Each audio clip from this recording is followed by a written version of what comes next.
Okay, I know it's just about 9:32, and Alan will be on his way, but we're going to go ahead and get started. Good morning, everyone. So good to see so many of you here. I just want to thank you all for your participation, and for those of you who are here in person and those who are virtually chiming in. Unlike recent years, we have consolidated the annual budget workshop and the fiscal year 2026 budget approvals into one meeting. So it's going to be a long meeting, so we want to try to get through as much as possible today, as quickly as we can. Members, I just want to remind everyone to speak directly into your microphone for the recorder so we can make sure we can capture your comments verbatim. If you are not speaking directly into the microphone, then it means that we're going to have to ask you to repeat yourself, which is only going to delay our meeting today. So just to get started, Roy, do we have anyone signed up from the general public for comments? Yes, we have three individuals signed up. We have three. Yes, okay. For mobility-related topics. All right. We'll can you go ahead and call? Yeah, we'll start with Miguel Fernandez from Pembroke Falls. I can hear her fine, but I'm having a little trouble hearing you. Okay. Are your speakers turned up?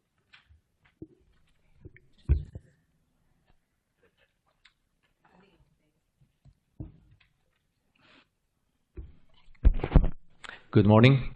Thanks for the opportunity to speak today. My name is Miguel Fernandez. I'm here representing Pembroke Falls Homeowners Association.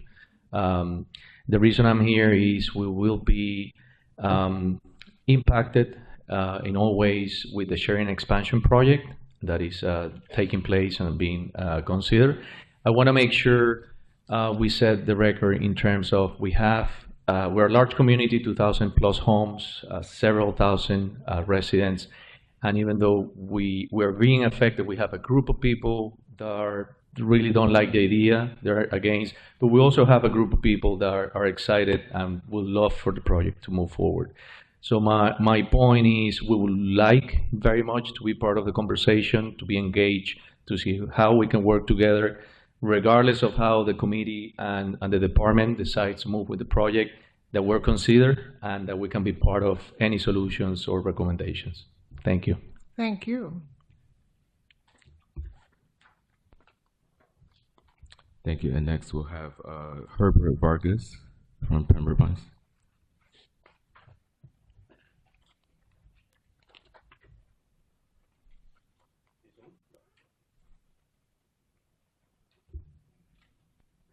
Thank you. Good morning, Madam Chair and members of the Oversight Board. I really want to, first of all, I want to thank you for the work that you do. It's very important that somebody's looking over how our tax dollars are spent. My name is Herb Vargas. I live at 12507 Northwest 18th Manor in the community of Pembroke Falls. But I'm here more as a technical person. I'm a traffic engineer. I've been in transportation for the last 34 years, the last 4 years in real estate. But before that, I've been 3 or 4 years in the transportation business in the states of Florida, California, and Texas. I've been in the traffic and transportation business in the states of Florida, California, Texas, Colorado, and Virginia, and so on. But I bring 34 years of experience.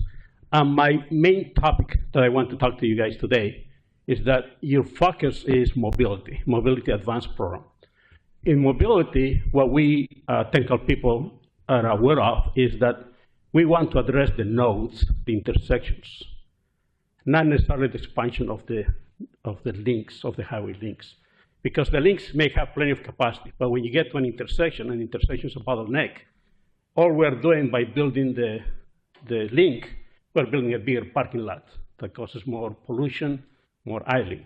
Well, if you take care of the node, you make the cars go through, you reduce delays, you reduce congestion, you reduce pollution, and you save gas and all those things.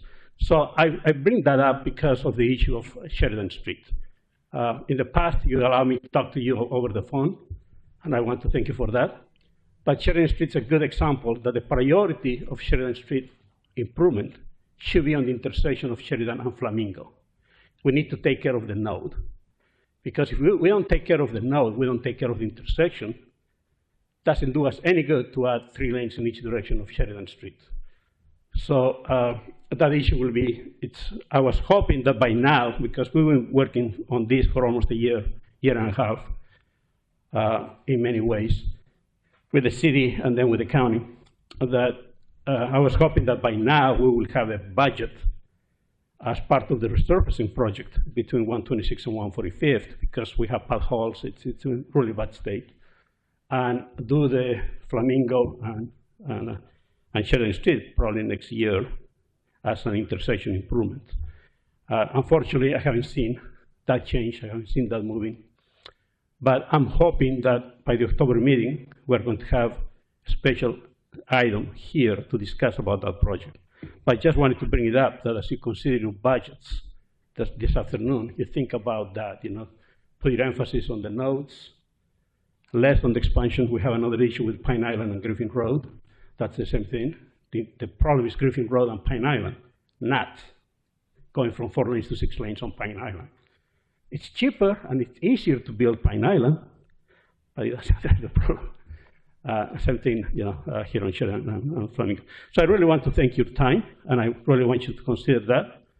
I'll try to come back for this afternoon. I don't know if I will be able to do it, but as you consider the budgets, and the reason being is that I know you're recommending budget to the county board. The county board can always change it, your budget, but it starts with you. So that's why I wanted to talk to you. Okay? Thanks a lot. Thanks for your time. All right, thank you, Can I sir. ask you a question? Go ahead. Ramon? Mhm. What item is this? Are you referring to? Public comment. No. What the projects he's talking about, are they items we're going to be discussing? No, that's why he is not speaking during the action items. He's speaking during public comment because this is a project that you funded in FY 2023. It's an existing project that's funded with the Surtax. Okay, thank you. Thank you.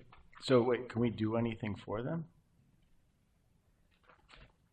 So does he know that? So we're going to go through public comment, and then we're going to let our highway construction and engineering division respond and give you a sense of what's happening, so that you have the full picture. Okay? Okay. All right. Thank you. Roy, do we have anybody else? Yes, we have one more, Keith Polyakov from Pemberton. Thank you.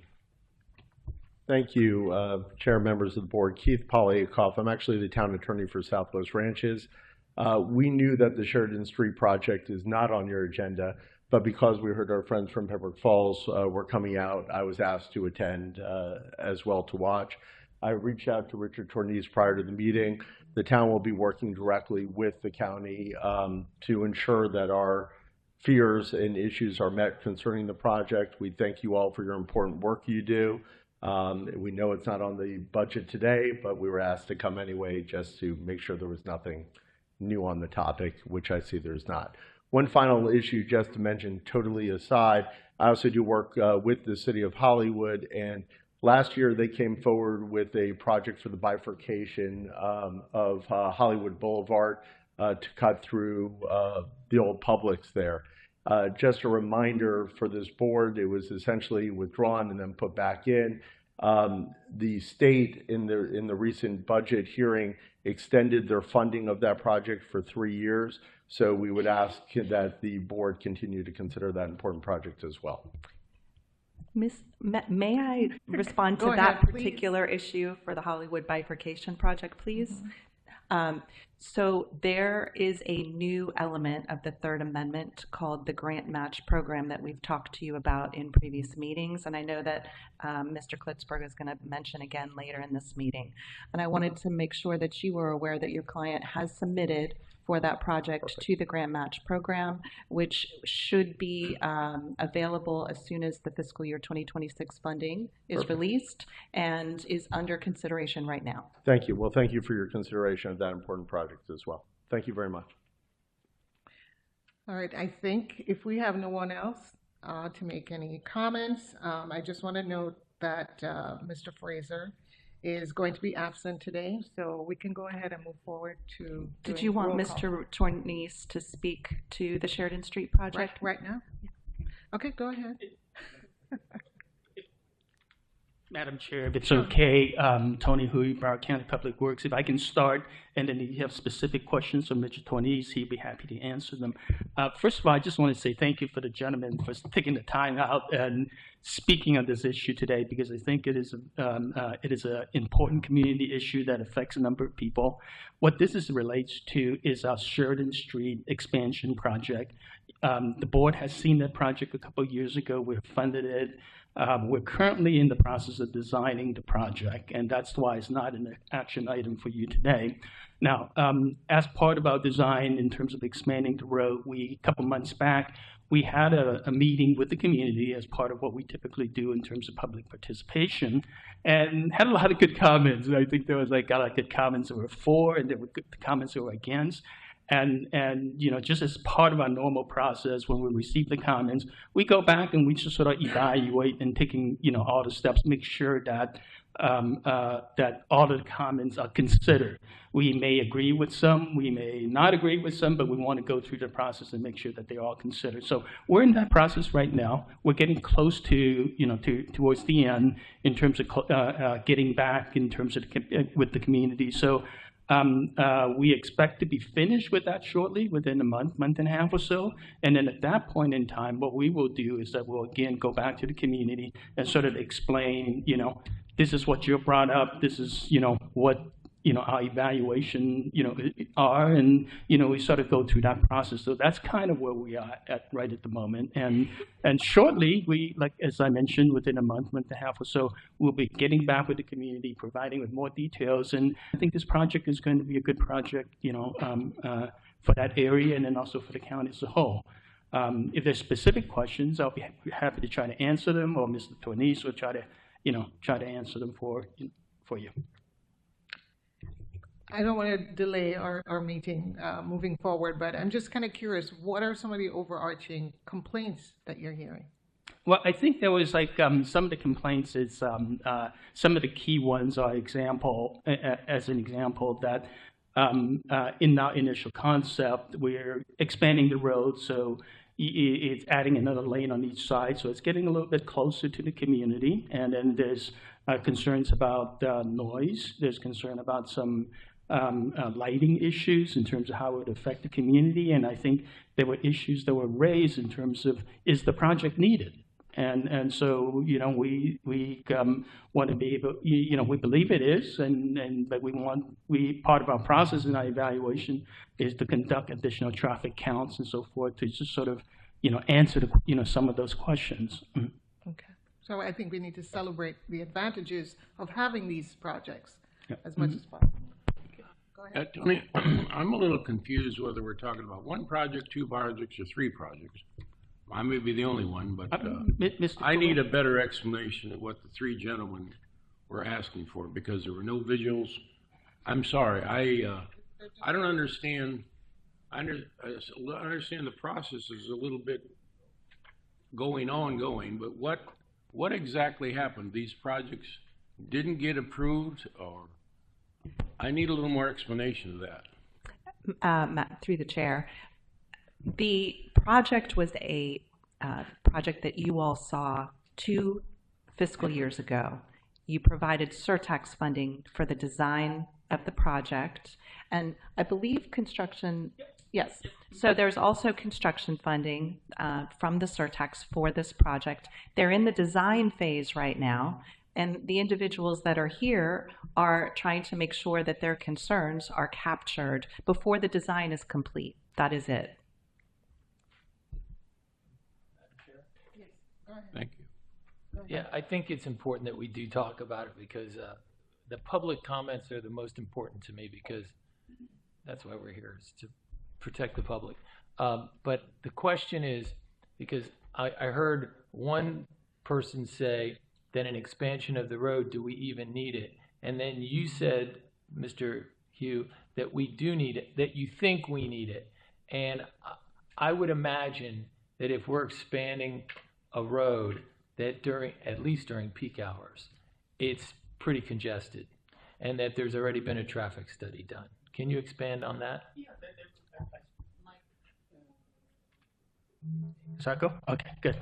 Yeah, it's the road. I think actually we talked about this a couple years ago when when the project first came up, and if you take a look at it during the peak hour situation, the road is definitely congested. Traveling along that segment to either side of I-75. So in all of the traffic counts that that we've seen from traffic results from FDOT and so forth, it certainly demonstrates that the road is over capacity now. And then as we go forward, it's going to be continue to do so in the future. And so we again, as I mentioned, that subject that was brought up during the the community meeting, and what we wanted to do was that we just want to again confirm that. So we over the last couple of months, we have conducted additional traffic studies and so forth, and then once all those are ready, we're going to present all of that information to the communities to sort of demonstrate the need for this expansion that we've been talking about. And on the question about the intersection versus expansion, that the intersection could be the issue, are you also looking at that? And of course. And then you're going to go back and let the community know what you found. Yeah, and I think there's some merits to the importance of the intersection expansion. I don't entirely agree, with that the road itself may not be needed, but that's part of our evaluation that we're going through. So I think there's advantages to doing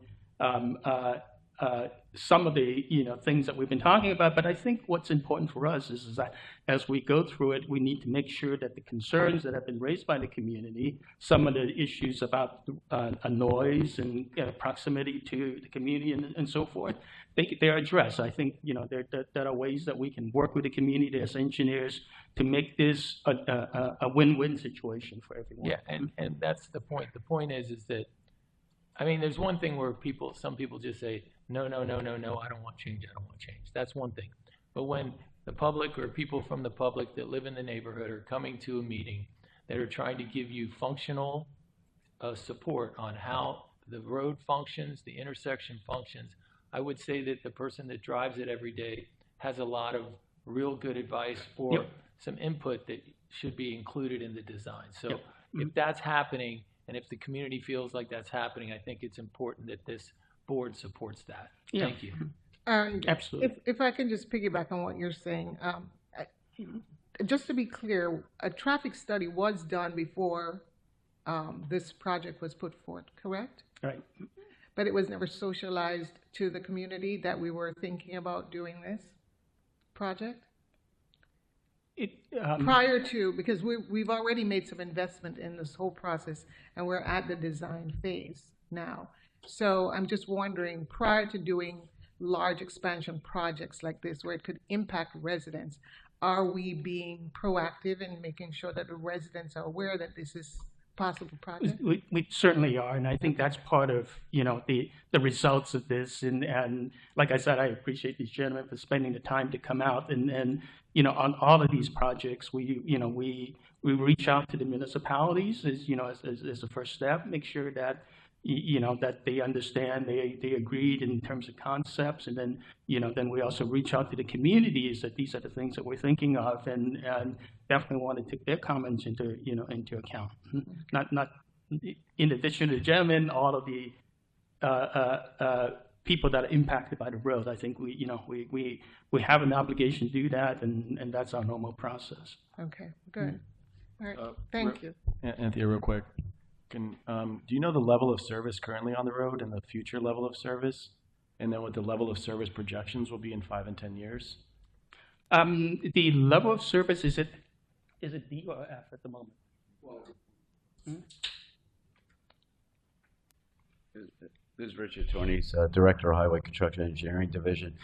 That's not really the best way to really review if the road needs improvements for congestion. Is delay and timing, and the time you get from point A to point B.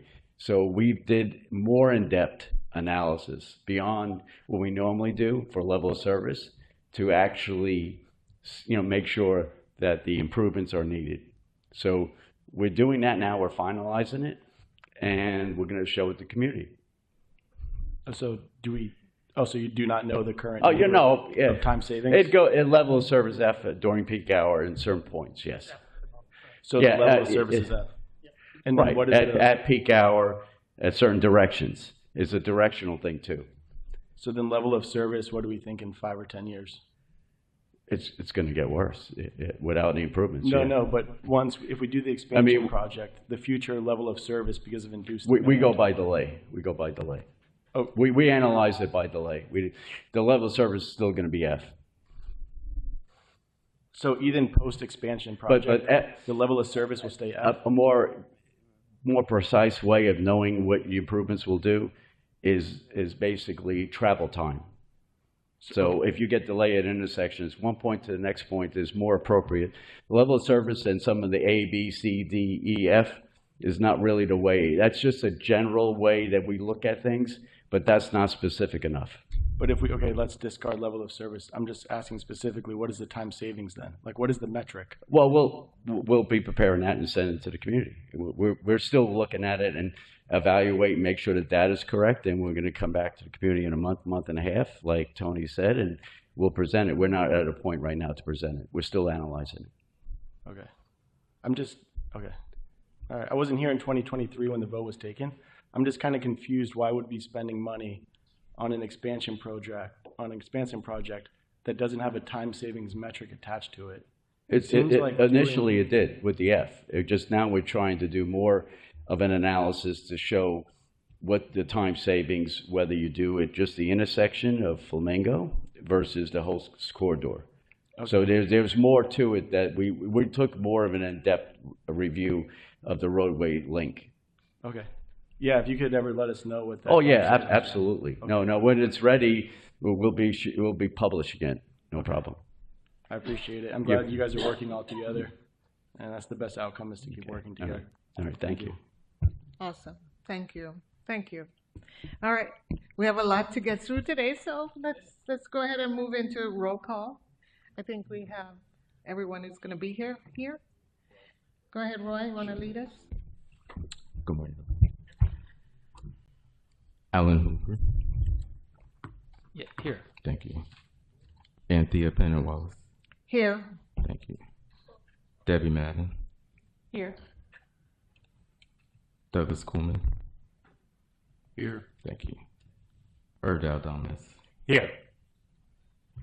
Phil Allen. Here. Thank you. Raymond McElroy.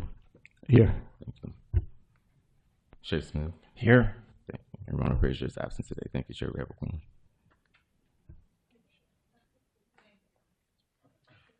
All right, thank you. All right, so I think we have a special presentation this morning. I love these special presentations. So, although of course for this one, when I learned at first that Sandy Michael McDonald was being promoted to an assistant county administrator, I was both thrilled that his professional talents were being recognized, but also a little sad that to think that we would no longer have him standing before us, giving us presentations about incredible impact that the Surtax is having on our business community. And but I know that his replacement is pretty strong, and so I'm looking forward to working with her as well. So, colleagues, please join me in welcoming Mr. McDonald to the podium and extending our gratitude for the work he has accomplished as Director of the County Office of Economic and Small Business Development. Sandy, we're so happy for you. Thank you, Madam Chair.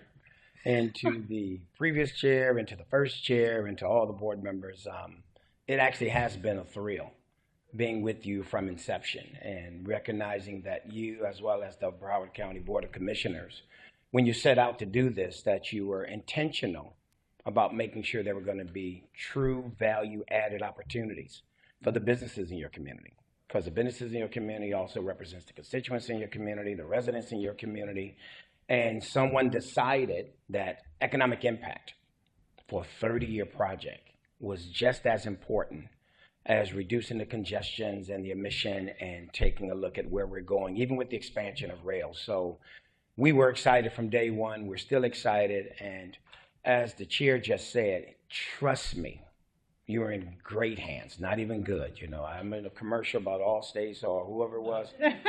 You're in good hands with, I guess it was Allstate. Hey, you're in good hands with the new director, Ms. Feliciano, who has been with the county double the years I've been with the county, but she's been in our office over 7 years. So everything I knew, all the things in a new vision that she has for what you are doing, what you want to do, and how you want to be, or make sure that the business community is inclusive of creating these real opportunities and growing jobs and growing opportunity, that continues without a hitch. So I just want to say thank each of you for your support. And you've given absolutely nothing but support since day one, and some of the challenges and some of the recommendations to making sure that an inclusive community of businesses had a chance to recognize what was happening for 30 years plus. I'm still going to say plus, because at the end of the day, this should continue.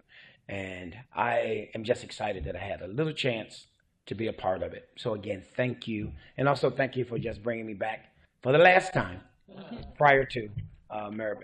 Stay put for 1 second.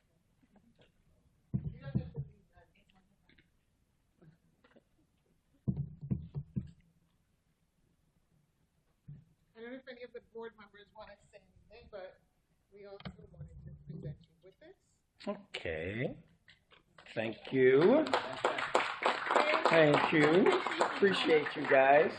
Absolutely. In our appreciation for everything that you have done to Thank you. support our work and to just strengthen this mission.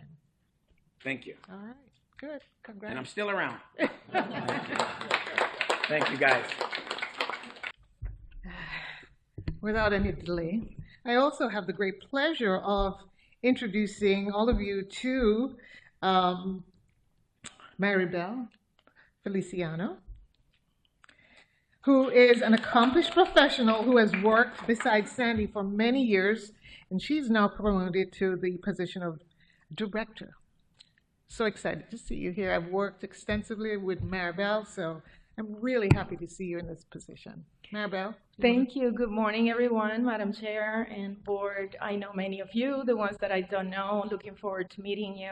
But yes, I've been with the office for 7 years, managing the day-to-day operations of the office, all the sections within the office, including our MAP team. So I'm really looking forward to working with all of you and our MAP team to continue to advance the goals to support our local small businesses as we are investing in our transportation infrastructure, etc.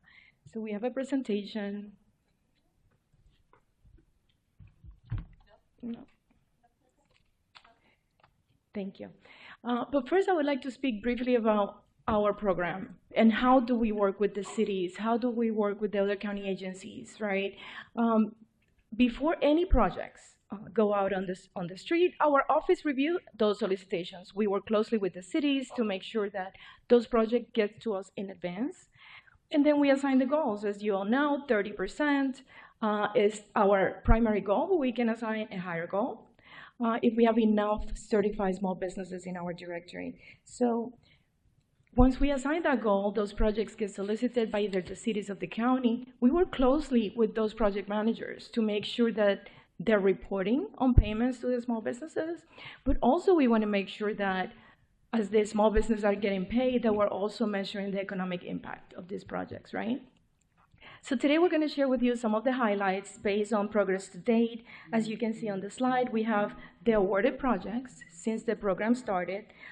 We're meeting and exceeding our 30% goal, 36% on the county projects, 39% on our municipal projects. And we continue to review projects on a weekly basis to ensure that we are continue to meet that goal. We believe that it's critical to continue to provide training to our municipalities. The staff in the cities are changing, so we are doing training on the annual basis with the cities to make sure that the staff responsible for these projects understand the process, to submit the solicitations to us in advance, for us to be able to assign the goals, and then to ensure that those projects are being monitored on a regular basis. We have a workshop coming up. It's going to be October 9th with the municipalities, because what we're going to do is we're going to start highlighting those municipalities that are doing really well, not only meeting the goals, but exceeding those goals. We want to highlight the primes. We want to share the success stories, right? We don't want the end users, the people that are doing the work. We want the small businesses to tell their story, which we think is more impactful. In addition to that, we have 25 more years, right? So we continue to promote that. Before it was 30 for 30, now it's 25 for 30. So we want to make sure that we continue to tell that story, that we have a dedicated funding for our transportation projects, and that we're committing to supporting our local economy. Next. The previous one, please. Yes, these are the reviewed, there you go. These are our reviewed projects to date. And as you can see, again, 29% averaging on our county projects, 33% on our municipal, totaling 415 dedicated, committed to our certified small businesses today, which is significantly impactful. Going back to the outreach, we have a contracting opportunities workshop coming up October 8th. This is a workshop we do. We receive over 300 attendees, and we talk about all the projects that are coming up in the next year, 2 years, 3 years, capital projects. MAP is going to be there, speaking about all the MAP projects that are coming down the line, because we want our large and small companies to know what are the projects that are coming. Get ready now. Get certified now if you're not certified yet, so we can continue to assign these hefty goals to our transportation projects. And on a previous meeting, we shared with you the projects that are not only meeting the commitment, but they're exceeding the commitment. We shared that with you in February and also during your May meeting. And we plan to do that as we continue to come back to you. We want to share with you. We assign a goal, which is a recommended goal for small business participation. The primes sometimes select or commit to a larger goal, which we love, right? And then they exceed that commitment, many of the projects. So again, that's the success story we want to continue to share. And we have 106 active projects that we're monitoring at this time. And we like to run our model in plan. We have brought this information to you in previous meetings as well, so we can share with you the direct impact of these projects, the number of jobs that we are creating, that you are creating based on your decisions, your policy decisions that you're making, and the commitment that we have made to our community. And as you can see, $796 million on both direct and indirect, over 4,000 jobs. And we're talking only about the 106 active projects we're monitoring right now. So we're going to continue to run this economic impact analysis. This is a projection based on active projects. We want to go back to these projects after the projects are completed and really evaluate those numbers to then verify that information. And now I can open it up for any questions. The final slide is just the explanation of the direct, induced, and indirect, which I know we've shared with you in previous meetings as well. Any questions for us? Yes? Thank you. With your appointment, one question is on the first page, the total county compliance rate of 41%. Is that a typo? Just wanted to make sure that. That's the average. What we just did is we averaged the two, and that is a typo. You are correct. Yeah. Good catch. We will correct that. No problem. Well, thank you for everything you guys are doing. Thank you. I had a quick question. Yes. In terms of, and you might not have this, on the spot, but I'm curious in terms of concentrations that might be included in these numbers. So in other words, like obviously we want to make sure that the CB, commitment and opportunities are kind of pushed down and we're pulling new people kind of into this. So I'm just curious if you were to look at the total number, like what would be like the largest concentration You're referring to the type of small businesses? What No, industries? more the actual business itself.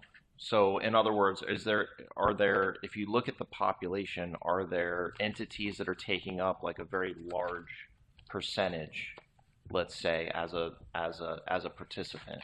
And you're talking about the companies, right? So Correct. are the same companies winning the same contract? Correct. Is that your question? Yeah. We can definitely look at the numbers and provide the detailed information on all the projects, who the primes are, and and who the subcontractors are. Yeah. We have all that information. Okay. Yeah, I was just curious about it. And I think there's a point too where if they keep getting more business, they're going to essentially, I don't know, graduate from the program, They're going to graduate. which is a success, right? I actually signed a few graduation letters this week to companies that are graduating from our program, which is a great success story, right? We want our businesses to grow beyond our small business program because that means now they're going to start competing with the big guys. Awesome. So we know Sandy set the bar really high. He did. And I'm glad that you were there with him so you understand what the expectation is. Yes. So completely understand you the understand the assignment. So and we looking forward expect to working with all for of you you. to continue this trend of exceeding these goals and making us proud. Thank you. I'm so happy for you. Thank you, Maribel. everyone. All right. Take care. Thanks. Thanks, Sandy. I hope you pop in to see us ever so often just to say hi. All right. I think next up we have Tony from Public Works.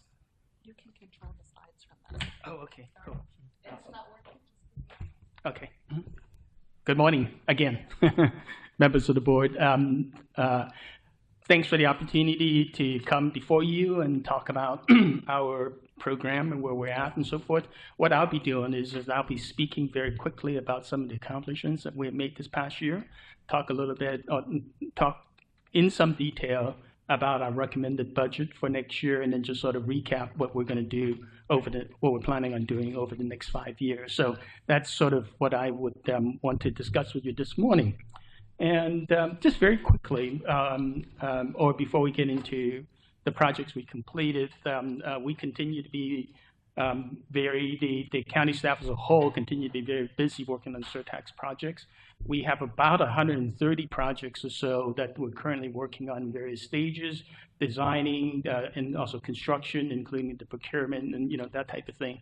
Over this past year, we completed 11 projects, and I want to run through them very quickly. I think you can see some of the highlights and photographs of some of the projects that we've done. As an example, this is one of the ones that a project we completed on Lines Road. This is the finished product, a beautiful road with bike lanes and so forth, added to it.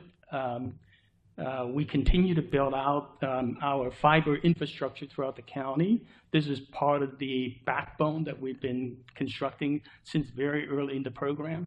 3 of those projects were completed this past year. We also was able to complete one of the intersection projects that was very important to us. And this intersection project was at State Road 84 and US 1. This project was completed. We straightened out the road and sort of increased the capacity and efficiency of the road. And what's important about this project is that when we talked about it before is that by improving this project, it leads right into our bypass road project that we've been talking about. And Richard's not here to take credit for it, but the bypass road project is not completed yet, but is very close to completion, and is actually a project that is running ahead of schedule. And so we expect that once that road is completed, with the new intersection improvement that leads up to it, this is going to be a significant improvement, that the Surtax has been, obviously a big part of in terms of funding and so forth. So we're excited about this intersection project. Next time we speak with you again, we'll certainly let you know that the bypass road, will be completed, very short, in short order at that point. some of the other projects that we've done, we also spend our resources in our BMSD areas. A lot of sidewalks have been completed in both the Franklin Park and Washington Park neighborhood. Improvements, increased mobility in that area, also safety for pedestrians to be walking. And then also as part of it, we also improve the drainage in this area that we typically work together along as part of our sidewalk projects. Isn't that one of the areas that got hammered when that flooding event occurred? I mean, really bad. Yeah, and it's unfortunately, many areas in our BMSD, do face drainage issues, and then, in addition to the sidewalks, there are other areas that we're also trying to build up the better drainage infrastructure as a whole. Some of the school zone projects, we continue working on them. We've been, working on them in conjunction with the school board in terms of priority and so forth. And so those are some of the projects we completed. We're very happy with them.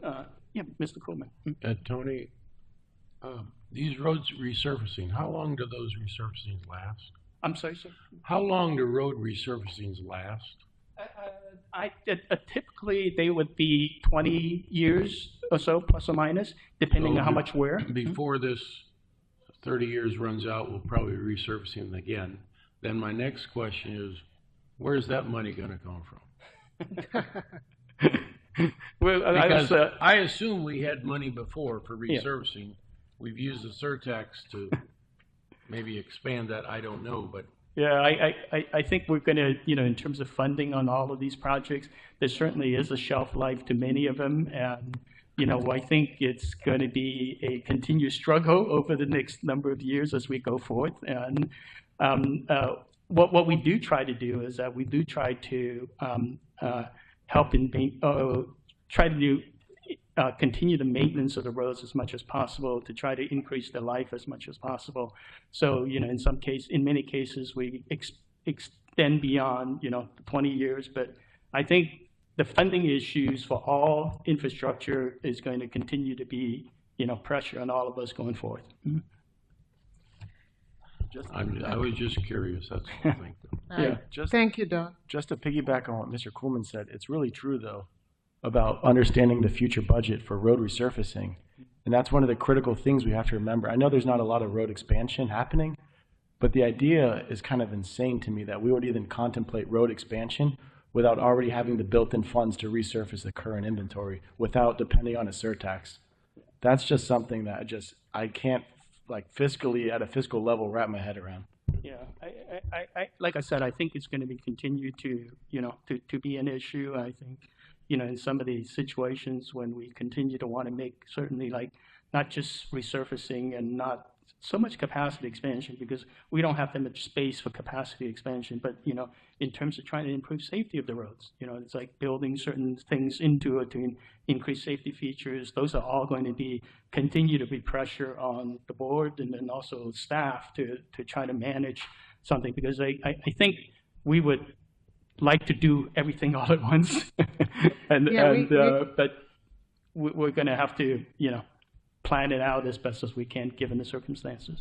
Okay, we have 30 years and 25 years, so we can one chunk at a time. And of course, the next generation we know are folks that probably not going to be driving as much, having their own cars. They seem to be a lot more environmentally conscious, and so there's other studies that will need to be done during that time, and maybe it's not a penny tax, maybe it's 2 pennies, we'll see.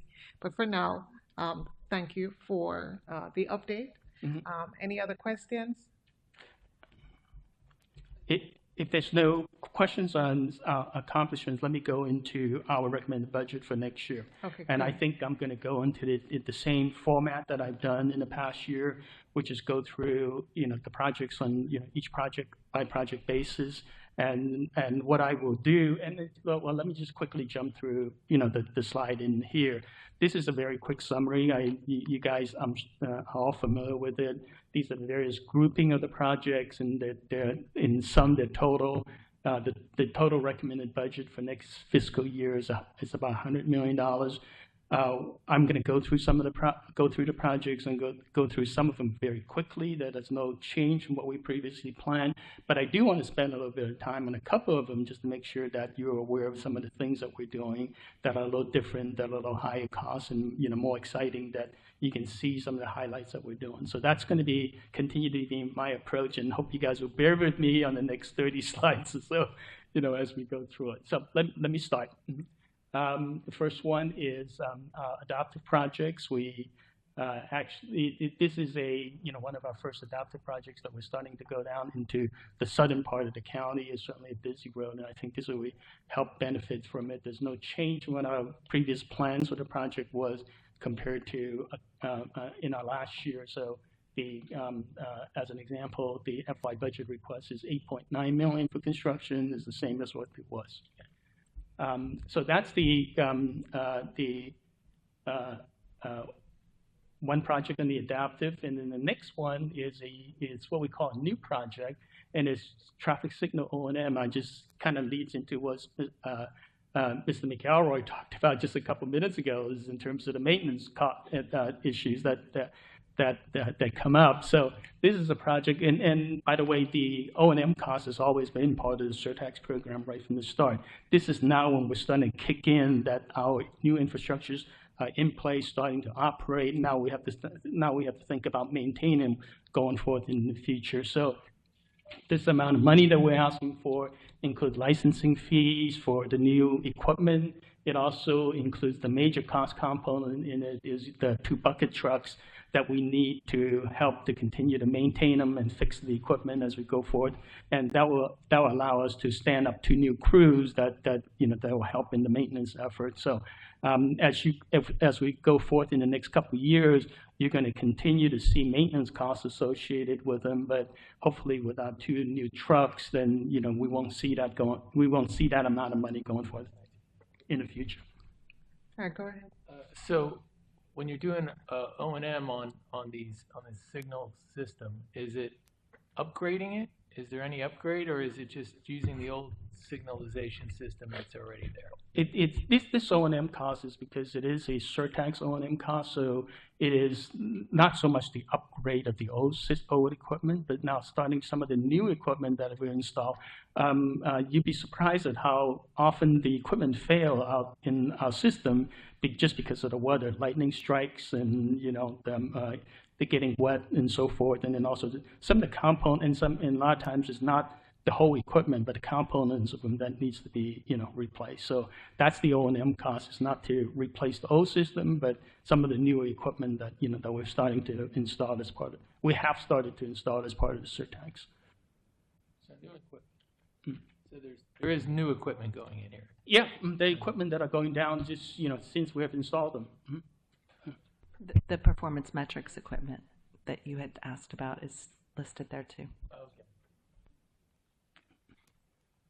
Okay, go ahead. Okay, so the next group of projects that I want to talk about is fiber projects. As I mentioned, we completed a couple last year. We continue to be working on them. We're actually doing pretty well in terms of building out our fiber network.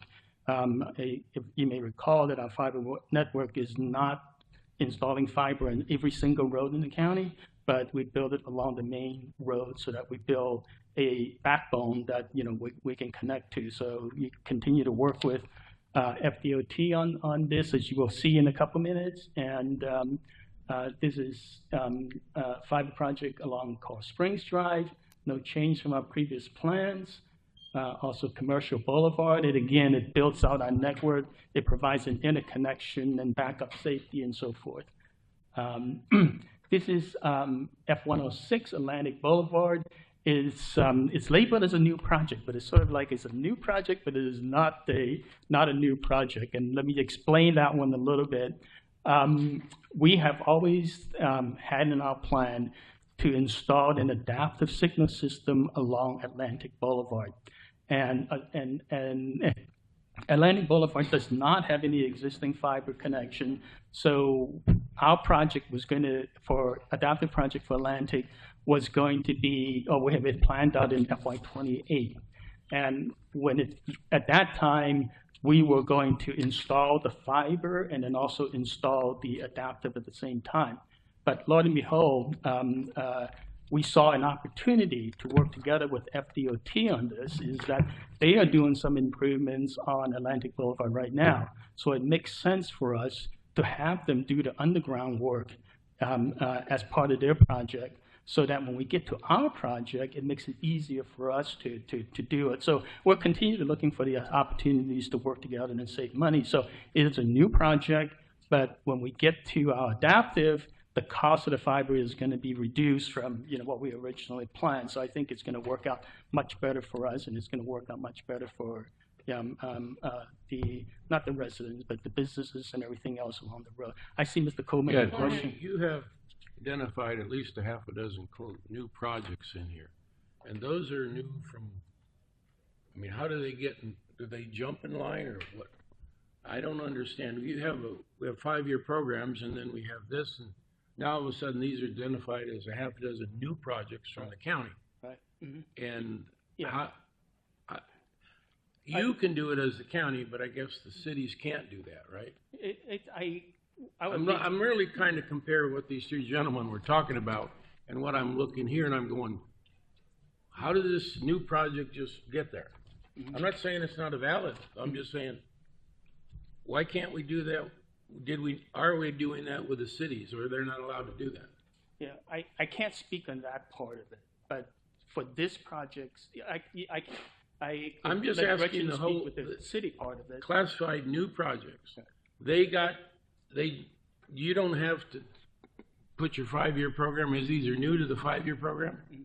and because they just popped up, mm-hmm. but that can't happen in the city. Mm-hmm. I mean, Gretchen, I'm sorry you're not here. We'll bring that up later, okay. Because I think that's what we just experienced here.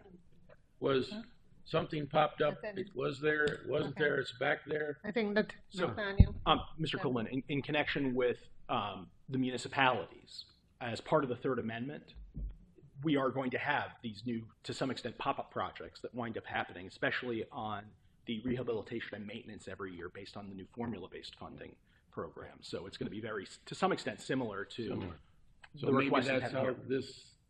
I can't speak to that part, but I can just let you know in terms of the municipalities, the flexibility that was created under the Third Amendment that we'll talk about a little bit more today is going to allow them to be, as much as any municipal entity or government entity can be, nimble in terms of determining the Sounds like a good program. Thank you. Well, the idea is to be fiscally responsible when we're doing these pop-up projects, right? Because there is an opportunity for you to offset some costs, and so it makes good sense for you to go ahead and do this at the same time. These decisions aren't arbitrary, essentially. Yeah, right? I think those are important decisions, and that's in terms of recommending it. It makes sense for us with regards to this project because of the opportunity, because of the minimizing disruption to the public. I think that and then by the same token, because we're doing this project up front, this element of it up front, we reduce the cost of it, when the other piece comes into play. Right. I think it's an excellent plan. Go ahead.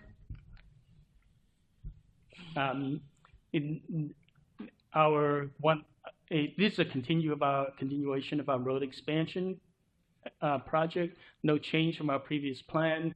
This budget would allow us to acquire the construction engineering inspection services to plan for the future expansion of the project. One question on that project before the other slide. So this has already been, the budget has already been allocated for design and stuff? So now this is just the construction? Yeah, it's the design has been budgeted, and this will allow us to, take steps to go forward and plan for the construction. Okay. I don't think, obviously I can't do anything about this. I think it's an inappropriate project. Maybe politically Davey wants the project. I think it's inappropriate because we're expanding a roadway that is adjacent to an elementary school, and adjacent to probably the largest park sports complex in the county. There's not that much pedestrian traffic there. I go to Bramford Park to play pickleball. There's not that many people there, but I think expanding is just potentially creating a future dangerous situation. So I'd hopefully like to see the county just maximize during the design construction process, maximize as much like a pedestrian safety infrastructure as possible. Yeah, when we have this project, and again, as I mentioned, we don't have a lot of opportunities for road expansion, but when we do get these opportunities, we incorporate, we want to build a safer road, out of it. And we not only do we expand the capacity, we definitely is part of our plan commitment to, include safety improvements as part of it. And you're not just operating independent, right? The various municipalities are part of this conversation. So oftentimes it's on their recommendation as well, correct? Yes. Sure. Go ahead. So then in that case, it would be good if we could see the section of the plan that shows the upgrades that you're recommending to answer the other board members' question about sidewalks and pedestrian safety.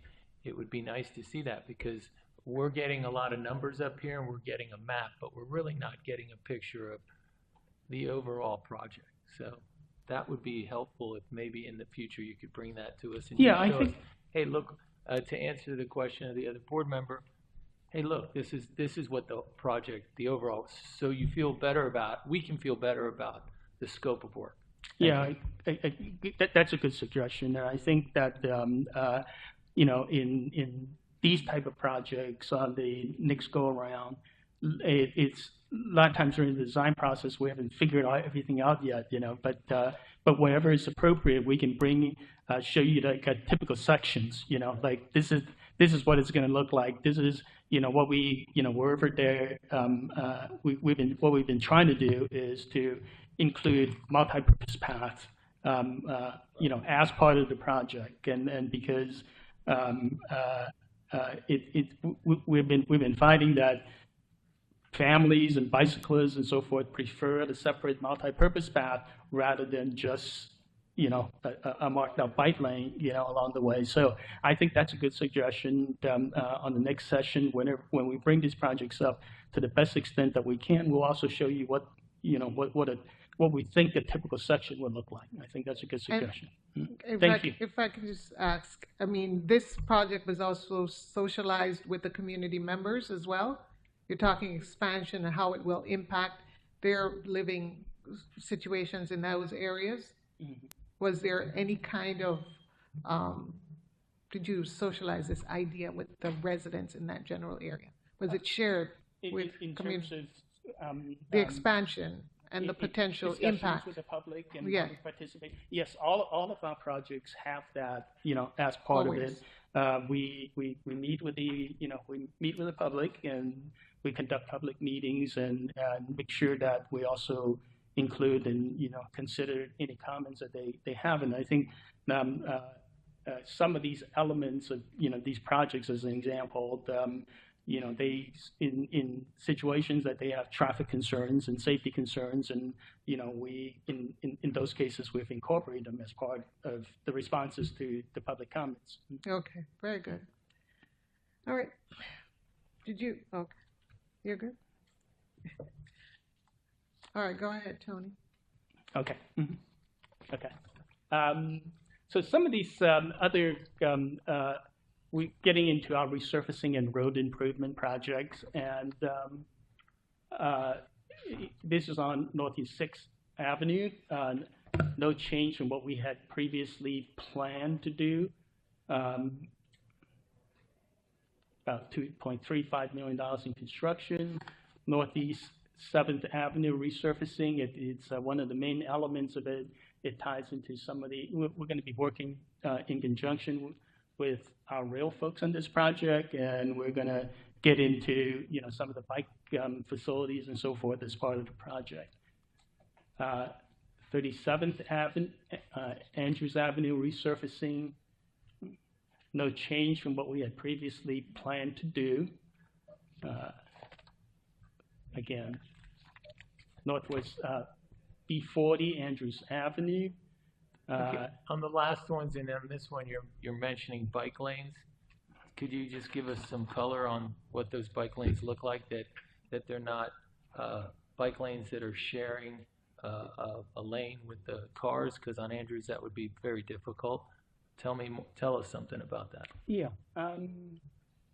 Okay. So on this project,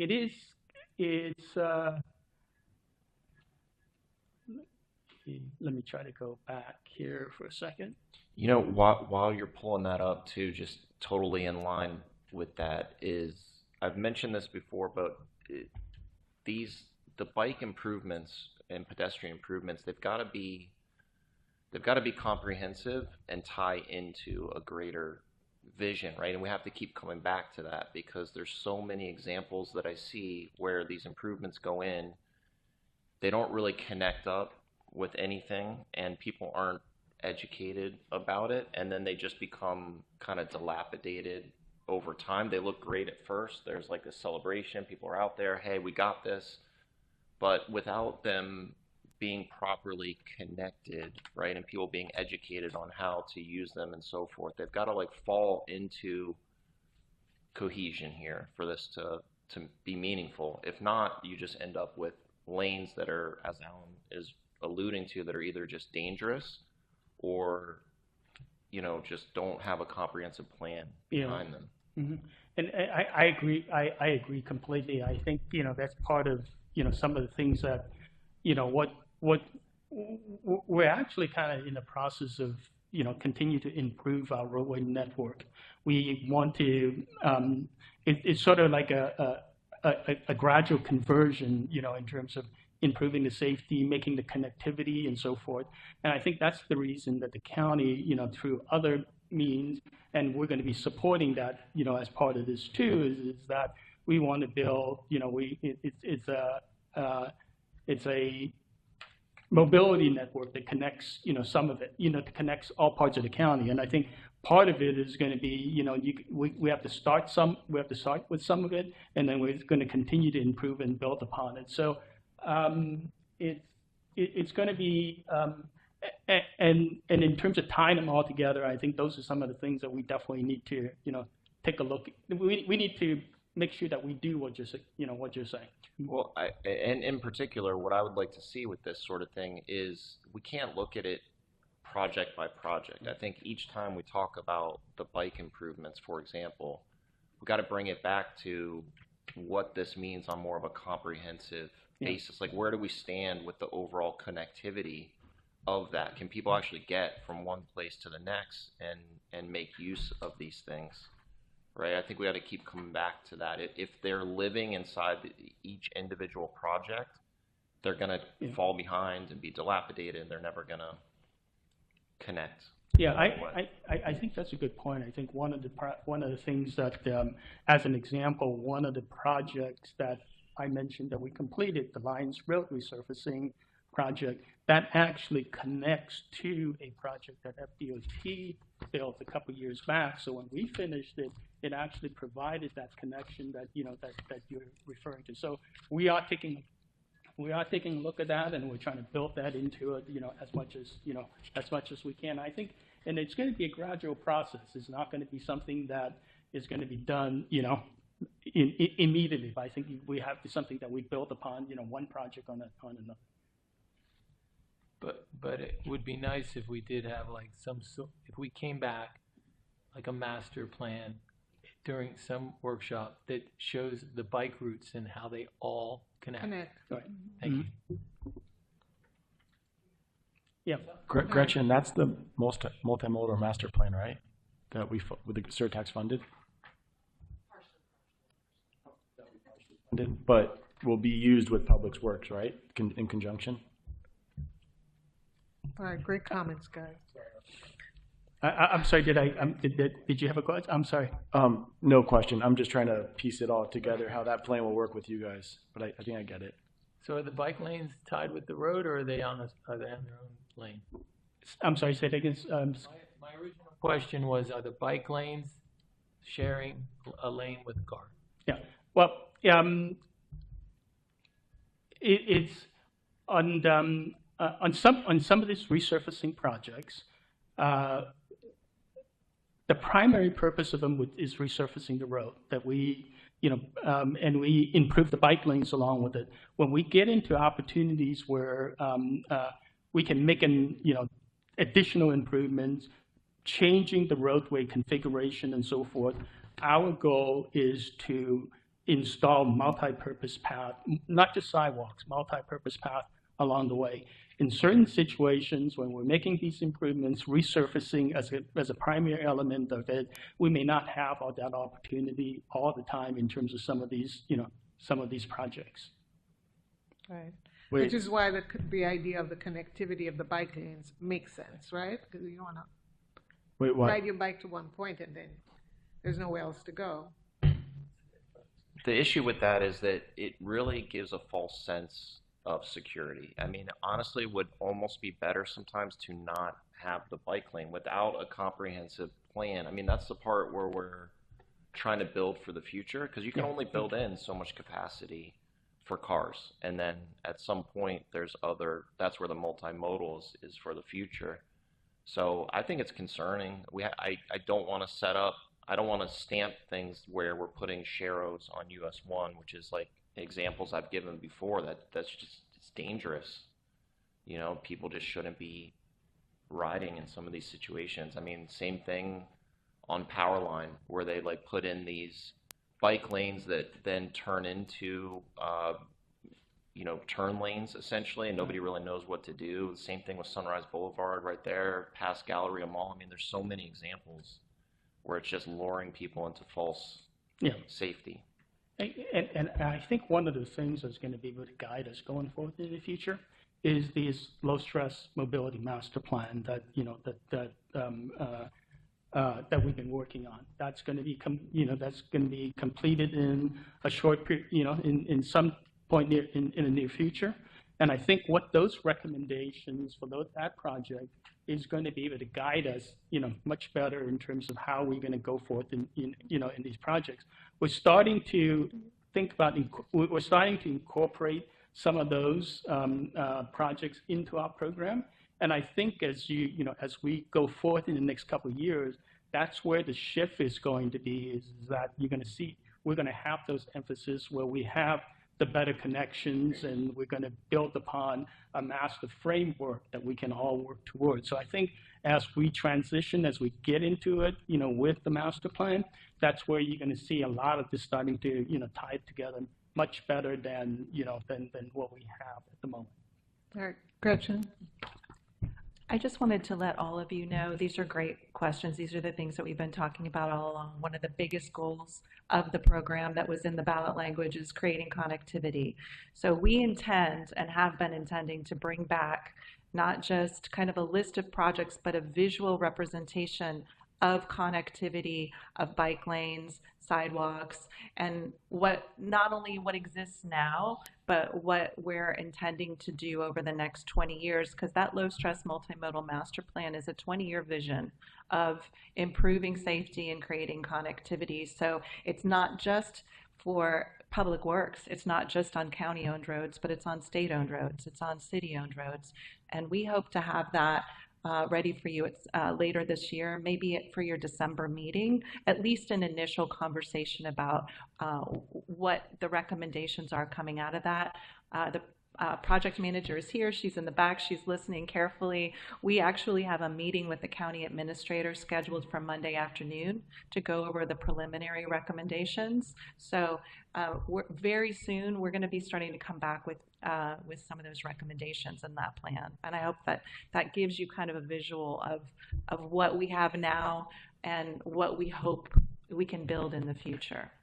Okay, Alan? Yeah, so the exercise we're going through right now, I think, is one of the most important exercises that this board is charged in doing. And the next time we do this again, it really can't just be a map with costs and words. It really has to show us what the scope of work is. Okay. And it can be simple. Sure. A little square with the section so that he knows that the bike lane is in the road, or it's in its own lane, or it's a wider lane with some sort of deflection so that people don't drive into the bike lane. In addition to pedestrian stuff, whatever it entails, I would really like to see the scope, because this stuff makes my eyes fall behind my head, and then you just get boom approved, and that's where we have to be. We got to get a little more into the details so that we can just go through these things and say, yeah, that hits the scope. Yeah, that's it. Yeah. Now you're getting all these questions because you're not giving us enough information. Okay. Okay. Thank you. Certainly, Mr. Hooper. And then the next session, we definitely will provide that information so that you can have you're able to take a look at all of them. Thank you. Sure. Okay. So let me just go through real quickly on some of these. Sheridan Street project, I think, is sort of similar, type situation in terms of resurfacing. We in this one situation here, we have asked for some additional funding based on above and beyond what we had previously anticipated, because the raising of the bridge of the Sheridan bridge over the turnpike, we didn't take into account all the elevation of the bridge that we need to do. So there's some additional funding that's required for this one. This is for the north side of the road, and the next project is for the south side of the road. And certainly, on the next go around, we'll include that as part of the information that we provide. So, are you repairing the bridge, or just you're trying to raise it? Is that what you're saying? Yeah. You're raising Yeah. it. It's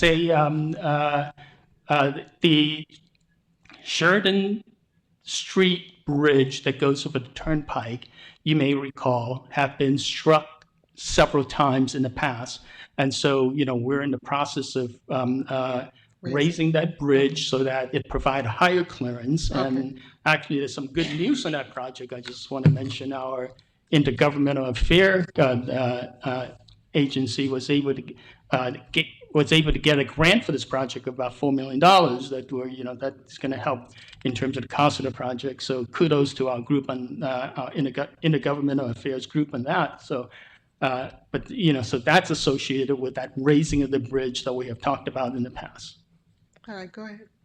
So the next project I want to talk about is the B109 is the Northwest 31st Avenue project, and this is a project that I would, do want to spend a little bit of time on. And Mr. Hooper, when we provide information, to you and the board on this, I think you will see some very interesting things on this project. Is that this is a project that was identified as part of our Broward Safety Action Plan that we've been working together with the MPO on. It is a county road that unfortunately has a number of fatalities and serious injuries over the years. And as part of the Safety Action Plan project that we've been working on, we've identified that this is one of the roads that needs some significant improvements in order to eliminate the fatalities and injuries and so forth. So a number of things, a number of improvements that we've identified along the way includes the multi-purpose path on both sides that we've talked about. It includes some of the new features that we're going to be investigating, like raised intersections to lower speeds of the road, and signals and mid-block crossings and so forth. The gist of it is that we just submitted a grant application for this project with the Department of Transportation, and we're asking for a grant of about $25 million. This is 6.25 needs to be the matching funds to go with it. So we're very hopeful that this is an excellent project. We want to make improvements to this roads. Number of cities along, both sides of the roads are fully in support of it. So we're very excited about it, and there's certainly a lot of safety improvements, specifically with that in mind, that we're going to be constructing as part of this project. So we're very hopeful for this project. It's something that needs to be done and should be done for this road. We continue to make investments in our intersection improvement projects. In this situation, we believe that in initial identification, we need to add some northbound and southbound, eastbound, westbound through lanes to improve the efficiency, the operations of the signal. Excuse me, not the signal, but of the intersection. Sunrise Boulevard at Andrews. Again, some of the initial identification, in terms of what the improvements that we believe would be needed. We get into our drainage projects a little bit. We have a lengthy discussion, I think, a couple months back about drainage as a whole, and I think we're all aware of, the issues that not just Broward, but the entire community has been facing, in terms of drainage. And these are some of the on the DO3 project. And I think one of the things that, we talked about last time, and we about these projects is because they're underground piping, and that we're trying to clean up, repair, replace. We don't know what the conditions are until we get into, these projects. When we can actually see it, what we typically do is that we go in, and as part of our design process, in order to identify what the defects are, we have to clean it as part of it. And after we do that, that's when we actually can see what the repairs that needs to be done are. So in some of these projects, we identify that as part of the design, there's more replacement are needed because of it, so there's additional funding requirements for it. Can I ask a question? In these heavy flooding areas, and the DDA, the Downtown Development Authority in Fort Lauderdale, is spending a little bit of money to talk to some consultants. I'm wondering, deep injection wells. Have you guys ever looked at that as a way of giving a little bit of mitigation to, when the storm drains get full and, there's just too much water coming in?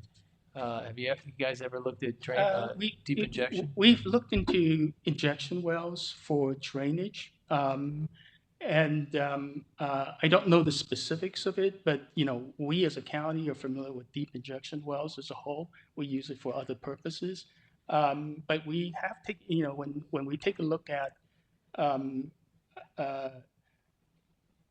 alternatives for disposal, I know we have taken a look at it. I don't know the specifics of it, but,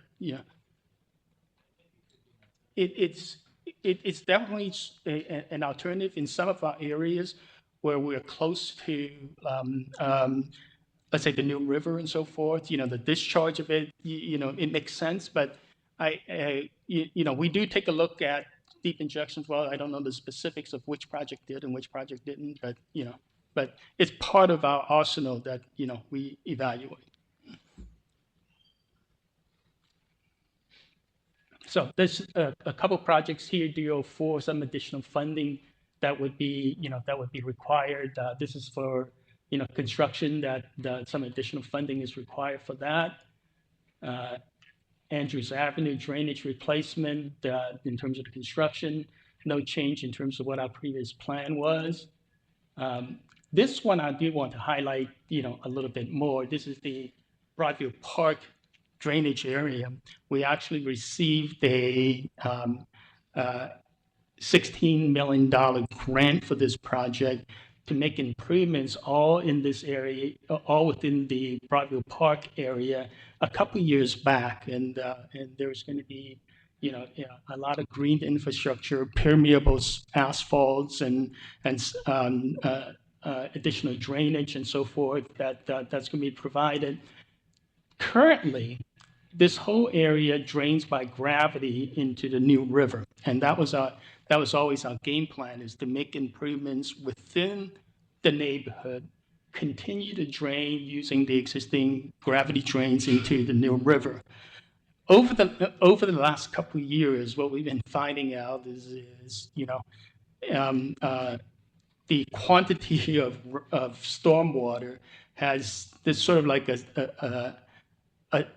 with the climate change and so forth, that there is just a real big shift in terms of what we believe was adequate over what is currently really water coming in. So what we've been, as we're improving these areas, increasing drainage that's necessary to be gotten rid of, well, so has everybody else. The entire area has also been draining into the New River. And what we've been finding out is that in the evaluation is that our current gravity flow concept no longer works. And some additional, and 2 new pump stations need to be necessary in order to be able to discharge in the New River. Otherwise, all of the improvements in here is going to be much less effective than we would currently, that we would want it to be after, after the improvements. So we do need some additional funding in order to build 2 new pump stations that was not previously anticipated, but all of it is because of a shift in terms of the stormwater flow situation and what we've been seeing, not just in this neighborhood, but but everywhere else. So that's the that's the funding requirement, and that's the reason for this project. Or that's the reason for the additional funding for this project.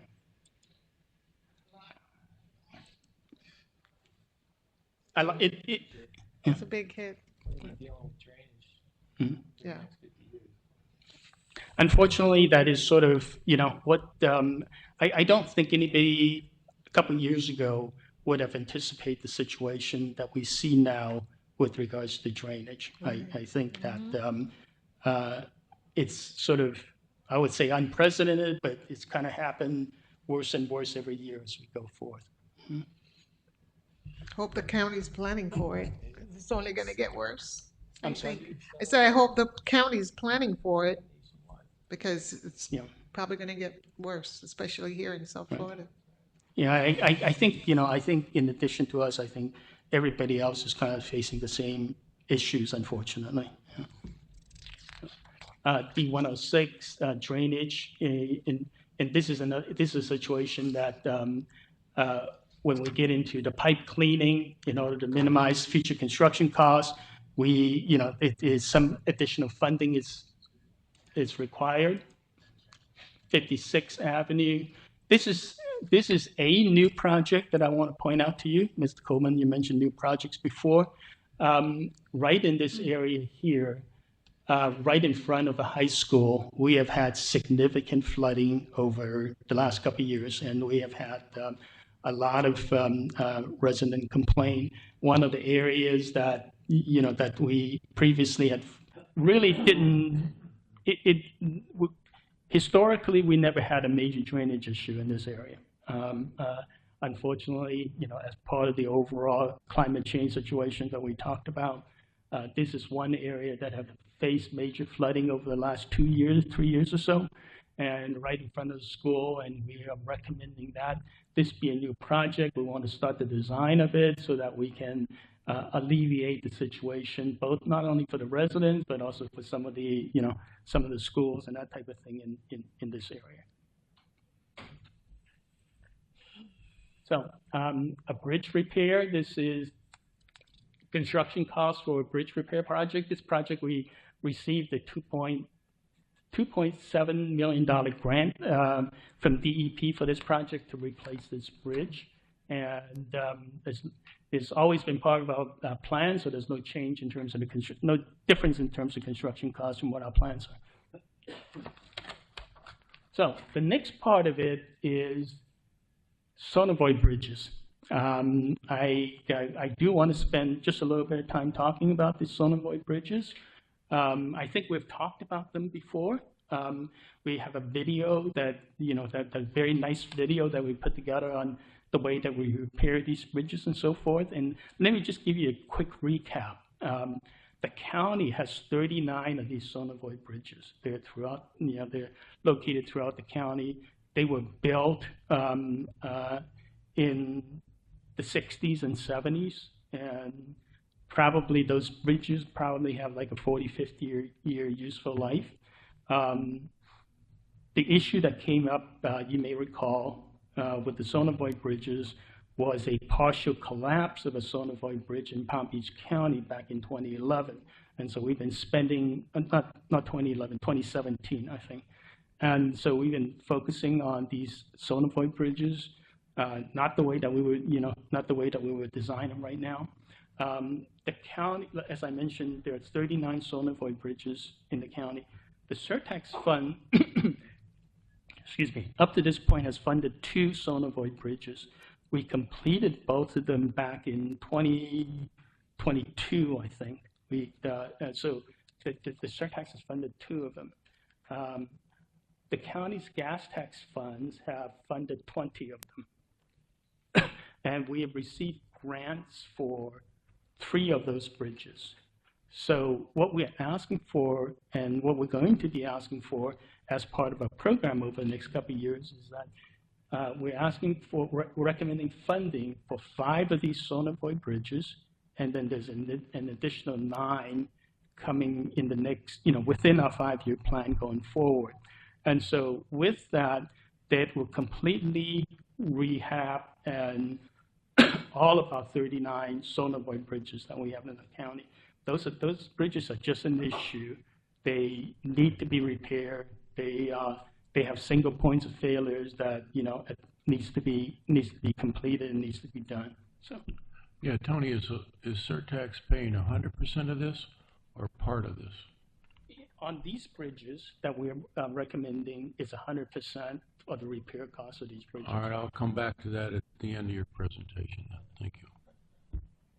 Mr. Coleman, I want to talk further about this type of stuff at the end of your presentation.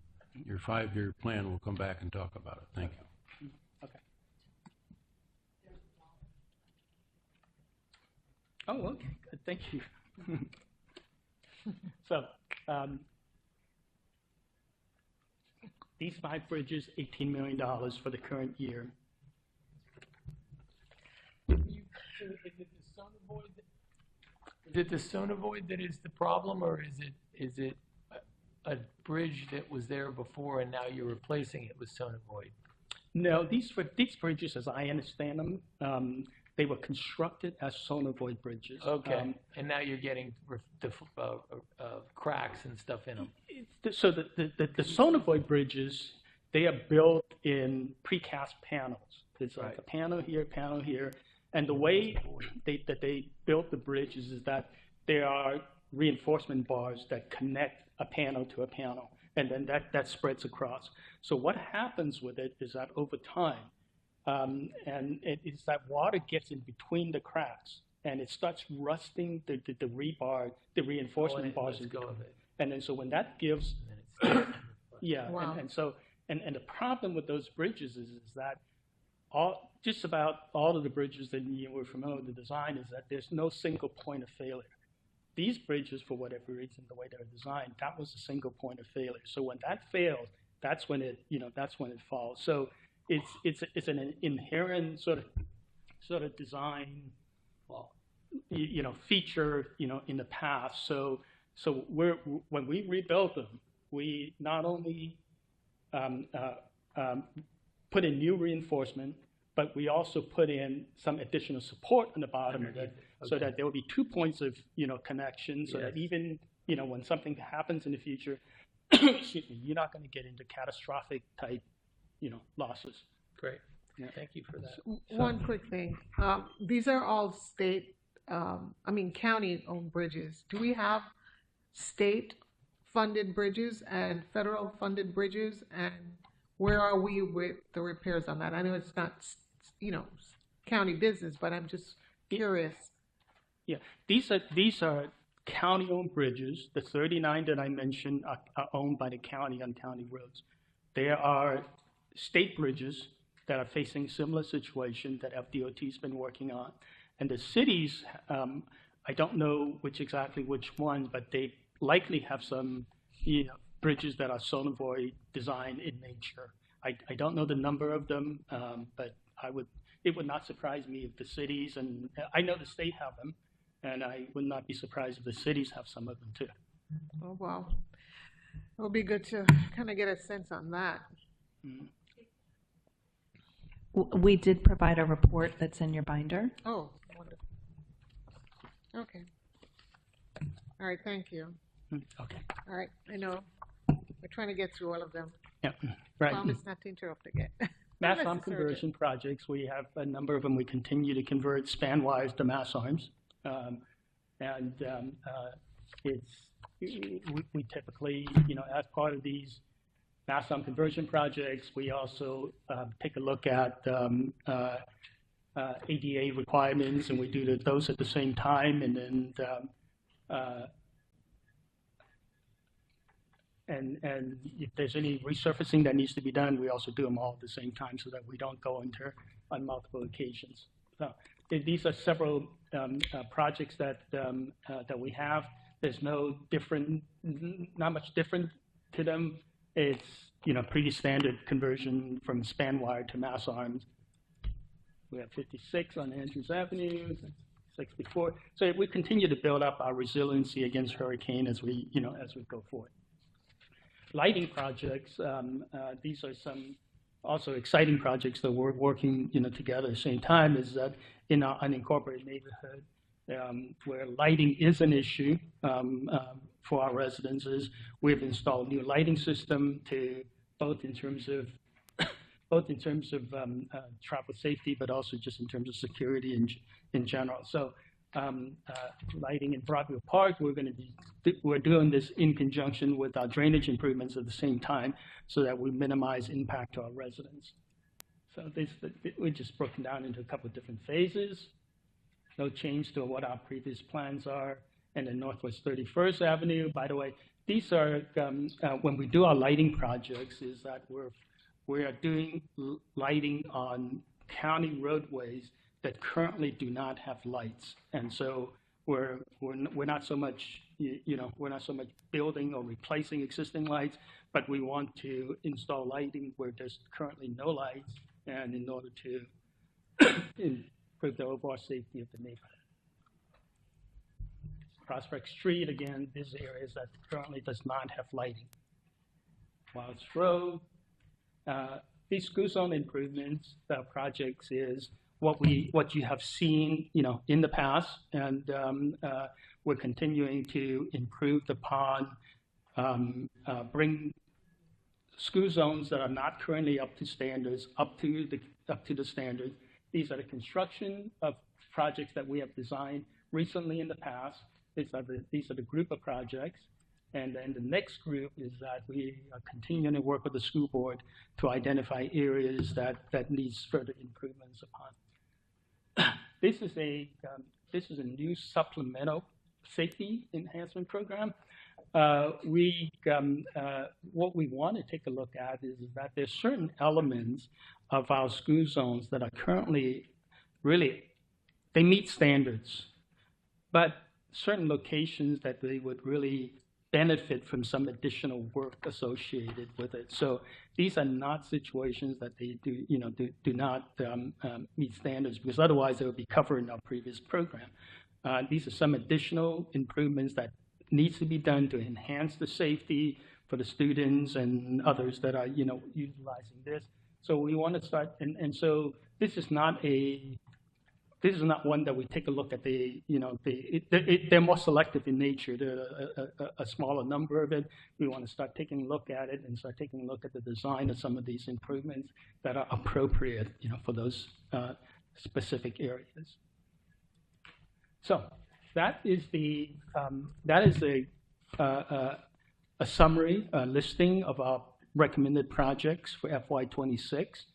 This is a quick snapshot summary of a 5-year program. Is $428 million spread out along this group. Don't want to go through this in detail like I've done in the past, but I just want to point out as an example that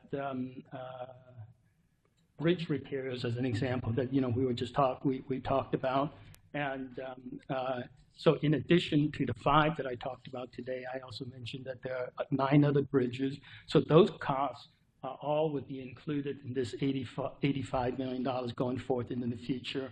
And then as they come out over the next couple of years as we go forward, I would certainly bring them back with more details and then also go through this so that the board has a more comprehensive understanding of, what we're doing and so forth. So happy to entertain any other questions. Yeah, this is the one I wanted to talk about.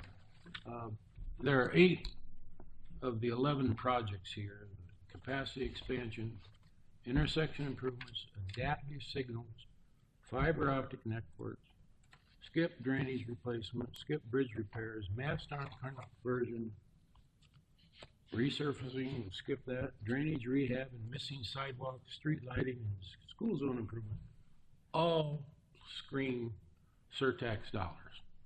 The other 3, which is over 50% of this budget, to me are things that the county would have been paying for without surtax and will be paying for after surtax. So my concern is, are we paying 100% of these things out of surtax, or are there other county monies that used to be spent going for these things? If that's my concern, we're here looking at surtax dollars being spent, and are we robbing Peter to pay Paul? In 27 years, we're going to give a crick. This has me concerned. And we have a fiduciary responsibility, or whatever you want to call it, to make sure the surtax dollars are being spent for surtax things that the people voted for. I'm not saying that those 3 things aren't needed. I'm just not convinced that they're surtax expenditures. And so if it's a small thing, fine. That's over 50% of this budget. And I need some advice as to whether or not this is something that's valid. I hate to be the skunk of this party, and Tony, you're one of the brightest stars out there. Don't take it personally. When I'm looking at this, I'm going, something doesn't look right.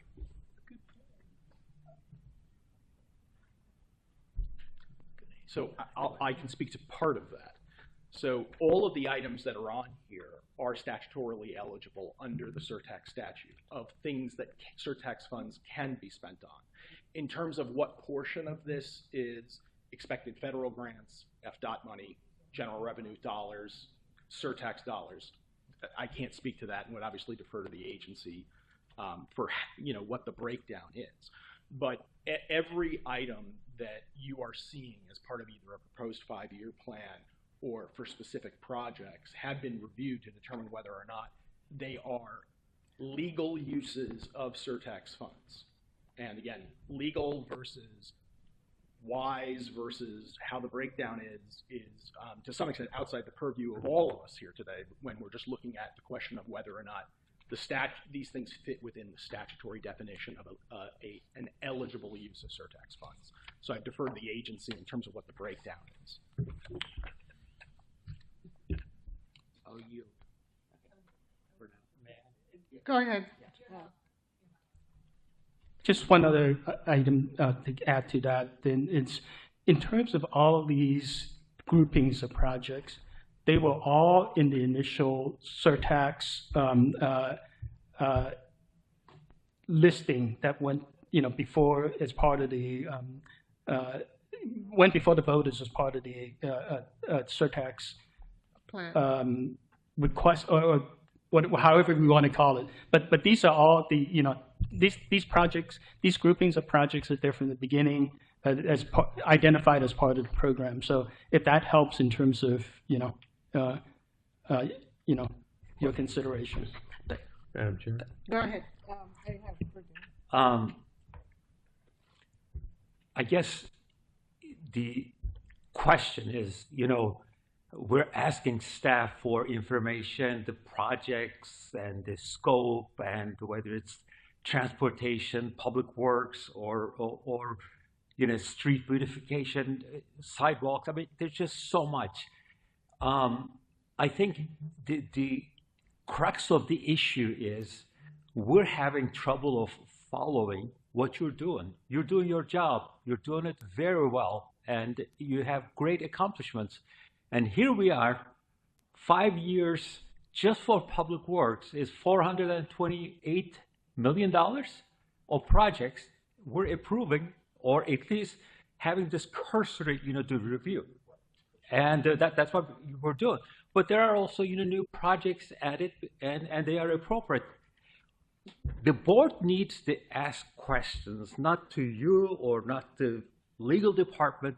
Are we having enough meetings during the year, making ourselves educated and making decisions based on information and on also adequacy? Meeting 4 times a year doesn't do this. And of course, we're volunteers. Fewer the meetings, better for us. But at the same time, we are making crucial decisions, magnitude of dollars of hundreds of millions, $1 billion range. And these decisions are vested on our shoulders. And unless we do spend more time and understand and comprehensive, ways, we're not going to be able to do our jobs. And every meeting, I've been here for 2 years, but this is all we hear. All right, so I'm going to chime in a little bit, if I can. I think some of these projects were approved before, and they all went through some measure of scrutiny by board members who have been here for the entire 5 years. And so some of these same questions that are asked. But now, our job is more than scrutiny. Our job is more than just pass or fail. Unless we comprehend what these projects are, and here we are, last meeting was in May, and then after this will be part of the county's agenda for approval. Right. We don't really have any other chance. What I'm saying is that we were having very frequent meetings when we started in the earlier years. And these are projects that, for those of us, and I think there are, five of us that are still here from the earlier board, chaired by Alan. We have had Doug, and I promise you, there was tremendous amount of scrutiny on these projects. I think for some of you that are new to the board, this all seemed like it's all new. And I hear what you're saying in terms of maybe not having the bandwidth of understanding what took place before, but the same questions you're asking, we've asked, and more, I promise you. So we're just at this point where now these projects are coming to fruition, and so you're hearing what you're hearing. So go ahead, Gretchen. Thank you, Madam Chair. I wanted to just reiterate what we do talk about every year during the board workshops and during the approval of the next fiscal year's budget and the look ahead at the 5-year plan, which is just a plan, obviously, and you're looking at it very rolled up. To the question about, is the surtax the only funding source for these project categories? I think it's really important, because the question was asked, that we put on the record that no, the surtax is not the only funding source for these project categories. There's a significant amount of gas tax and other revenues, both state or federal in some instances, where projects in the Public Works Department are getting done. And that is all detailed in the county's capital recommended budget. What comes before you is just a small portion of the county administrator's recommended budget that gets released on July 15th, and it's publicly available for anyone to look at. And if you look at the extent of projects that are being done in public works, in highway construction and engineering, and highway bridge maintenance, and in traffic engineering with non-surtax funding sources, it's quite a bit. But of course, as the gas tax revenue source becomes flat or starts to reduce, there is pressure in order for us to maintain our facilities to come to the surtax for some of these projects. So I just wanted to make sure, and we're going to talk a little bit more about what the role of the Oversight Board is when we get into the regular meeting. But I just wanted to make sure that you all knew that this is just, the surtax is a piece of their budget. It's not the whole budget. Right. And can I just say, I think in the past when we've had these discussions, we've requested a side-by-side of, investment that the county is making or any other federal investments, so we can see that it's not just surtax dollars that are being utilized. And I don't know if you have slides from that, but we've done that. So that might be helpful for our team, our board members, to see that it's not just surtax dollars that's being used. Following on that, if you took the drainage replacements, the bridge repairs, and the resurfacing, those $230 million plus, if there was a number to the right that's where the county is spending others' money for that. I mean, if that's all you're spending and it's all Surtax, I have a problem with it. By the way, looking at this for the first time, because we have 5 years to look at, to me, it's a staggering number. So if we're going to, I would feel better if we had a better understanding of how much we're spending in the county for those three items. If this is 10% of it or 50% of it, just let me know. It doesn't have to have a specific number. But I'd feel a lot better if it wasn't 100% of all the resurfacing, all the bridge replacements that's going on in the next 5 years. And I'd feel a lot better about that. Go ahead. Go ahead. Thank you, Madam Chair. I suspect this is going to be a much larger debate later this year. We're going to be spending a lot of time, or the elected officials are going to be spending a lot of time explaining the tax sources that are being utilized. The question is, if not for... Speak into the mic. Just pull it closer to you. Yeah. Is it okay there? Yeah. If not for the surtax, where else do we go?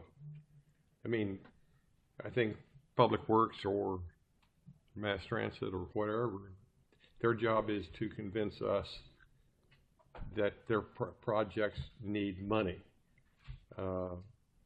And we have to ensure that the source of money that we are primarily charged with, which is the surtax, that those projects fit within the eligibility of the revenue stream. But the question is, if you take the money out or you refuse to utilize the surtax for these legitimate needs, where are you in fact going to fund these, or are we going to continue like we have in the past to put it off because it's underground, we can't see it, or that the deferred maintenance will continue to, I mean, just look at Fort Lauderdale with drainage issues. The question of trying to cherry pick three project groupings here and saying, well, those are lower priority and not eligible for the surtax, I think is the wrong approach. But that's going to be debated at a higher level than we are within this particular board. Okay. I mean, do you use property taxes or do you use surtax money? Are you fortunate enough to get state or federal funding support? I mean, we're going to be under a lot of pressure with other projects here as it relates to the withdrawal or the elimination of federal funding for these projects that, they are nice things, but they are expansion projects that may not get funded because the federal or state funding has been cut back. So I based on our legal counsel, is picking three project priorities here and saying that they're not eligible, or that I didn't pick these three saying they're not eligible. I've got an answer that they are eligible. My concern is are we using 100% of the surtax money to pay for these things that are reoccurring, okay? And we just heard that some of this stuff's only got a lifespan of 20 years. So I'm sorry, I got my planning head on and I'm looking farther down the road. But it's half the money right there, and that's a recurring expense. These other things are improvements that may need some maintenance later on. But I'm not saying that I don't know. I wouldn't call that cherry picking, but I like what I've heard, but I'm still concerned that the surtax wasn't here to do everything in the county. That's my comment, and I'll leave it at that. Thank you. Right, and it's not, thankfully, right? We are getting funding through the county. There's some federal dollars that are intermingled with a lot of these projects, and sometimes even the various municipalities may have investments. I think we made sure of that in the earlier days. Okay. Go ahead.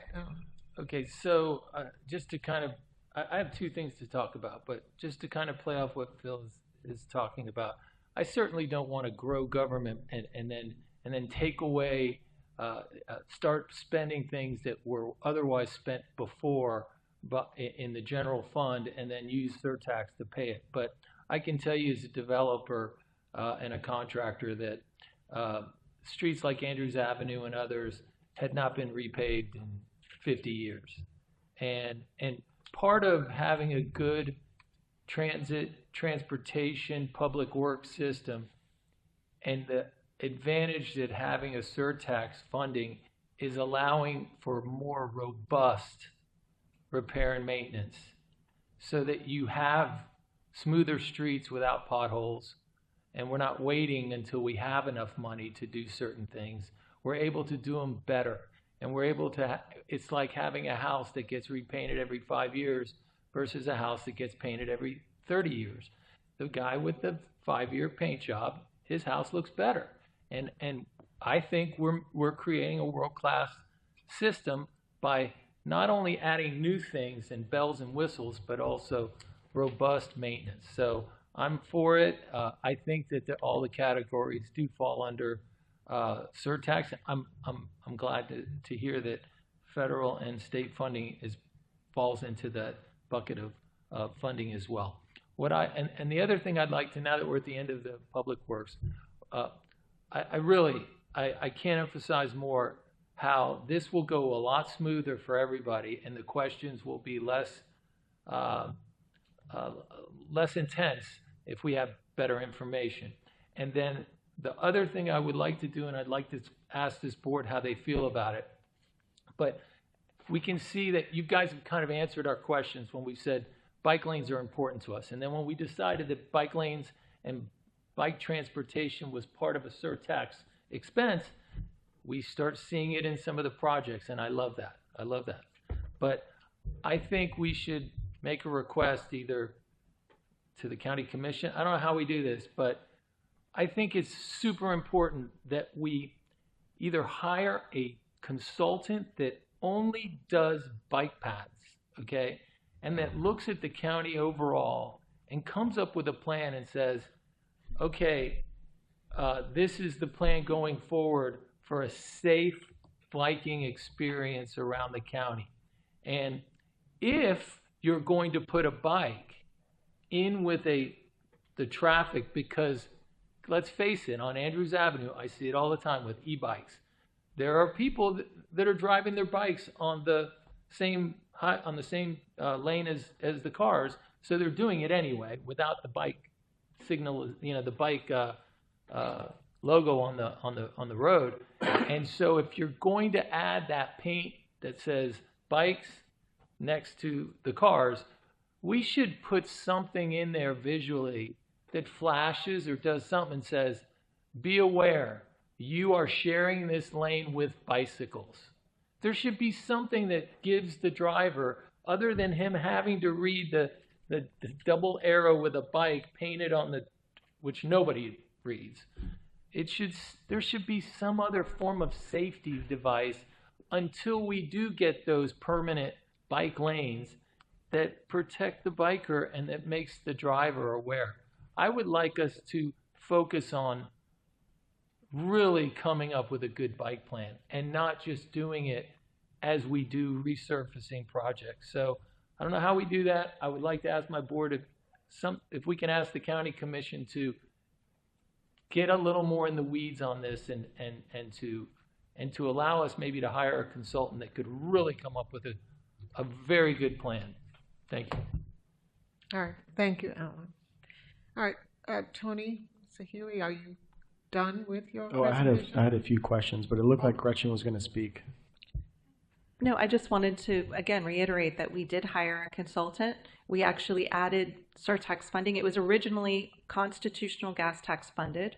We added surtax funding. We brought it to you. You all approved it. We took it to the county commission on an action item. That consultant is working on a 20-year master plan for safe bike and pedestrian facilities all across the county, connecting city roads, state roads, county roads, and we're going to be bringing that hopefully back to you in December if it's ready. Okay? I would. I thought we did that somehow. Safety Thanks. consultant. Yeah. Thanks, Tony, for your go ahead. presentation. So what? Oh, you still have more? Oh, No, go ahead. I want to say, I mean, everyone just makes such good points here.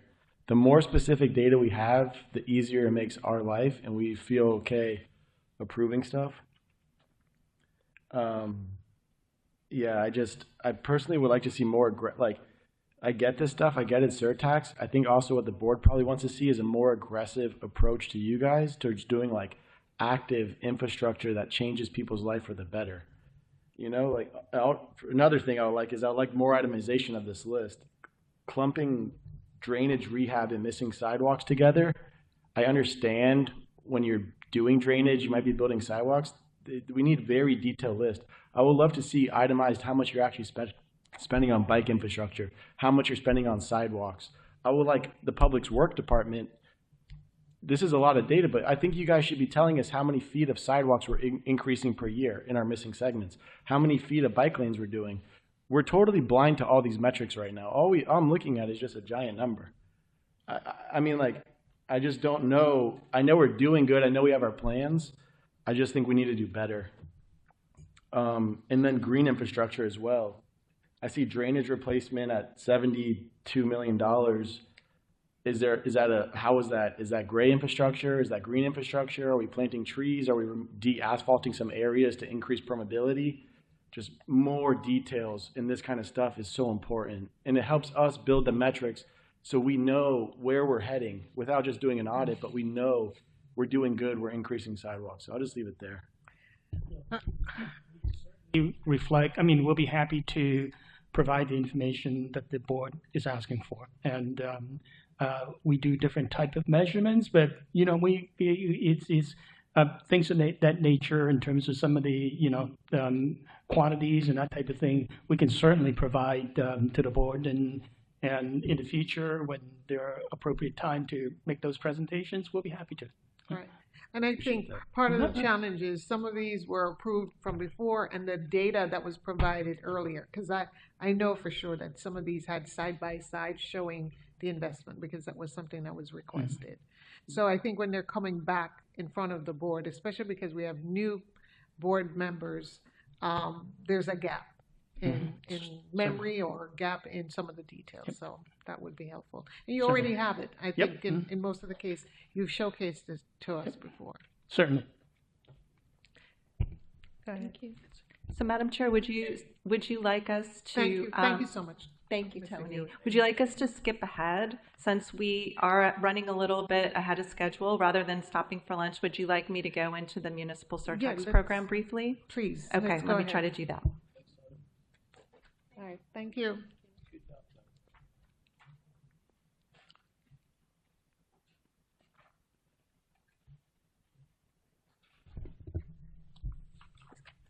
So while they set up for lunch, I thought, again, to keep us on track, we'll go through the Municipal Surtax program accomplishments. So to find that in your binder, you're just going to skip through all of the Broward County Transportation section, and right after that, you'll find the Municipal Surtax program accomplishments. So first up, we just wanted to highlight for you how many projects in the Municipal Surtax program have been completed between 2020 and 2025. And you'll notice that we have a good balance between the capital, that MCP stands for Municipal Capital Projects, R&M stands for Rehabilitation and Maintenance Projects, and we have 38 that are complete, 44 that are underway, and a total of 82 executed agreements. Shout out to the Surtax legal team and to all of our municipal partners for really getting those project agreements underway.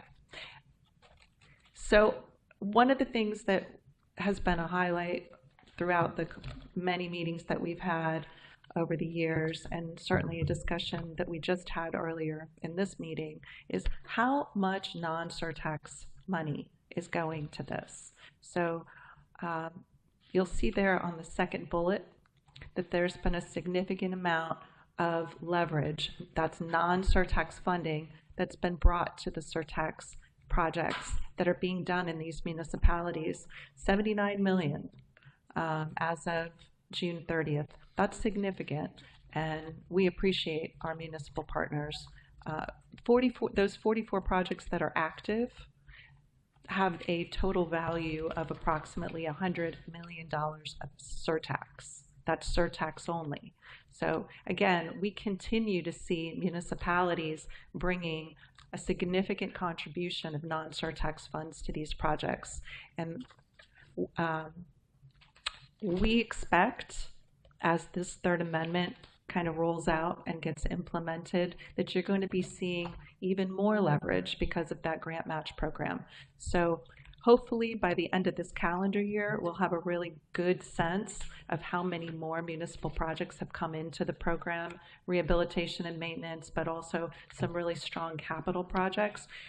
Just to give you, it's not here in your presentation because we got it late yesterday, but just to give you a sense of how impactful having access to surtax funding for the first time really is for our cities.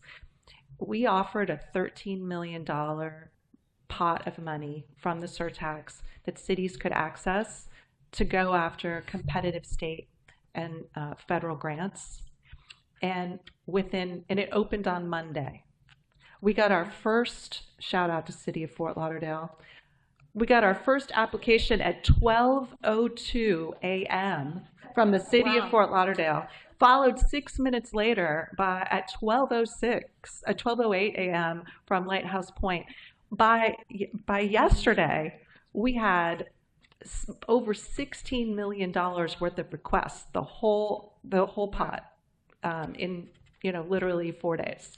So we've already done our initial review. We've sent the applications and all of the backup documentation, which wasn't a lot. We're trying to make this as simple as possible, but we've already sent it over for legal review on eligibility.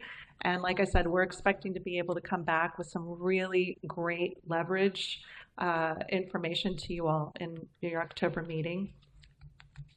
Good. It is good. So this is a slide that you all asked for a few years ago. We continue to provide it to you. It was just so that you all could get a sense of how many projects that are in the municipal surtax program are capital, construction versus design and planning, and then how many are actual R&M projects by city. So that's all this is intended to show you, that we've got projects in various phases across various cities. And this has nothing to do with value. I just want to make that very clear. Those bars don't have anything to do with the dollar value of the projects. It's just the phases. And then you have the projects that that will be programmed into the 2026 5-year plan for the cities. We're only showing you capital projects here. There will be rehabilitation and maintenance projects as a result of the Third Amendment formula distribution process, but we're not going to know what those are until we go through. Hopefully we'll have at least something to share with you in October, but again, our fiscal year starts October 1. Those applications will probably start coming in, late September, early October. But this gives you a sense of a pretty good number of projects in the capital side. Yes, of course. I looked those projects up, at least the design and construction ones, and I just want to give a shout out to Coral Springs, Pembroke Pines, Fort Lauderdale. I mean, a lot of this was sidewalk infrastructure. So this is helping out neighborhoods where people right now are just shoved to the curb. And this is kind of what the surtax, this is what I like to see. So it made me really happy that the cities did it. Yeah. So with respect to the Third Amendment, I did just want to give you all an update that since we spoke last, we've had 3 workshops with the municipalities about the Third Amendment. They were incredibly well attended. Those happened on August 13th and 14th. We walked through what some of the new processes would be. We actually talked about the grant match program application because we knew that we were going to start receiving those applications on the 18th. We wanted to give cities a robust opportunity for a dialogue around any questions that they had about supplemental information, what was eligible, what wasn't, what the percentage required match was. Every city that came to the Surtax program for Surtax match had to have their own skin in the game. So they had to bring at least 25% of that match. So there was a lot of discussion around that. A lot of interest, obviously, in how the formula distribution would work, and the addition of microtransit, which is on-demand transportation, into the Surtax program was going to work. Again, I feel like we will have a better sense of where this is all headed by the time we meet with you next. For now, again, I'm focused on capital projects this year. I'm not bringing you the rehabilitation and maintenance projects yet, but I will show you the municipal R&M 5-year plan once we get a good robust list for 26. Nothing has changed here. We have not accelerated any of the municipal capital projects that were in the 5-year plan that you saw for 25 through 29. But one of the aspects of the Third Amendment that is important for you to understand is that when the MPO Surtax Services team was recommending projects in Cycle 3 and Cycle 4, they did recommend projects that were in a planning phase or a design phase, and then we didn't see the next phase get recommended. So as part of that Third Amendment those terms and conditions, the decision for all the parties was that we wanted to prioritize getting those next phases programmed.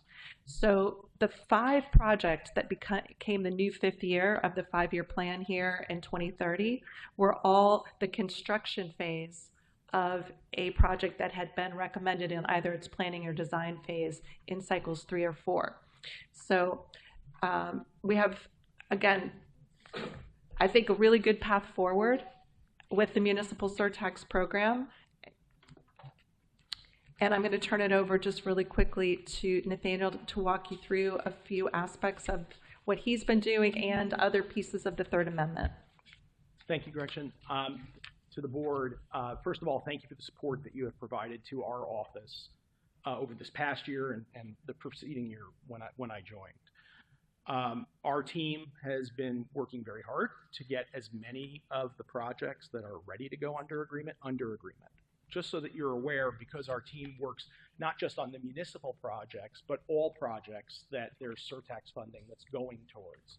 So a significant portion of our lawyers' times and our professional staff's time go to many of the public works projects, transit projects, and transportation projects generally.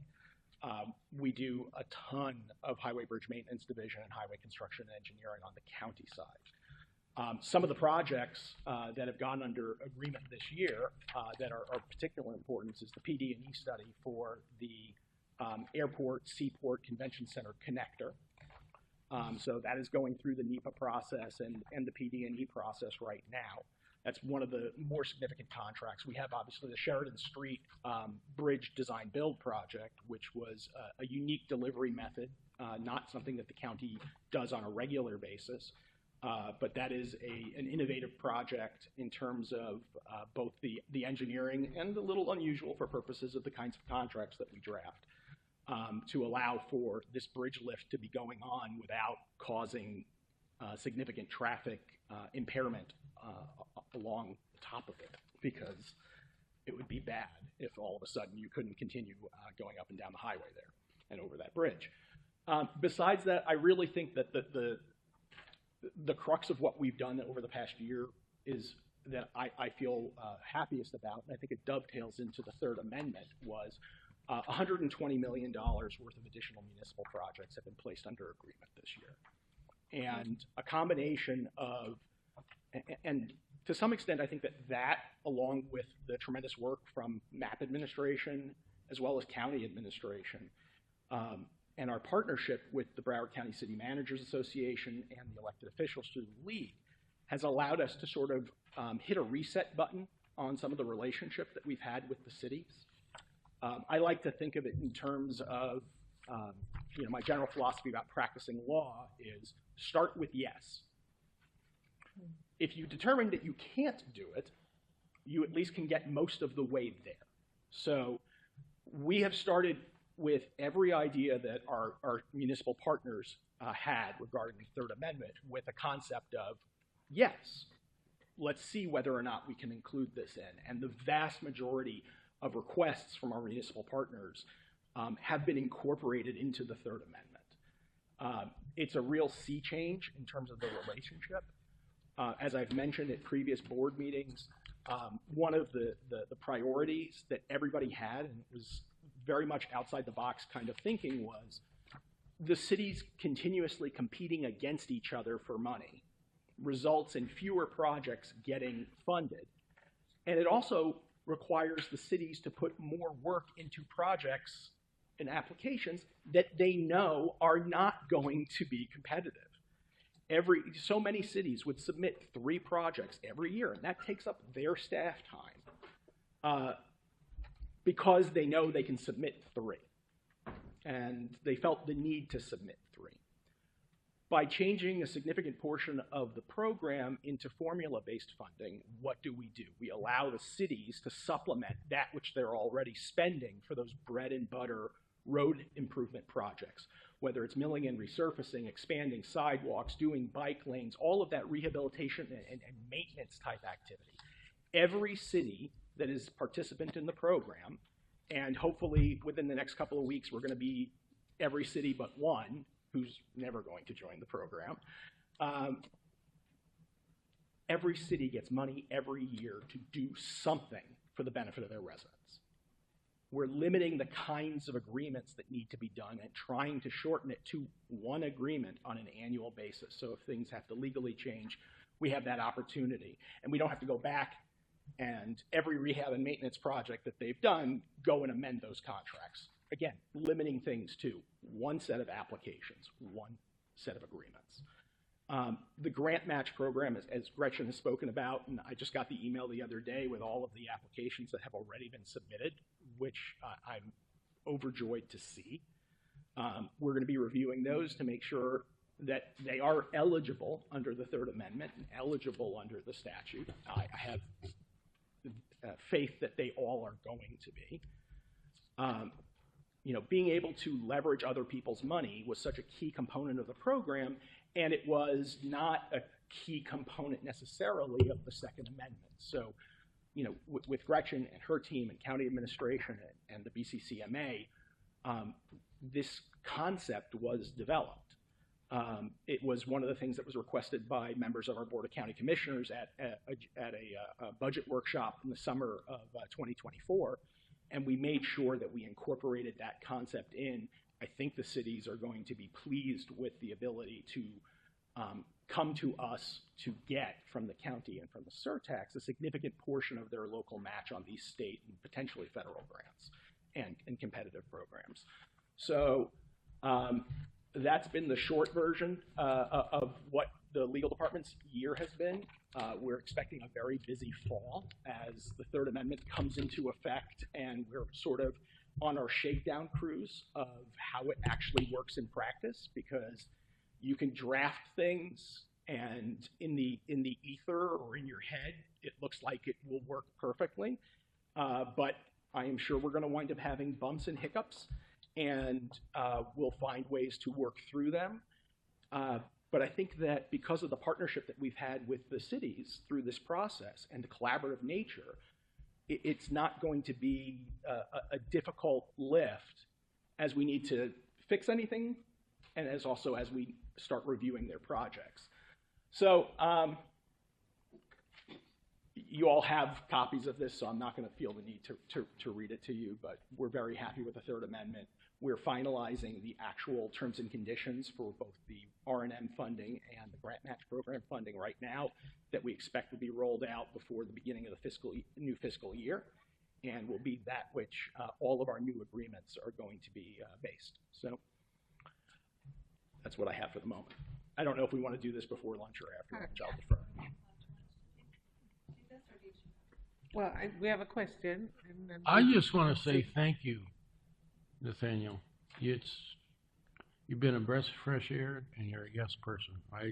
The work that you've accomplished and gotten rid of all the headaches we had for the first couple of years is refreshing. Well, Mr. Kuhlman, as I said, I think during our first meeting, the municipal side of the program is approximately 10% of the funds. It should not be more than 10% of the aggravation. And I think that we've achieved that through the Third Amendment. And again, we have a great group of lawyers and professional staff working on these matters, including individuals that are not formally part of the team. We have individuals who are helping us with commuter rail within the office that are not part of the Surtax legal team and administration. But we have a great group of lawyers. We have great professional staff, and it's credit to them. Flexibility and open-mindedness from administration and from our elected officials, both at the municipal and county level, that sort of led us to where we are today. All right. Thank you. Let's just, you have a question? Well, both of us, I okay, think, go ahead. Sorry. We read through this. Go ahead. Do you want to go first? Phil? Well, mine's short. It's under the audit section. There was I'm sorry, Mr. Allen, we're talking about, are we going to get into the discussion item now, or are we going to wait until after lunch? I'm fine with whatever you'd like. I have some discussion topics for this before questions, but I'll defer to the chair and to the board as to when you want to deal with it. Yeah, let's move forward. Okay, great. So, as part of the Third Amendment, well, mine was have, just a specific reference as it relates to the decision or the vote that would be required to go to an outside auditor to do a performance audit, and why you chose a supermajority vote of the board rather than a simple majority vote. We have a number of items that are within the ordinance as it sits right now that would require supermajority votes. This was just one of them. It was part of the discussion that we were having with administration. There is no magic number. If the board's, I don't know if I was trying to read something else into it, and I didn't see why. There is no there was reading a anything distinction made it. between a majority of this. Yeah. Okay. There's absolutely nothing further to read into it. It's an entirely new section, actually, because this didn't exist beforehand. So if the board's desire is to not have it be a supermajority and a simple majority, obviously these are things that are ultimately up to the Board of County Commissioners. We will discuss them with county administration and finalize the ordinance. Will you be bringing this back to us, those changes? So here is the challenge that we have, and it was mentioned earlier by one of your colleagues, is because of the amount of time that the board meets during a given year and the timing that we have for getting the ordinance in place, which is going to be at the beginning of the fiscal year, I'm certainly happy to send out notification to you all and copies of the materials as they get finalized over the next couple of days or week. But I don't believe that the board is going to be meeting before the item goes for a public hearing, either at the last September meeting or the first October meeting. So again, I'm happy to take all feedback on this, incorporate changes, and send things out and have individual discussions with the board, with board members. But it's unlikely that the final document is going to be coming back before this board for further discussion before it is submitted to the county commission. And again, there are expected to be no material changes from what you've now seen in the memo. But if the board has another meeting in between, I'm happy to bring it back. But there's also the opportunity for you all to come to the county commission because it will be a public hearing item. Twice. Go Mr. ahead. Hoover, sure. Go ahead. Okay, so I went through some of this, and I'm the one that always has questions, and this board should be able to make. I really don't feel comfortable, even the county commission making changes to the authority of the oversight board. When the oversight board was put in here by the referendum of the vote, the voters expect us to, I mean, you could just say, let the county commission and I'm not saying they would, I'm going to an extreme to make a point. The county commission could just say, let's just eliminate the oversight board altogether. And then they get to vote on it, but that's not the will of the people. And so I don't think that we should be that we have to go show up and say, hey, don't change the authority that we have to the county commission at their public hearing. I think it should be our choice whether or not we wanted a simple majority or super majority. I think the reason it's a super majority is because it's harder to do. And right now, we have the right to perform the audit the way we want to perform the audit. And if we want to do a performance audit, we have the right to do a performance audit and hire another third party to do it. But now we have to vote on it based on this change. And so your question about simple majority, I don't have a problem with it. There's a lot of efficiencies that come with the county auditor, but I do think that we should be able to audit performance. And I do think it should be a simple majority. It should be this board just saying, hey, let's do it. And we vote on it and we do it, okay? I do appreciate, the statutory eligibility thing. It's pretty clear cut.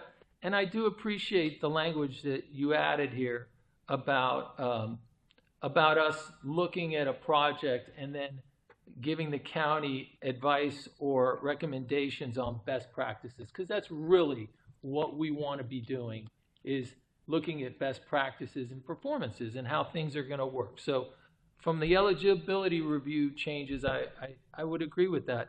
But on the audit side, I think that is the one thing that in the end, when something's not working, we can have someone do a performance audit and say, this isn't working. Has nothing to do with the eligibility. It has to do with performance.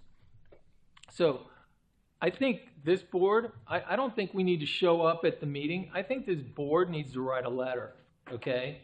And any of these things that are objectionable, or we should be asking our attorney that sits, that's the other thing, by the ordinance, we could have our own attorney. We don't need to have the county's attorney. So we ask our attorney to write a letter, and he should write one, and we should send it to the county, and that should be what we say or ask for. I want to understand the appointing authority's supermajority vote.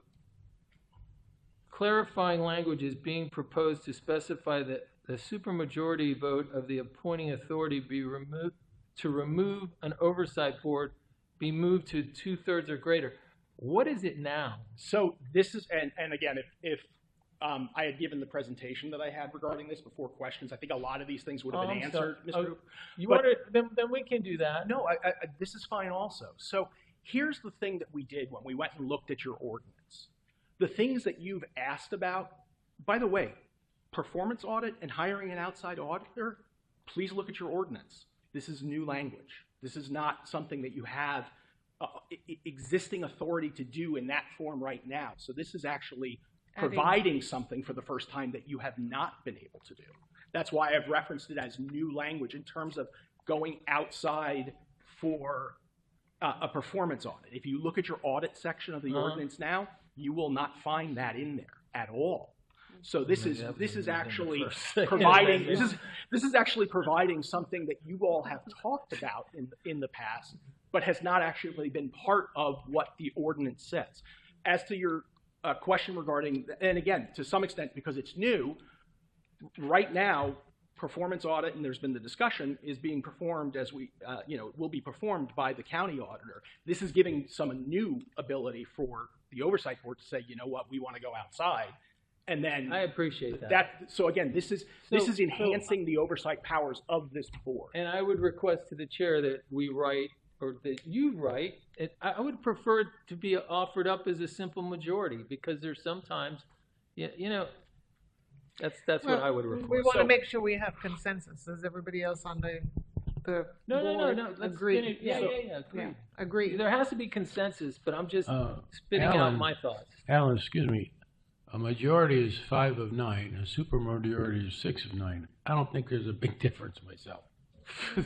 Says the guy that when you lose the vote at 5-0, you know, that's funny you say that. You know what? You can elect a president with 51% of the vote. This group has been Jesus pretty much Christ. on target, but I mean, 5 or 6, what's the big deal? Okay, all right, buddy. All right, so again, I'm asking the question: what was it before, or did the appointing authority not have the ability to remove somebody? So here's the thing. I went and looked at how other county boards deal with things like removal for lack of attendance. Right. If you look at the ordinance for other boards, removal for lack of attendance is automatic in certain circumstances. Here, because again, this board is in many ways different than other advisory boards that exist within the county, and you have an appointing authority that is not our Board of County Commissioners, I didn't think it was appropriate as the board's lawyer that there be automatic removal based on attendance issues. Right. The appointing authority, because you have that other body that actually handles who is sitting on this board, to bring that to the board. The same thing for, and again, right now it provided for the board to, the appointing authority to remove board members, and didn't specify whether that's just one of them, the one who is primarily working on the particular category of certain members of the. So again, putting in things like a majority vote or a supermajority vote were to clarify things that are in there in concept, but don't actually say how it happens.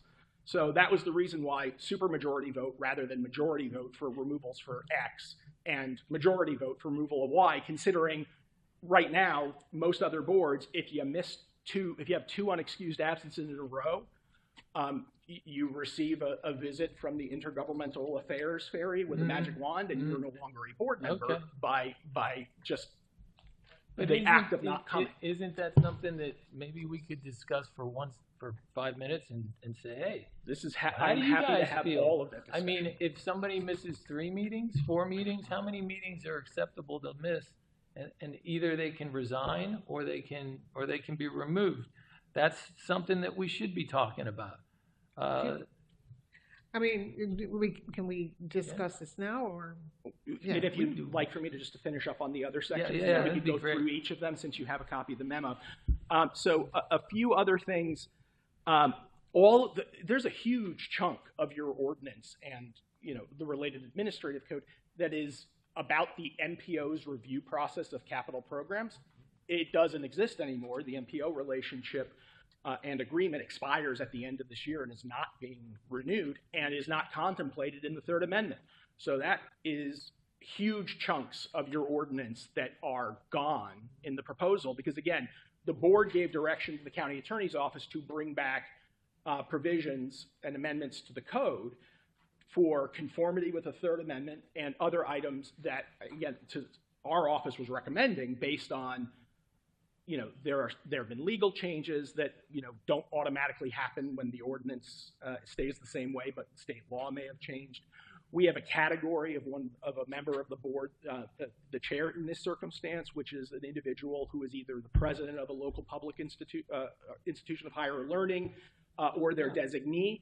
And again, because of changes in state law, concepts like supplier diversity are no longer things that we would be having. So there have been, again, revised requests that keep it in that same context of vendor and supplier relations and workforce development, because that's what, to some extent, that role related to.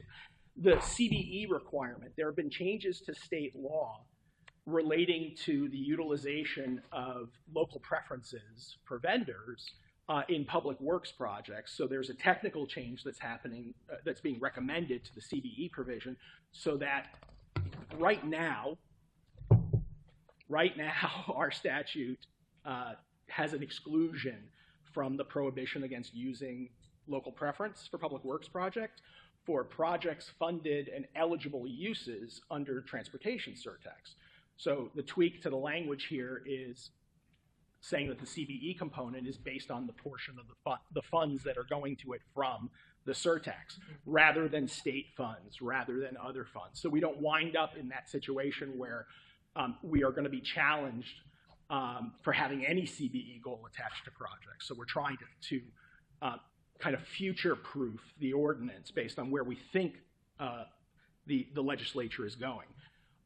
One of the, and again, I think I've spoken about the appointing authority concept because, again, it's just in there as the appointing authority may do X.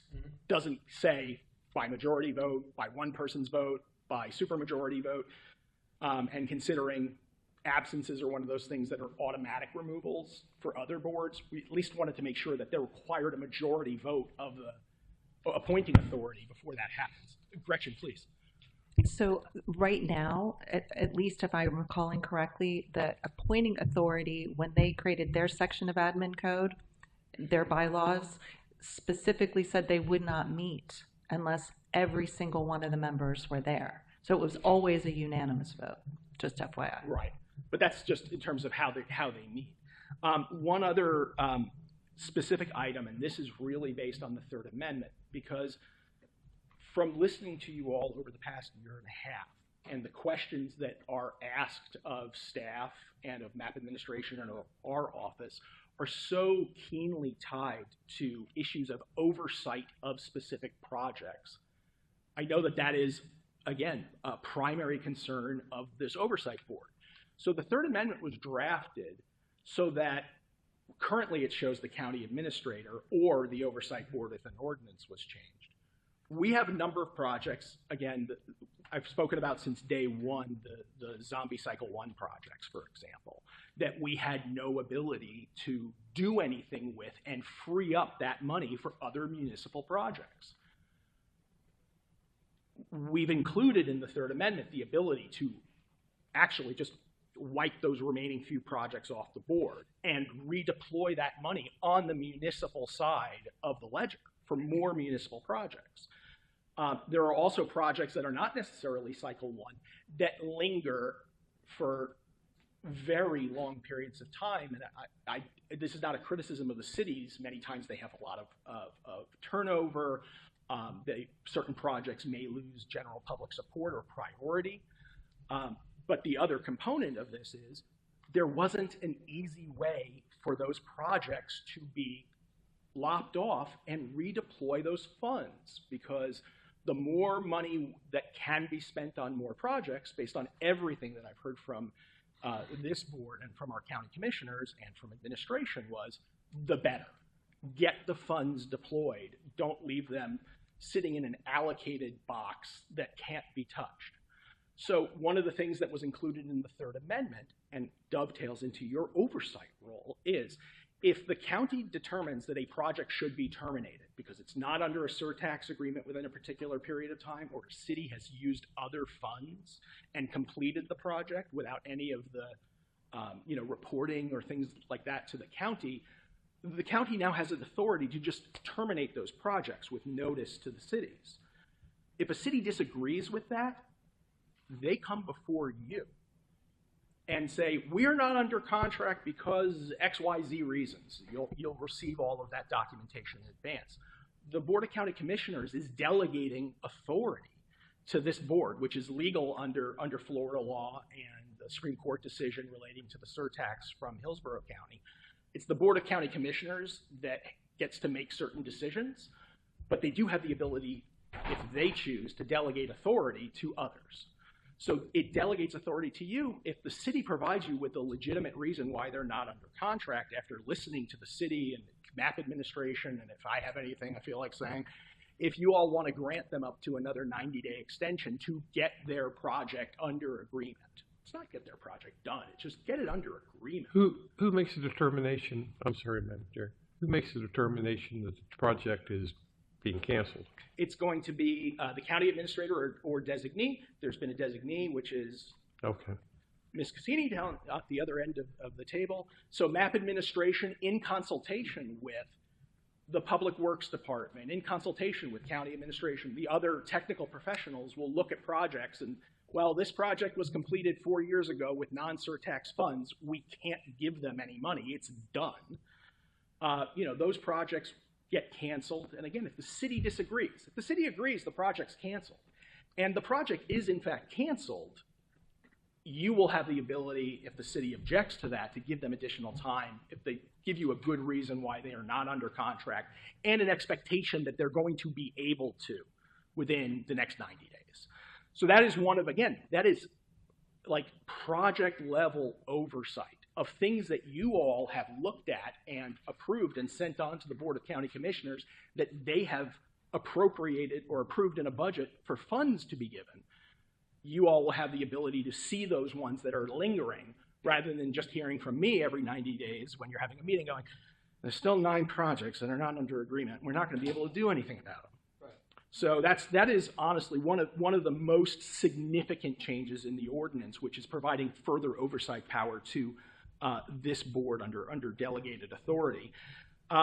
The other things, one last thing just to mention, which is we conformed your quorum rules to the other boards in Broward County. So after the pandemic, or during the pandemic, there was some back and forth with the state and various local governments in terms of what do we do during a state of emergency where everybody is not going to be in the room together? Can people appear telephonically? There is a very old Attorney General opinion that says you can't. Quorum means bodies in chairs.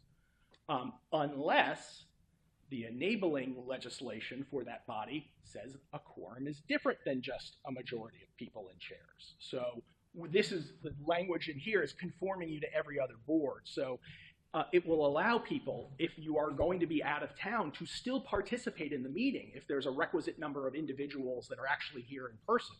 And if there is a meeting that was planned, like, God forbid, next year, the August budget meeting happens and there is a tropical storm or a hurricane, and we are not going to be coming all together in person. If it's a declared state of emergency within the county, the entire meeting can be held by electronic means so that you can continue the important work, notwithstanding Mother Nature outside. And that's pretty much the extent of what the changes are. There's some typographical errors and things of that nature that we're fixing, but those are the substantive changes. I'm happy to talk about all of those. And if the board has different views of these things, to take those, again, our office is given direction from the Board of County Commissioners to draft ordinances. So we have to, again, follow that direction, but I want to take into consideration all of the comments that you make, especially when they're not items that are strictly related to compliance with the Third Amendment, but just other things that were going to be recommended in connection with this. So I'll defer to however you all want to discuss the item, and I want to make the changes you have. I just had one question. I probably should know this, but the MPO is no longer going to be grading projects, okay? Projects. Who is? So because we're moving to a formula-based funding system for rehabilitation and maintenance projects, the review process is expedited in terms of our office reviews it, is it statutorily eligible? The answer, again, it's these rehab and maintenance projects are roads, sidewalk, milling, and resurfacing. Unless I get something bizarre, the answer is going to be yes.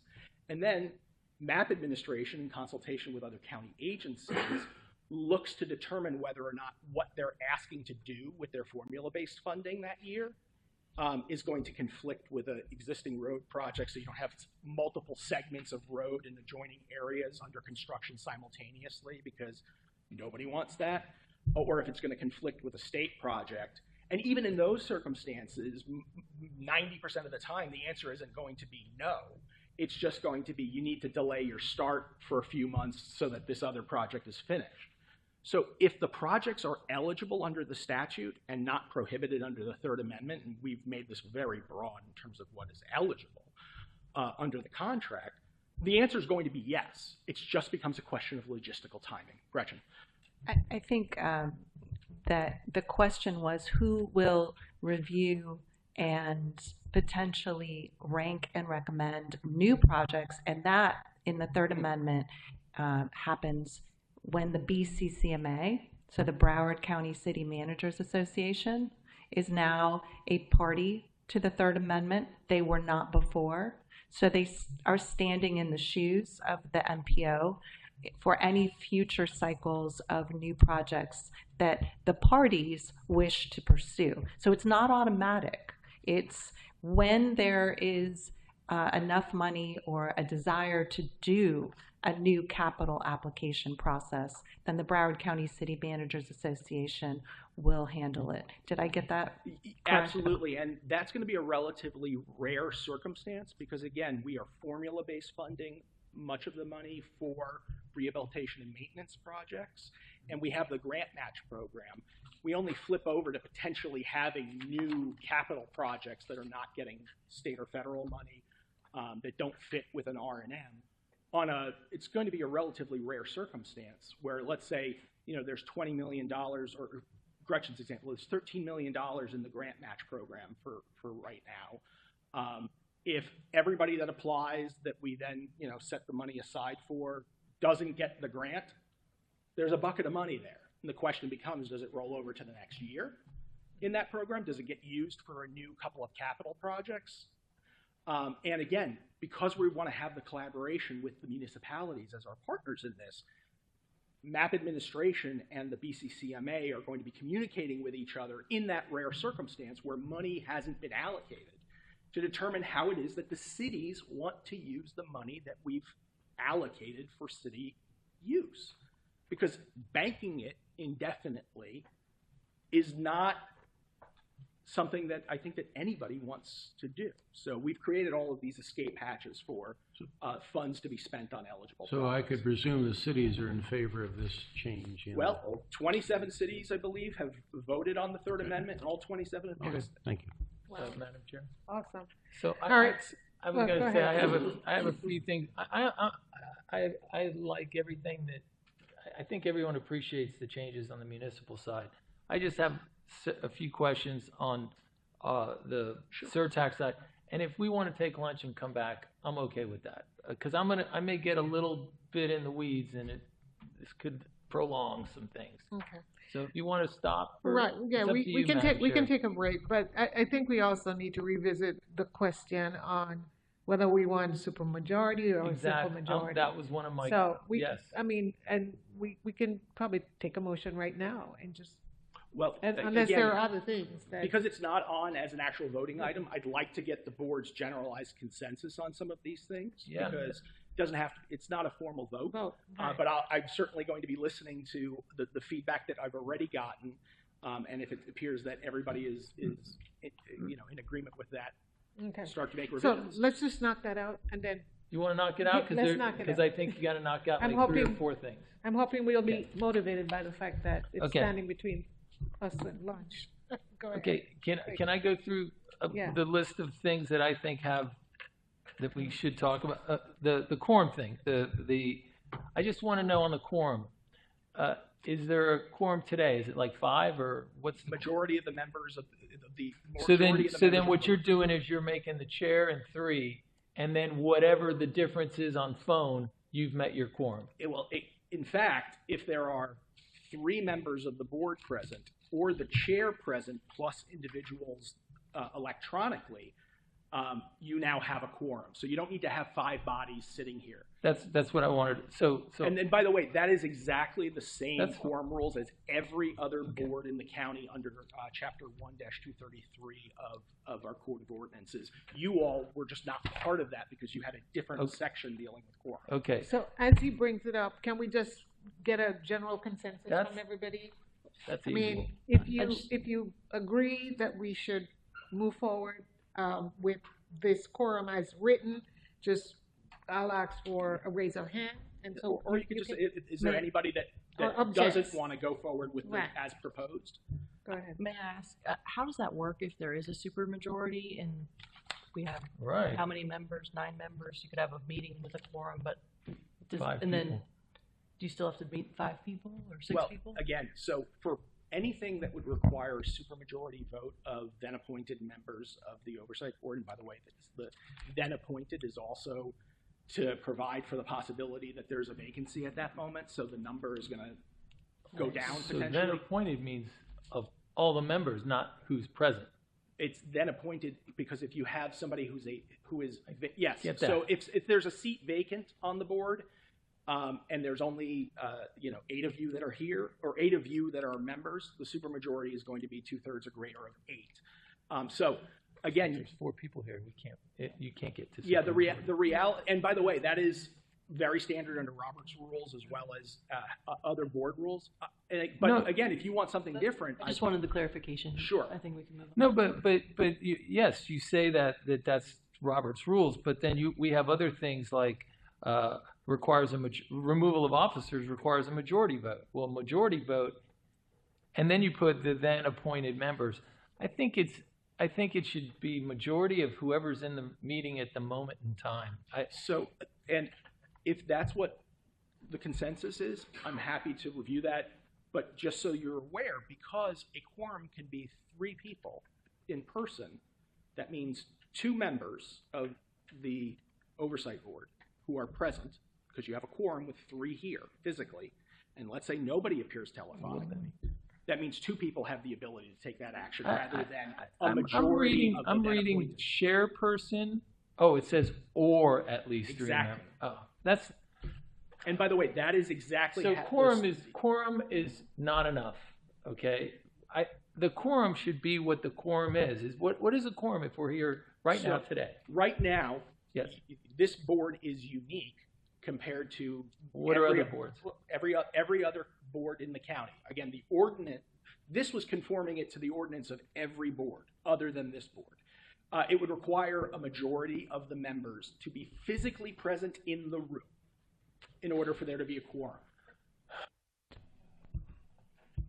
Sorry, I screwed something up. So we could never do a performance audit with a third party.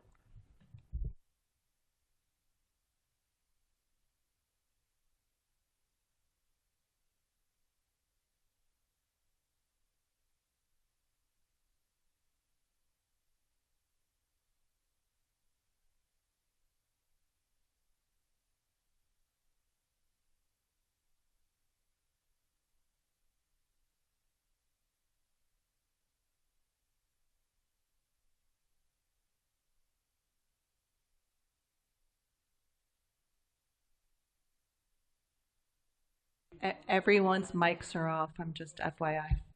I'm not advocating for any particular number of these. Many of them were done for conformity with other boards. Many of them were done in the context of it's a new right and power that's being delegated to this board. Gretchen, I know you. So I just wanted, for historical context, Mr. Hooper, when you were the chair, this administrative code, the second version, was brought forth to the commission.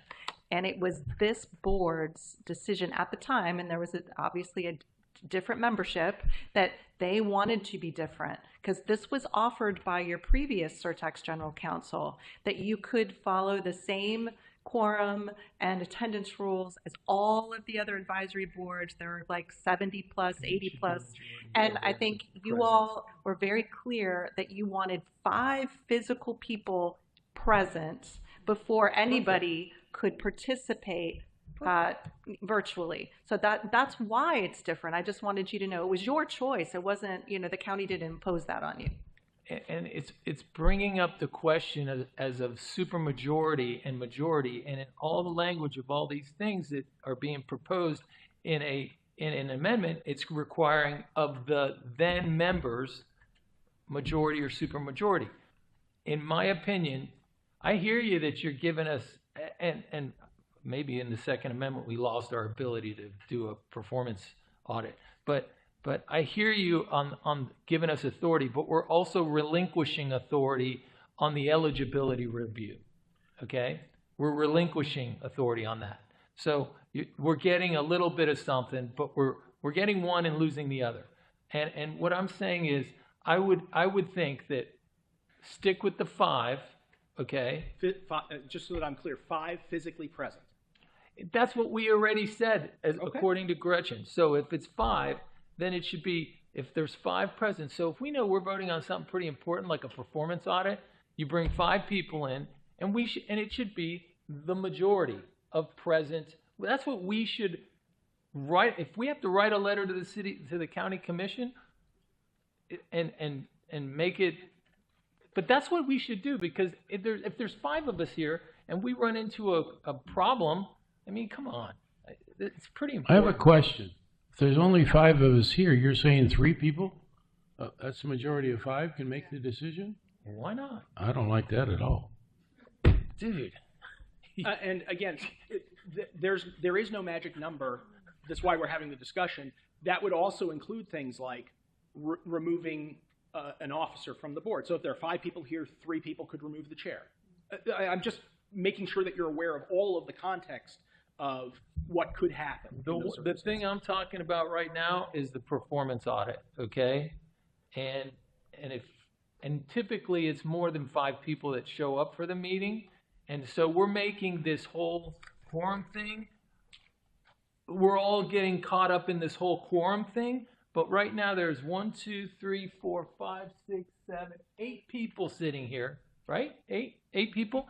And if we wanted to do a performance audit, then all we have to do is get a majority, which is 5 out of 8. And I think that represents, that's pretty good, okay? Because sometimes people don't agree, okay? And all our other stuff that we vote on is majority, a lot of it. I don't, and if we want to remove an officer, well, first of all, this group would not be trying to remove an officer unless the officer has done something or has been absent, okay? And so 5 of us vote.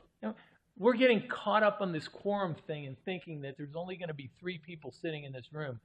And if we want, let's make it the quorum 8. I don't care, but we should be making it. It should be majority. It should not be super majority. All right, let's get some consensus on this. Everything. Is there anybody who objects to us having it stays as majority? Or is that the general preference, that we go to a majority vote? Of the present. Maintain majority vote. Is that a yes from everyone? Yes, I prefer a majority vote. Okay. All right. Can we just go through to everybody that, starting Phil? Majority. Che? Yeah, we're talking about in terms of the performance audit piece of this, right? It's the only section in terms of supermajority is the hiring.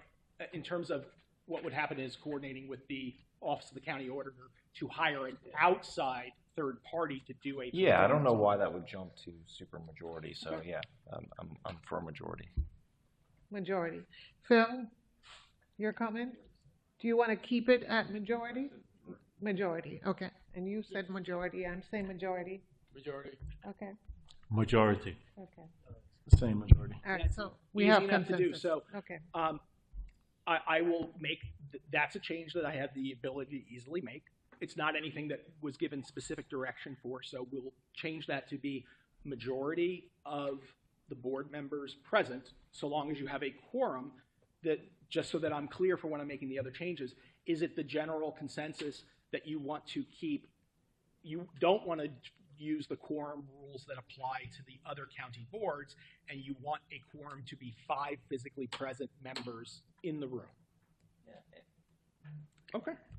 Well, the majority of members. Yes, period. and Gretchen, and I think Gretchen, if we were voting on something that's pretty important, she's going to let everybody know that we're voting on a performance out, right? We're going to know about this, right? And to those who think it's important, be there. And I think historically we've had good attendance from our board members, so. I think we're good if we just go along with majority vote. A question. Right. If we have 5 present, we don't have the ability to have outside people call in? If it's the desire of the board, once you have a physically present quorum, to have other members appear telephonically if they can't be here in person, I will make sure that your ordinance and your admin code reflect Because that. to me, I would think if we have our 5 present and we have 2 or 3 call in on an important issue, those people should be able to vote. And then the majority becomes. That's the situation you have right now. So what you're saying is that you'd like to keep it the way that it is now. I want to just bring one thing up that I just want to reemphasize, because Nathaniel talked about it, and some of you have individually mentioned your concerns about this to me. So this was your opportunity. If there was a declared disaster, that you could still meet quorum with no one physically present, so that if the roads aren't passable, but we can still have a Zoom meeting, that you could still do business. So that's the one area that I just want to make sure you all are on the record about, if you'd at least like to have that change so that you have that option. Right now, you don't. Right. So I think the key is that we have majority vote, whether it's in person or it's electronic. I think that's the consensus. Right, but not the then appointed members. It's the people that are in the meeting. Provided that you met the 5 quorum, a lot of this stuff says majority vote of the then appointed members. That means if there's 9 members and 2 don't show up, right? Exactly. So again, majority of then appointed means if there are 9, 2 don't show up, you still need 5. Right. And that would be a unanimous vote if there was only 5 of us in the meeting. So we've had vacancies on the board before where we've had meetings where there are vacancies. Again, you're still now, your majority, the total number has shrunk, and the question becomes, what is it that you want to do under those circumstances? But I think I have general consensus on all these things from the members, so I'll make those changes.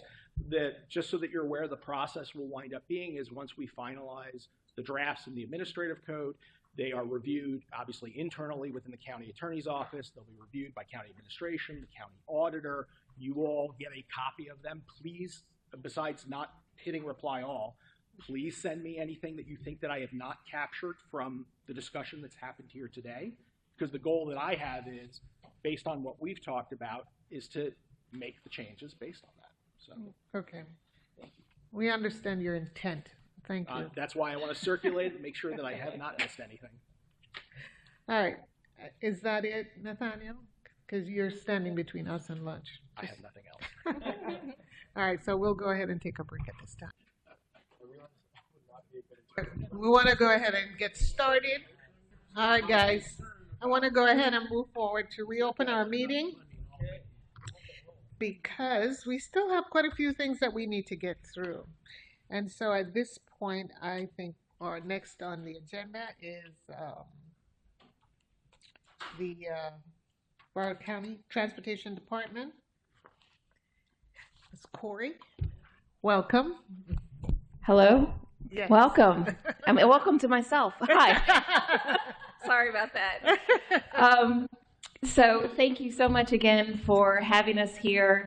We're glad to be able to share with you what we've accomplished over 2025, talk a little bit about what we're projecting to spend on 2026, and then the 5-year look ahead.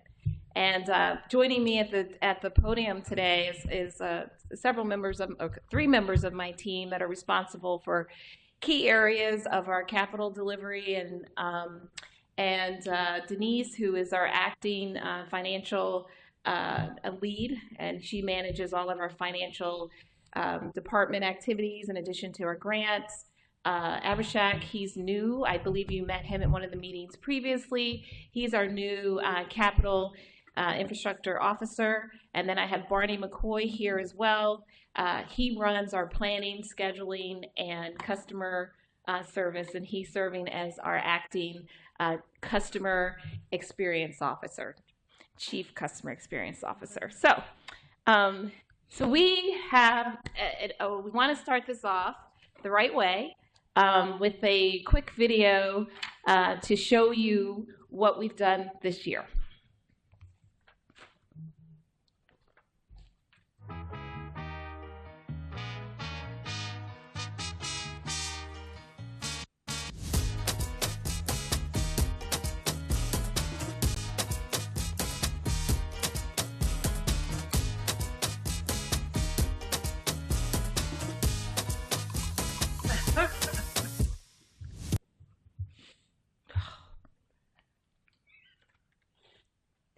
interim hates me. It works every time before we start. They test it, and it works.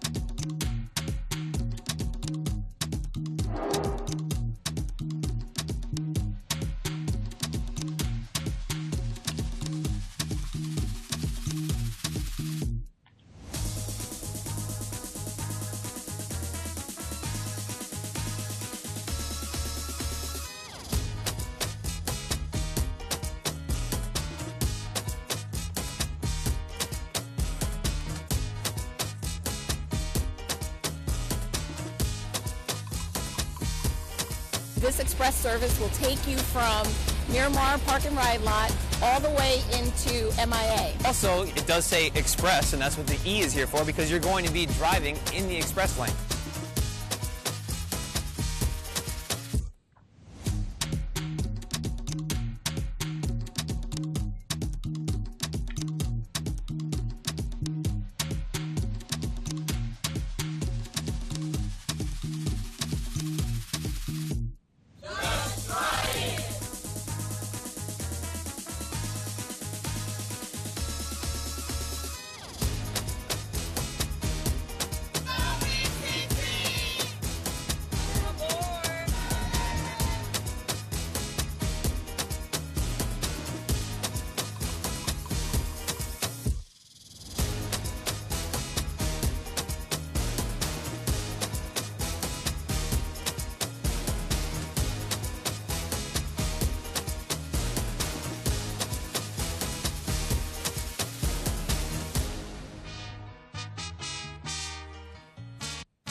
The future begins with Broward County Transit, powered by Primo. Okay, so that's a little bit of what we did last year, or this year. One of the things that's good about, I don't know what's better, to come before lunch or after lunch. Well, so, that music really helped. The music helped wake you up? Okay. You know, at the end of the day, one of the key missions for any transit agency, and for us in particular, is to provide mobility options that connect people to opportunities while strengthening the economic fabric of our community. Just for additional reminders, we are the second largest transit system in the state of Florida.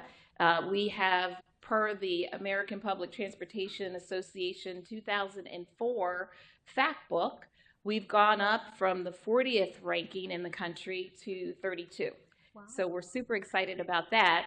And we know that when we are finished with Primo, we're going to be likely in the top 20. So this is huge for us to be able to see this kind of movement. You know, we talked a little bit about the number of fixed routes that we operate. Again, as a reminder, per that video, about 422. We travel and cover about 14.1 million miles annually, and we have and deliver about 1.1 million passenger miles a year. We also have about 1,300 professionals, transit professionals that work for us, that, you know, we make sure that we get people to where they want to go. And we have community shuttle in 18 of the 79 cities, 18 cities with 79 community shuttles. And we maintain 2 maintenance facilities, 4 transit centers, and 5 park and ride lots. When we're looking at our overall passenger activity for the year, we are roughly at about 20 million rides this year so far. We have also seen an increase in our paratransit. I'll talk a little bit more about that. Our community shuttle is at about 1 million, and our Late Shift Connect, we've also seen an increase in those rides as well. I did receive a question about our per passenger costs for our fixed bus routes. And we are at about $8 roughly per passenger. So we did do a little comparison to national numbers as well as the state. What we found is that across the state, when we look at other agencies, we're second in terms of size and then second lowest in cost. So that's something that we're super proud of. The other thing is that in this area, we are, Miami and us are kind of neck and neck in terms of cost, while Palm Tran is significantly higher than we are. The national average is about $11. So we're $3 and some change lower than what they are. And so, we are looking at that we use the National Transit data set as our source of information.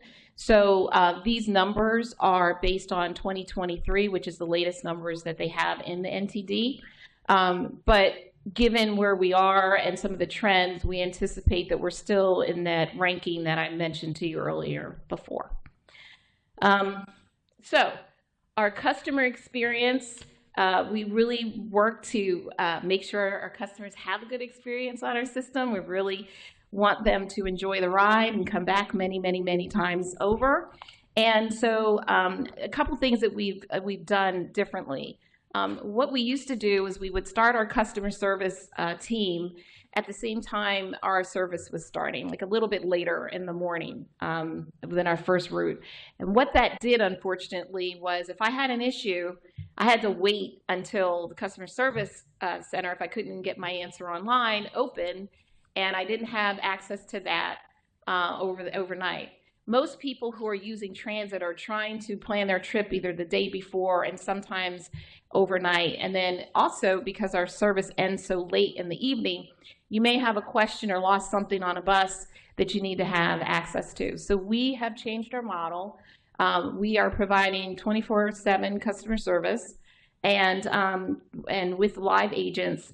And what we've seen is about a 74 increase in calls as a result of that. So we know that there was an untapped market there that we weren't getting into. We've also reinstated our funding for I-75 Express service. We have improved our ridership on our Park and Ride in Miramar. And we have that service now goes from the Miramar Park and Ride all the way to Miami Central. We submitted our first TDP, our Transportation Development Plan, our progress report under the new TDP rules to the state, and our Late Shift Connect. So this is one of the Surtax favorite friends online. We've made some insignificant improvements to the service. We've increased the amount of money that our passengers can use the Late Shift Connect service, and we've extended the distance that the service can go. And what we saw as a result of that, thankfully the commissioners agreed that this was a good investment. We saw a 352% increase in usage.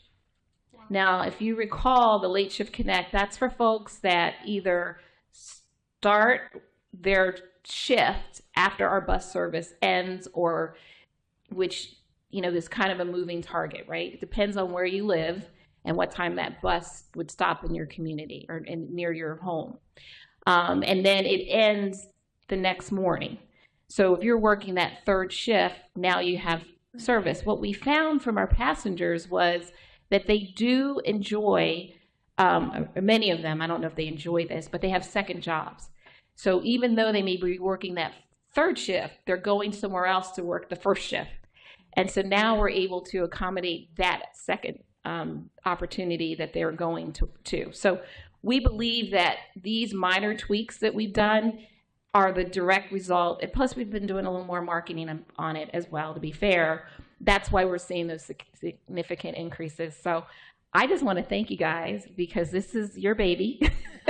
From what I was told, it was something that was near and dear to you all, and that you really wanted to see this be successful. So we're trying to make it work for you. So Corey, one quick question. Have you engaged with employers more? Because I remember that was part of the conversation at some point. Yeah, so Has any early influence? on, we were doing a little more, we were doing a lot of B2B kind of relationship building and awareness building and getting some of like the hoteliers to kind of push the message down to the workforce. I think what we're doing differently now is we're pushing directly to the consumer. So we're not going only through the business community, and I think that is the major change in terms of our ridership, because we're talking directly to the consumer. We have ads running when they're making their decision to use transit. And so there's a larger awareness of this service that's available. The other thing, to be fair, is over time, anytime you introduce a new service, there's word of mouth and there's other things that kind of drive adoption rates. But this is even better than that. So, and then our paratransit service, we've seen a 15% surge in ridership there as well.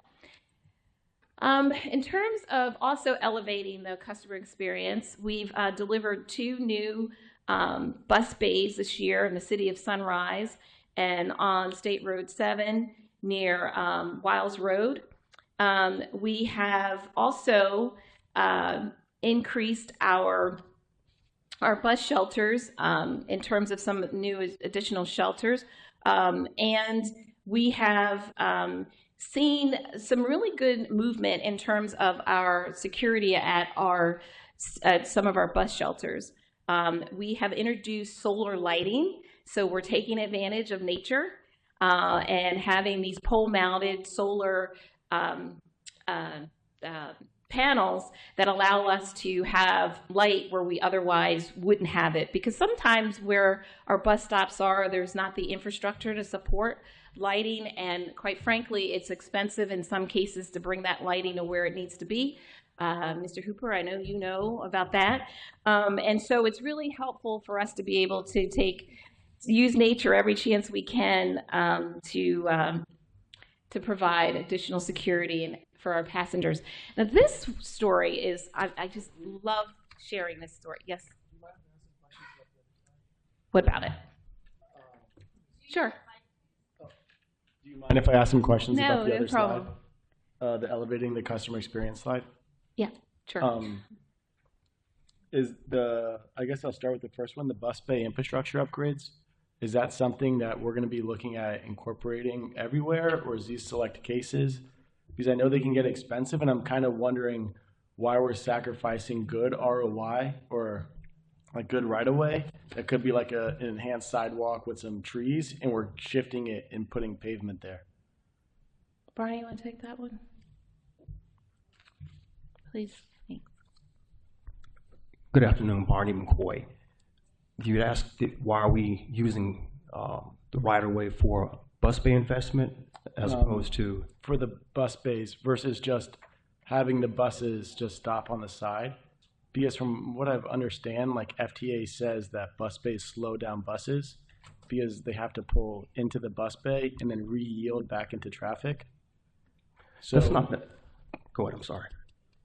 No, I mean, that's my understanding of it, where it does increase the vehicle flow of traffic on the streets, but at the sacrifice of the bus. They're instrumental to our operation because it's actually part of what we do in terms of the service provision. If you have a route that's ahead of schedule, the most opportune place along the alignment for the bus to stop and reset would be a bus bay. Okay. If a bus is running hot, it's what we call it, it's a cardinal sin in transit. You don't want the bus stopping in the right of way. So if you've got bus bays at strategic locations along the alignment, they can pull off into the bus bay, get back on schedule. In addition, it's also dependent upon the speed of the corridor as to the ingress and egress for the bus associated with the bus bay. Yeah, Okay. and I think that's the key message there to your point. You know, you don't want a bus stopped in traffic and holding up a lane of traffic and potentially having somebody rear-ended. Believe it or not, people run into the back buses. You would think it's a bus, you can see it, you don't hit it, but that's not what happens. And so that's a safety feature to pull out of traffic, board, and allow people to alight and take their time to get on and get off a bus. So it's actually better for passengers when you have the bus bay. It's also better for traffic, to your point, which is true. But the time that it takes to pull in and out is dependent on the road and the traffic volume. So I don't think it's a unilateral statement that you can say in all cases that a bus bay is better than pulling in directly on the road. So operationally, it makes perfect sense, and if they're running hot or if you need to slow them down or whatnot. I think we should, though, have a pretty good understanding, I guess, operationally, if they're better, though. Like I don't see the problem with stopping traffic in a lane like a normal bus. And I do understand the rear ending effect, so we don't want that to happen.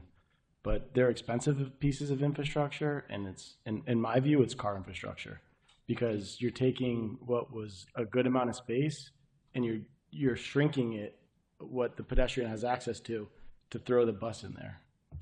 So I don't know if we're going to build a lot of normally these. when you do a bus bay, you also continue the sidewalk. I mean, you don't reduce the sidewalk for a bus bay.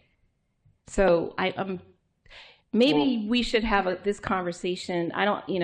We have a lot to go through today, and maybe we should have a meeting with you to kind of walk you through some of the thinking here, if that's okay. Okay, yeah, I'll do that. I have Thank you. Question on the bus shelters. These numbers look kind of low. Like, what's our plan to accelerate these faster? I see them in the 5-year plan, but is it possible to? Okay, so let's talk about the bus shelters, because this is a conversation that I think is worthy of having.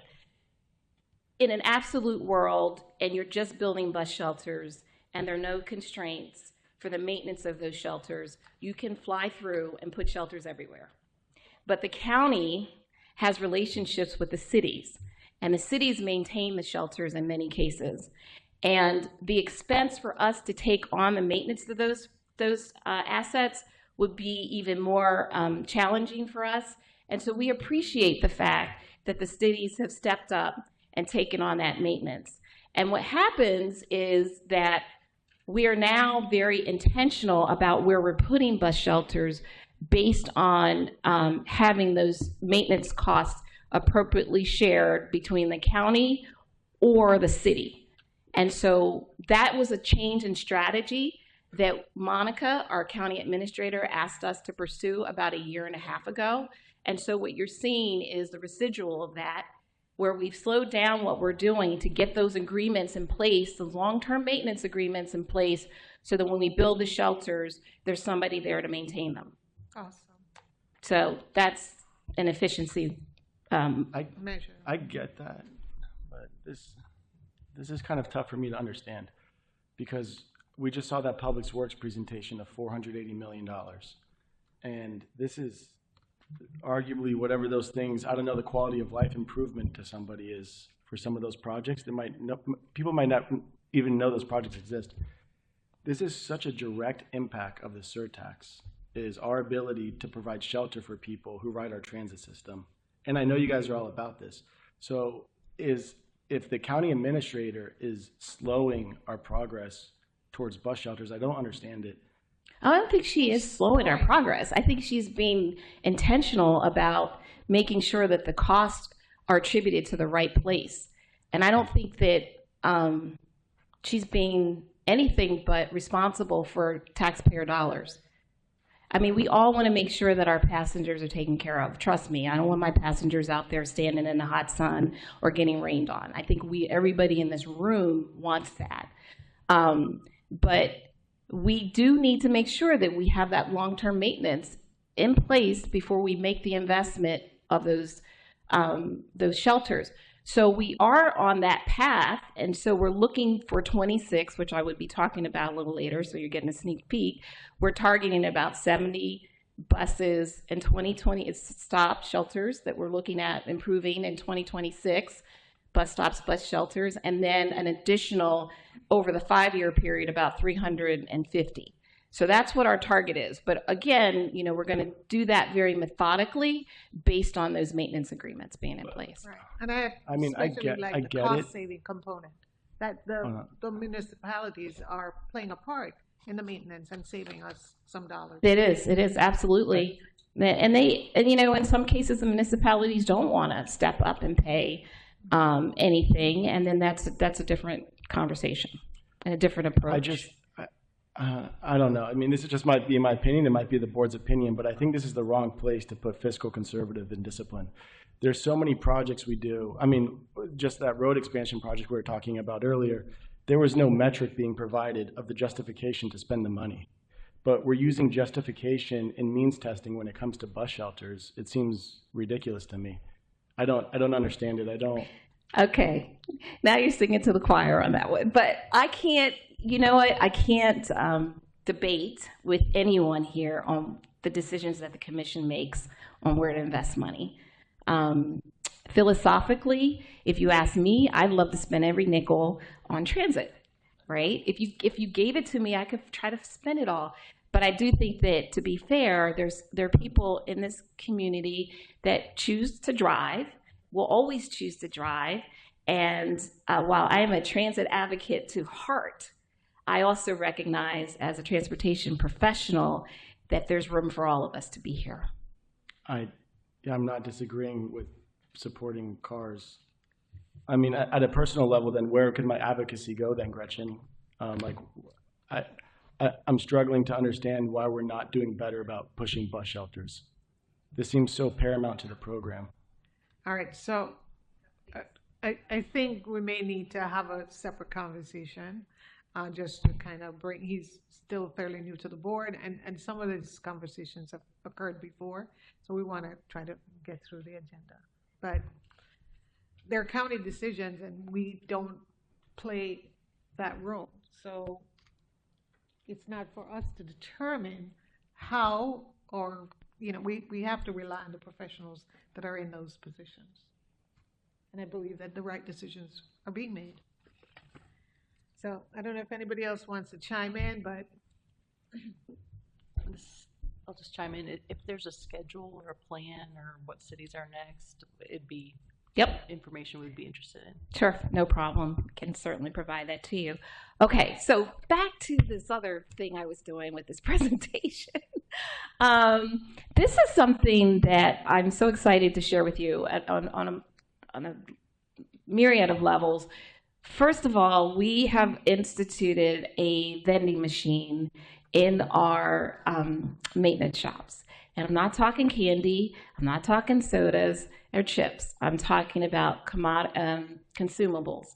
And so in this vending machine, you can get gloves, you can get batteries, you can get things that our maintenance teams need to do their jobs. This was something in the past that we would order. People would say, I need X, and we would, stock the storeroom accordingly. They would leave their station, they would go to the storeroom, they would get what they needed, and then they would go back to their job. So we strategically put the vending machine in our 2 garages so that they can walk up. What they do is they enter their employee ID number, and they also select what they need. So we put this in place in February of this year. And what we've seen as a result of this is a 53% reduction in costs. Wow. Just by having this machine in place. They can retrieve what they need more quickly. Each transaction is tracked by employee. So you have an accounting for where things are going and who's getting what. There's also, this machine talks to a central warehousing unit, and so when it indicates when we need more supplies, they will send more supplies to us, and it curtails our wasteful spending on items that we might not throw away. So I'm excited that we were able to have this in place. I wish that, I could say that this is such a novel idea and VCT came up with it. It's not. Surprise. But at the end of the day, the Ford Motor Company gets the credit for developing this delivery mechanism in the 1990s. So we're a little slow in terms of adoption, right? And that's true, but we're here. We're here now. And so one of the things I want to just share with you is that the efficiencies that the Surtax gives us the opportunity to pursue, these ROIs are going to be significant as we start to see more of these. So we are looking into our storerooms and looking at ways that we can do better. Now, we take for granted that when we go to the store, there's a barcode, we swipe it, a cost comes up, and we tap and pay, right? That's the world that we live in. Not quite our world quite yet.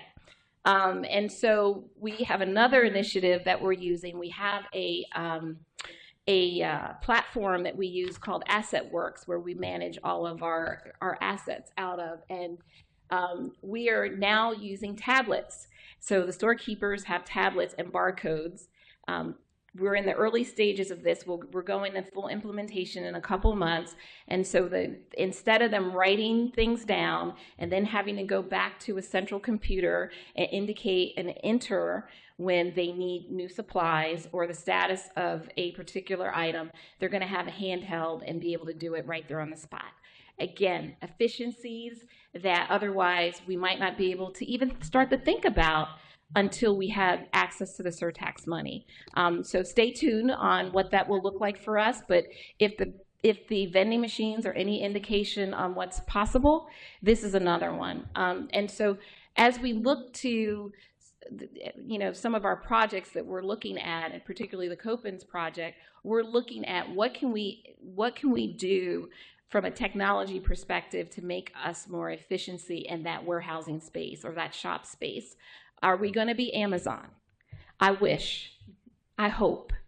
But we might not be there when we start, but eventually maybe we get there. Okay, connecting communities. So this is another exciting thing that has happened to us.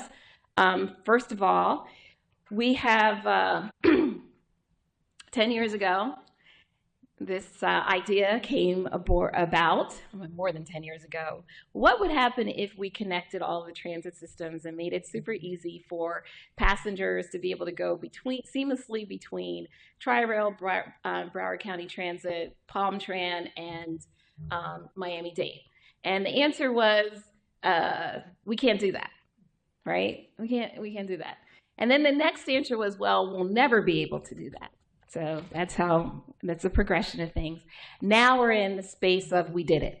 And we launched it. It's called the Slow Flow Go app, which is a kind of a trendy term that's being used on some of the social media platforms, and one of the media outlets uses it for one of its shows. But at any rate, it's used to give people an opportunity to pay their fare and go wherever they want to go.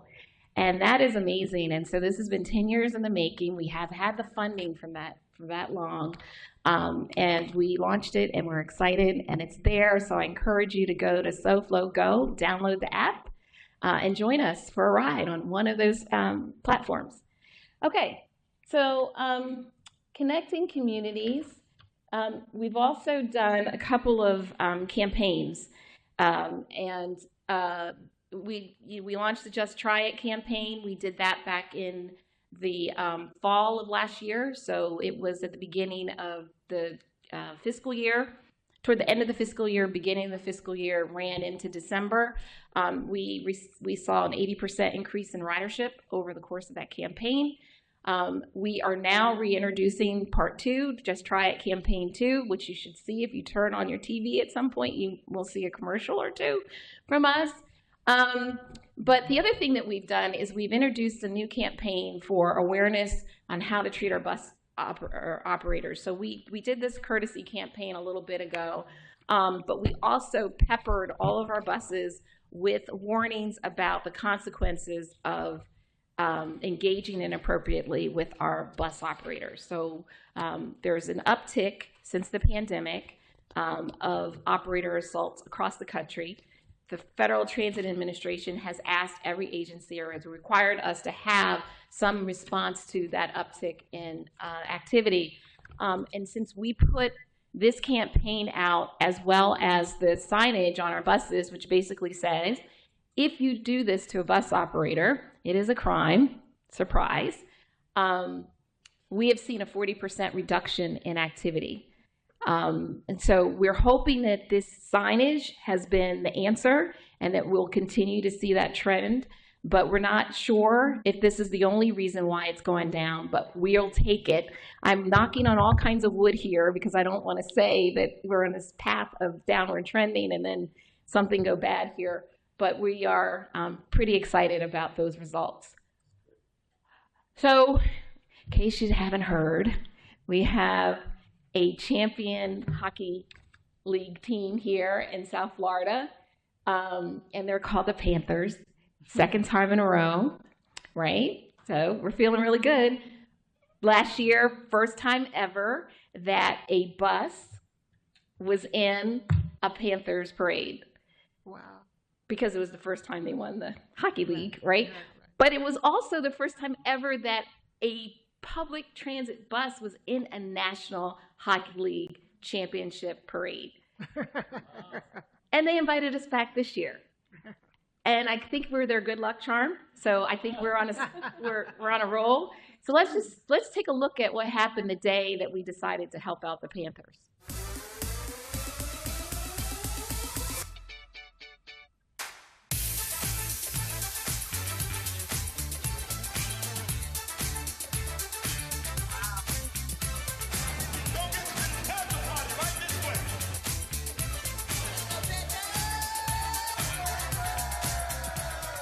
This is the best, the smoothest. Broward County Transit has it down pat. Go Panthers!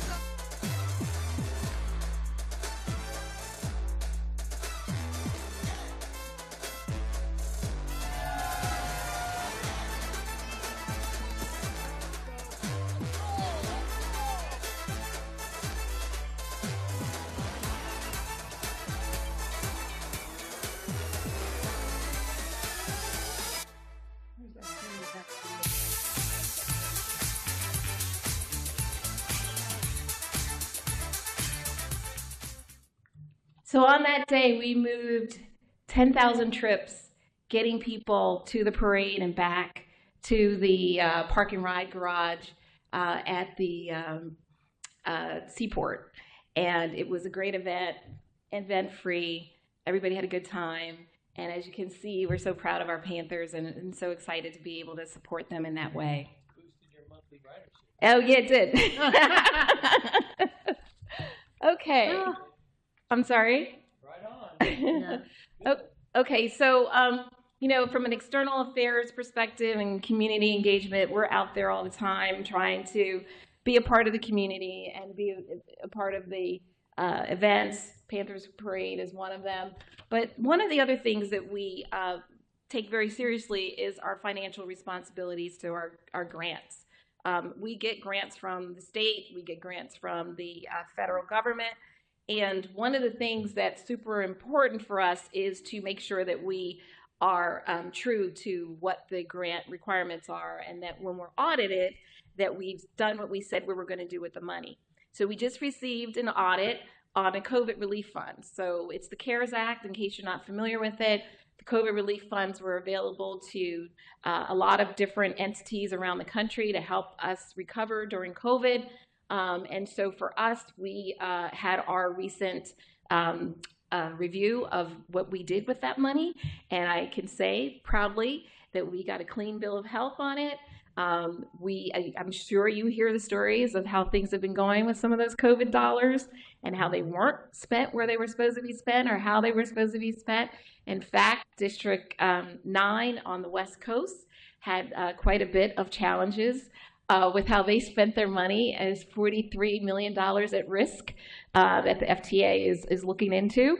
But you know, Broward County Transit, clean bill of health. So I wanted to share that with you because that's a really big deal that Denise and her team were able to track those dollars in the right way and keep us posted in terms of, you know, making sure we're spending things the right way.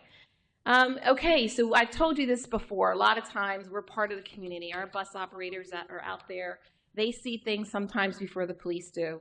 And we're able to help find children, elderly, people who are lost. And we had another story of somebody, that young child who was lost. One of our bus operators found them, was able to make sure that they got home safely, which is great. We also had a passenger who was on one of our buses from out of she's a tourist had never been here in Fort Lauderdale area, got on a bus, went somewhere, got off, and then was just standing there at the bus stop, and the bus operator, who knew that where she was standing there was no bus coming, and then we had stopped, picked her up, and made sure she got home okay, and on the bus. Well, you know, back to someplace safe that she could get back to her hotel. She posted this experience on social media, and that's how we found out about it. So that's the level of selflessness that's happening with our bus operators. They do this stuff because they do it, and sometimes we hear about it, and sometimes we don't. Okay, so we've had quite a big year with awards. So I want to start with the NACO Awards, because that's the National Association of County Information Officers. So this is a peer of our marketing team group. And the county, I believe, got 24 awards. Broward County Transit got 10 of them. Wow. For our marketing campaigns, for our community engagements, for our social media posts, our graphic design, videos, everything. So we're so proud, and we've never had this many. But you know, we're really trying to step up our marketing game, and again, the Surtax helps us be able to do that. First ever APTA, American Public Transportation Association APTA Award, AdWill's Award. AdWill Award is just huge to be able to get that, and we were able to get one this year. Our rodeo, ROADEO, that's an annual event that we have. Our winner placed 5th in the state competition. So he won here, placed 5th, didn't get to go to nationals because you have to be first in the state to go to nationals. But Cedric Davis, bus operator, who was also the bus operator who drove the bus in the parade, was recently promoted to a supervisor. So we are so proud of him, and he's so committed to BCT, and he exemplifies what we love to see in our operators, and he's gone the extra mile. We're so excited for him. We also won Best Lights for public transit, well, for a public float in the Winter Boat Parade. So last year we got rained out, didn't happen, but this year we were in it. You saw that in the parade. We also got a Digital Design Award, a national recognition for our Juneteenth bus. Gabby was the one who won that. Tim Garland is getting inducted into the State Hall of Fame for a Lifetime Achievement Award next month by the Florida Public Transportation Association. So that is an amazing recognition. And I'm super honored to also have received an award this year as a woman that moves the nation from Compton. And it was a big event in DC with a lot of people there. But the reason that happened was because of the dedication of my team and the hard work that they do. And I was honored and humbled to be able to get that award.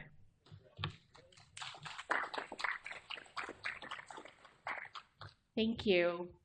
Okay, so we have the same three projects that we've been talking about underway. Broward Commuter Rail South is humming along. It is so we are still working through our application process with the FTA. We completed our risk assessment, a really big first step in terms of us being eligible for the grants. We are still seeking capital investment grant dollars from the FTA. The risk assessment, it turns out that we needed to add more time and money to the project. So the anticipated opening date is 2032 now. And the cost has increased significantly, about $600 million now, right? Yes. 7. Okay, it's 712, so it's an additional 6. But yeah, so the costs are increasing. again, it's schedule, so there's escalation costs, there's contingency that they wanted us to add because of some of the risks that were identified, and those are the things that are driving the costs. So we're still looking at 3 stations, Airport, Seaport, and the Airport, Hollywood, and South Fort Lauderdale. And we also are advancing our cooperative agreements with the City of Miami. So the County of Miami. We do have an MOU that Monica signed earlier this week that kind of will outline how we'll work together on the delivery of the service, because it is a dual county investment. There are some interesting things and developments that have been happening with this project, and I know a lot of people are very curious about what's going on with Brightline, what's going on at FECR, what's going on with the New River Crossing. Here's what I'll tell you. New River Crossing, let's start there. The City of Fort Lauderdale had an amazing event where they invited folks from the development community that specialize in tunnel development to a meeting, and they had one-on-one sessions with these developers. Great. We were there as a county. We supported the event. And from what I understand, I was not in those one-on-one conversations, but there's a lot of interest in the project. And so we'll see where that goes, right? So it's a good first step. Brightline, FECR, kind of in a little lawsuit battle. I don't know enough about the details of that, so I don't want to get ahead of myself on this one. But apparently, FECR feels that Brightline violated their JUA, thank you, joint use agreement, thank you, by engaging in conversations with the 2 counties on commuter rail. And there's a couple other things in there too that they filed. And Brightline's position is, well, they think that the lawsuit should be dismissed because the agreement in itself outlines a specific way through arbitration that they're supposed, or mediation, whichever, that they're supposed to go through to get to when they have disputes.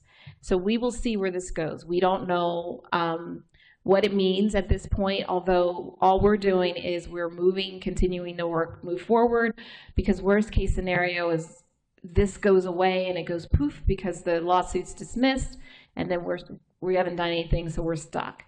We are engaging, we're having some briefings with our commissioners to kind of walk them through where the project is and some of the activities that have happened over the summer that they may not be privy to. So that's all I know on that. And we're just, like I said, we're still, trying to move forward, at least to get some commuter rail on the East Coast done. Another tangentially related is the fact that, the state has unfunded or defunded our New Starts funding. And that's unfortunate because we were using some of that money to pay for the commuter rail. For us, it was about $70 million. For Miami-Dade, it was about $200 million. And so the Speaker of the House has acknowledged that there may have been a mistake here, and that they were going to try to cure it in the 2027 legislative session.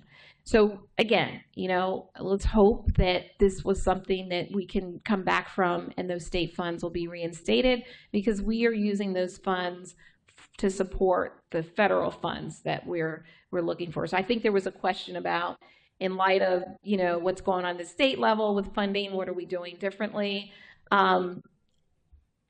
Is that you? Oh, yeah. Okay. At the federal level, I was going to talk about this later, but since we're here, I'll just share that with you. President Trump, actually, unusual for Republican presidents, has stepped up and increased the transit budget. And everybody's shocked and surprised. I'm happy.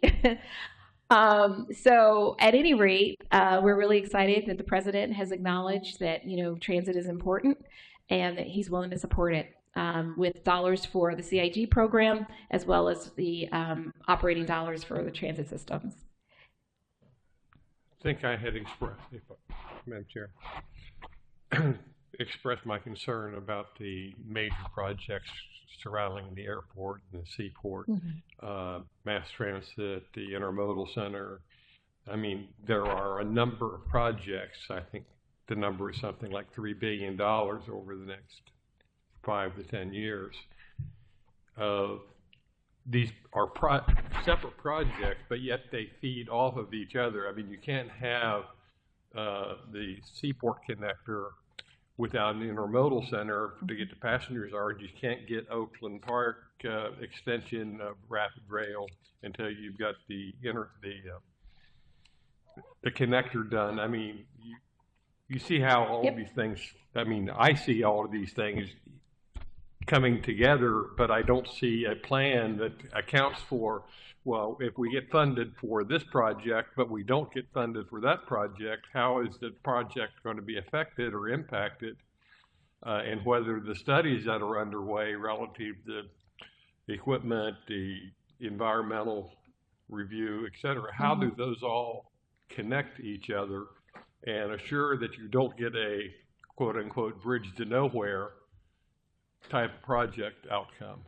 Yeah, so I think Kevin at one of the meetings talked about the coordination between the agencies that we have these projects. I'll tell you a couple things.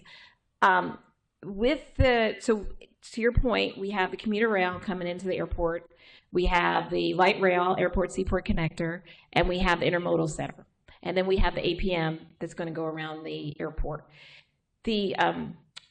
All of these projects federally have been identified to have independent utility, which just helps us a little bit. It doesn't get to your question, right, your point, but it does help us in terms of being able to manage the funding and delivery of those projects. So we don't have to wait for one funding and all their environmental stuff to get done before something else can happen. So that gives us a little bit of wiggle room. But we are coordinating at the staff level amongst ourselves to make sure that we're not tripping over each other and that we are fully cooperative. The difference is that the airport's federal agency is the FAA, and our federal agency is the FTA. And so we have different masters, so to speak, and so we just have different paths that we have to follow to get to the same point. But we are all coordinating. I want to assure you that it's not, if we don't have the intermodal center ready in time, we can't have the light. We got to have somewhere for them to get off and get on. Now, the commuter rail, in all fairness, can stand alone. It doesn't need the intermodal center, but the light rail does. Yeah.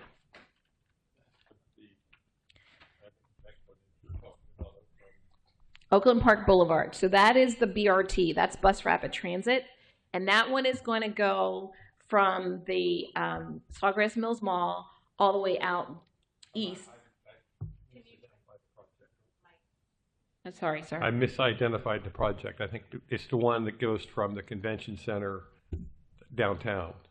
Yeah, so it's the first leg of that is the light rail project. That's the airport seaport connector. Right. That's the $1.3 billion project. Where right now we're in the PD&E, the project development and environmental phase of that project. We are going to be looking at a delivery model, a DBOM, which is design, build, operate, maintain. One of the questions on one of the sheets was, why do we have certain things in a certain year, same year? So I'll get to that when I get there. But that project has its own independent utility because we have a terminus point at the convention center. Then at some point when we leave the convention center and go to downtown Fort Lauderdale, that's a whole nother process to get there. And then to go west all the way out to Sawgrass Mills Mall, that's another process. So does that help answer your question? That's fine. I'm sorry if I didn't. I just want to keep it focused on the interrelationship. Focused on the interconnection of these projects and how they rely upon each other for completion, funding, et cetera. Yes, sir, we understand. Thank you. Can I ask one question to Sure. Nathaniel? There's a possibility that if Brightline wins this lawsuit, Brightline could still go bankrupt next year because they just redid their bonds and they're like at 14% they're paying now. And they still have a lot of expansion work to do in Vegas and Tampa, which is going to chew through a lot of money. So it looks like they're in a fiscally kind of dangerous situation. Could the Surtax buy Brightline? It's a big question, but when it might actually go to market, there's a real possibility, and being able to move fast and purchase Brightline might give us the opportunity to save quite a bit of money. It's a big hypothetical, but it is a big hypothetical, but there have been. It is a big hypothetical, but while I don't want to get into commenting about either the active litigation or the financial status of Brightline, because I would be speaking way out of school in terms of that, but it's not the first time that that concept has been discussed.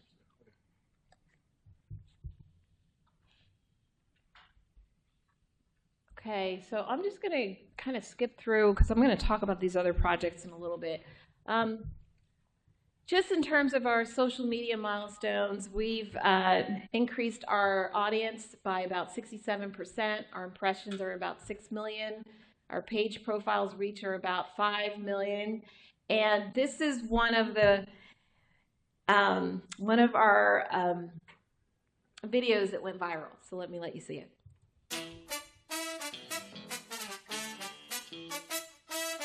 We're keeping the good vibes rolling. Our buses are clean and sanitized to keep your ride safe, fresh, and fun. When you ride BCT, it's more than a trip. It's a fresh ride, bright vibe.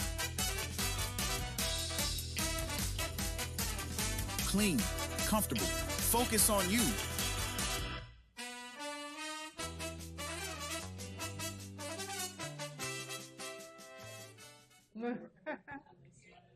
So the gentleman that did this volunteered to do this. We had no idea what a good actor he was, but he's amazing. The other thing is that we have had inquiries from other transit agencies if he's available. We said no. And so, that video got about 500,000 views. Wow. It had 18,000 interactions. It had 13,000 likes. It had almost 4,000 shares. And now from that, we got about 1,600 new followers. So yeah, I think he's a star. Corey, a related question. How much are we spending on marketing internally, which I think is great. This stuff is wonderful, and we're obviously making progress. Yeah, I'm just so curious, roughly. we're roughly at about, for this, by the end of the year, we'll probably be at about 1.7 million in advertising. And that's social, that's traditional, that's marketing, that's all of it, yeah. Sounds like that's well spent. Thank you, I'll come sir. back to you about marketing later, though. Okay, Okay, so now I'm going to go on to the fiscal year 2026 spending for Surtax request. So just a reminder of the categories that we have. We have transit ways, we have transit, and we have transit infrastructure. And this is the 2026 budget year. Transit ways are our premium mobility, high capacity projects like light rail, BRT, commuter rail, etc. It provides the highest level of transit reliability, speed, and comfort. Then in this year of 26, we're looking at Oakland Park Boulevard and PD&E for Powerline Road and University Boulevard coming into play in 2026. For transit, that's where we use the money to spend for our vehicles. So I know that there's a question about the Proterra buses, the electric buses. The question is, what was the sunk cost related to the Proterra buses? Let me just, before I answer that, let me give you a general landscape of what's going on with Proterra. Proterra was a manufacturer that was building our electric buses. They sold about 1,300 buses nationwide. Unfortunately, none of them are working, from what we understand. Proterra went bankrupt. They transferred their interests over to an outfit called Phoenix Motor Coach Company. Phoenix, unfortunately, I guess, didn't realize and my colleague, my attorney over there, it's been like, we've been shoulder to shoulder on this, didn't understand, I guess, what they were getting into. So they haven't been able to fulfill any of it either. So they don't honor any warranties. They don't send any help when we need it. And they've just basically said, we got nothing for you. Is that fair, sir? I had a different two-word choice, but I'll keep that one to myself. That is a very good description of a very bad situation. Yeah. So we bought, the contract started in 2019. We bought 12. We renewed, they came in around 2021 timeframe. They were doing okay. Decision was made in 2022. Okay, let's just finish. We had the option to buy another 30. We exercised that option was exercised. Then those buses started coming in, and the combination of the buses coming in, the bankruptcy, the failure to support us, ended up us being in a quagmire, and quite frankly, and the buses weren't working. And so we stopped buying them. So we did. We put a hard stop on the last 11. 5 of those were actually in production and 6 were done. And we were like, we're not spending anymore. We're done. Our attorneys have been amazing in helping us navigate the bankruptcy issues as well as this closure. In the meantime, what happened was there was a horrific fire in Philadelphia, and the root cause of the fire was a Proterra bus, according to the Philadelphia Fire Department. It was a 3-alarm blaze, and the bus. I don't say that, but the buses were on fire. They lost 40 buses. And we had our buses at our facilities as we were navigating through this bankruptcy and this how to get rid of these buses. So we've since moved them to a landfill where they can't catch fire anywhere else. And so we feel they're not actually. They have not been landfilled. They're not in the landfill. They're just at a located. Well, so. I'm gonna, no comment. So anyway, that's where we are. So the overall investment, local investment, was about $38 million. We are trying to get as much as we can back. I'm not gonna hold hope that it's gonna be a lot. But we have stopped the bleeding. We did have another contract with another electric bus manufacturer, and we did not execute that contract. We want to pause because I don't think the industry is really ready for electric, but we have not seen the penetration in the market that would imply that it's a reliable option. So we are redirecting our efforts to do low emission, which is more around, hybrids versus all electric. Interestingly, we did get a $25 million grant from the FTA for electric buses. We were super excited to get that grant, and we're going to spend them on some new buses. And, with all this going on, we just kind of paused that, and we reached out to the FTA and said, we really want to move to low because the grant application allowed you to do no or low. Their initial reaction was, well, you applied for no, so you have to stay in the no grant. And then we were like, well, we're not really ready to do that. We don't want to, the market's not ready and we don't want to take any more risk. And so they were like, well, do you want to give the money back? I'm like, no, we don't want to give the money back.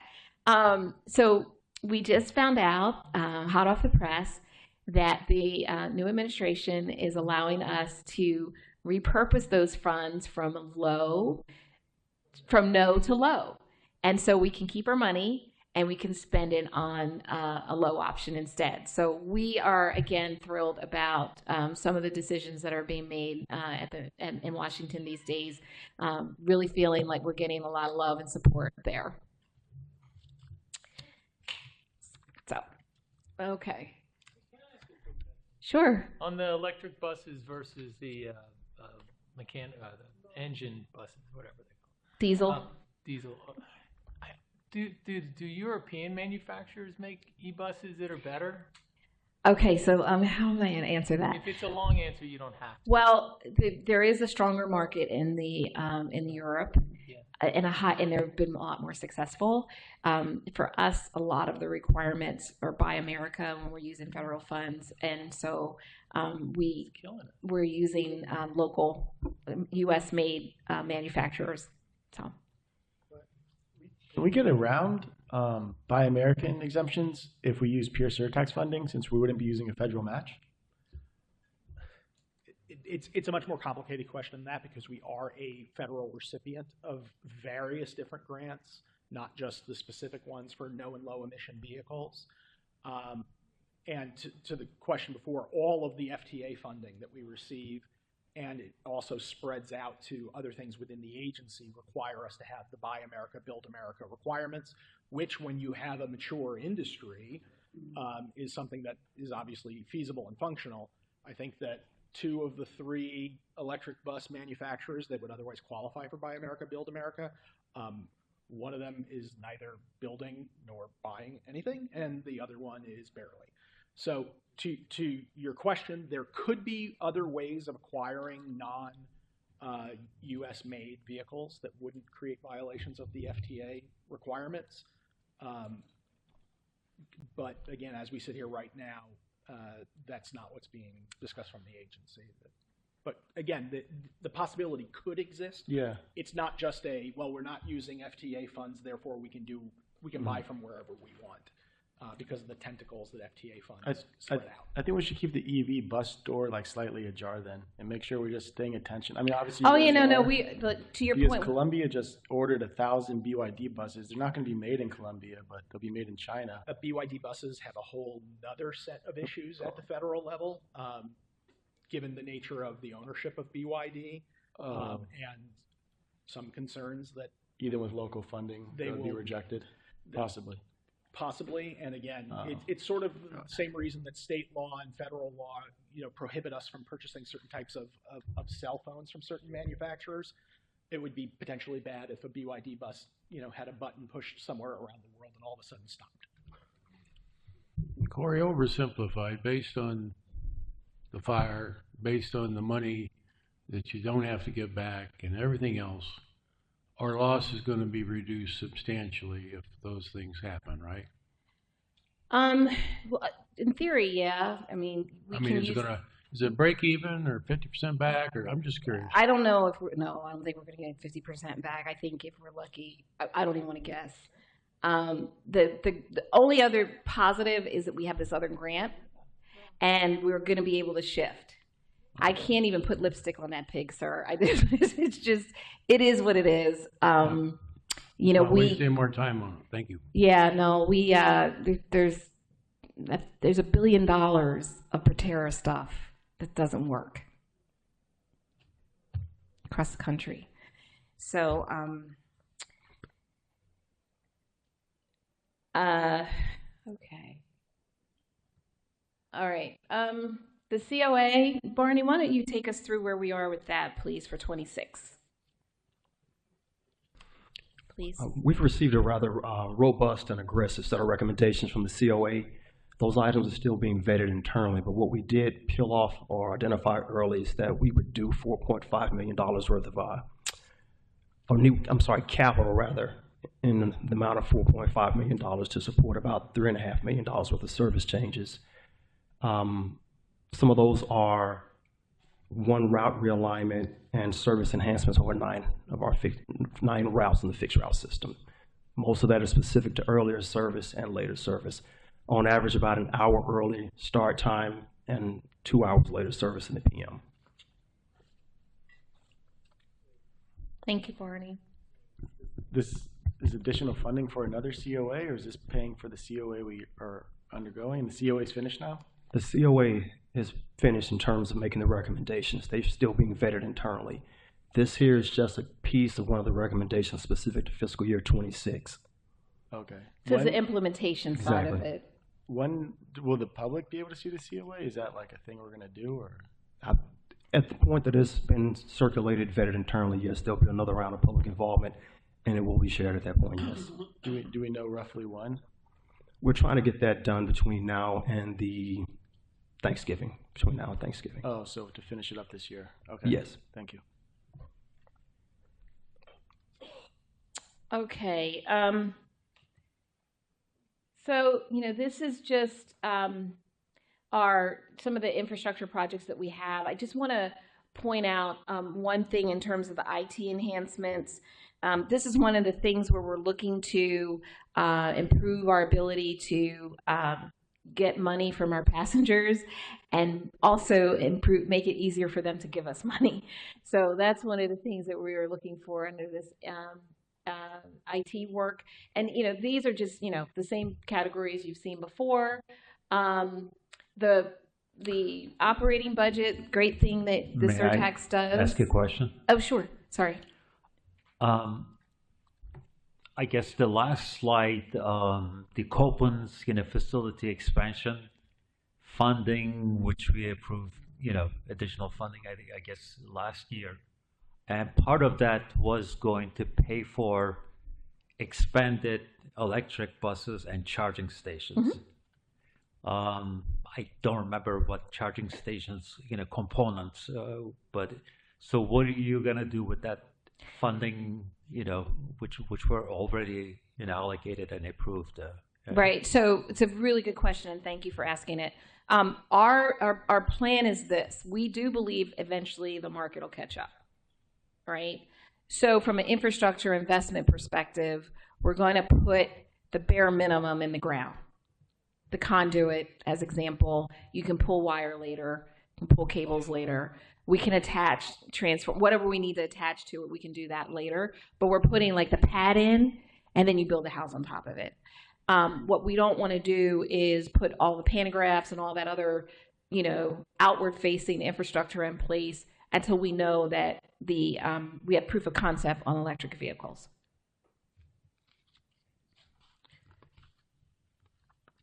Okay, and then the operating budget. Thank you. That's all I can say. This is the money that, pays our salaries, makes our bus operators come to work every day, helps our frontline customer service reps, put food on the table. And so these are the operating dollars that we use for our salaries and some of our O&M expenses. And then we have our Late Shift Connect. I already talked to you about that, and our microtransit program. That's part of the comprehensive operational analysis that Barney talked about earlier that we've been talking about for a little bit. And so we have an earmark for microtransit until we get a go on the COA. In some cases, what the data is showing us is that we may want to have more microtransit as part of our fixed route service. And perhaps on some of our lower performing routes, replace those buses with smaller buses or microtransit, which will be an efficiency savings. Corey? Yes, ma'am. I just want you to just inform some of our board members that are newer to this board about the shared investment from the county, because I think oftentimes when they're seeing some of these numbers, they're thinking it's all just penny tax dollars that's being used, especially when you're talking about salaries and so on. Yeah, so, and Gretchen's going to help me out with this one too, because she's a little closer to it than I am. One of the things that we've been very grateful for is that the Surtax dollars are a base level for us to go after bigger dollars. And if we didn't have this local contributions, we wouldn't be able to go after those bigger dollars. I'll give you an example. Like our express service is 100% paid for by FDOT. they buy us the buses, they pay for our operators, they pay for the fuel. It's 100% turnkey, all on them. And so what that does is it allows those funds that if we wanted to do our own express service, we don't have to pay that. Surtax doesn't have to pay that. So that's how these things are commingled, so that we can have these cost offsets, so that we don't have to rely 100% on the surtax. Thank you. Go ahead. I'm just it doesn't show me the entire picture, but it says surtax revenues to supplement operating budget. It would be interesting to know what the overall operating budget is. It's on page 100. 100. She's going to get to it in a little bit. You guys ask for it every year, so it's there. I Don't worry. Ahead Don't worry. of the program. It's there. It's there. Okay, so we're going to go over that? Okay, thank you. That's okay. I'm almost ready for it. Almost. Next. Okay. So let's, this is a municipal community shuttle program with Paul here. He runs the community shuttle program.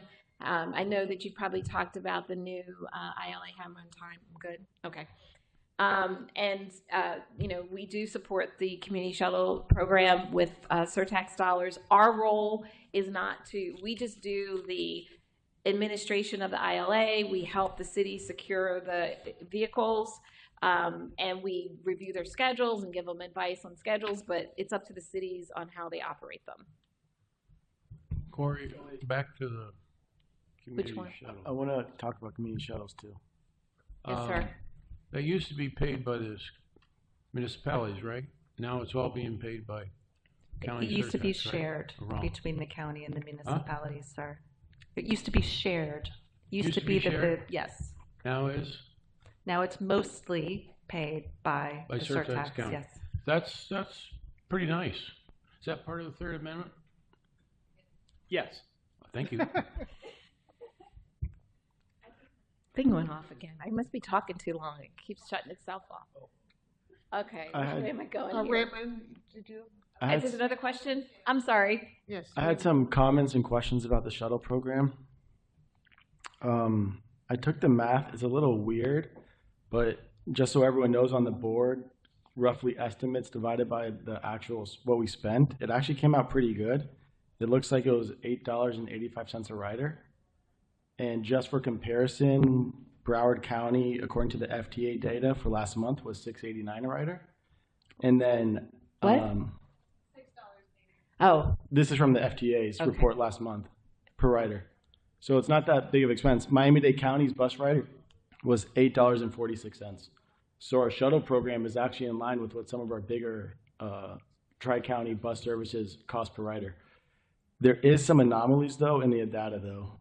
Some of the service routes in some of the cities, obviously, I think we need to know as a surtax board who's the liaison and who's going to be totally in charge of the routing and productivity of these routes. 25% of the routes have declining ridership, so that's something we don't want to see.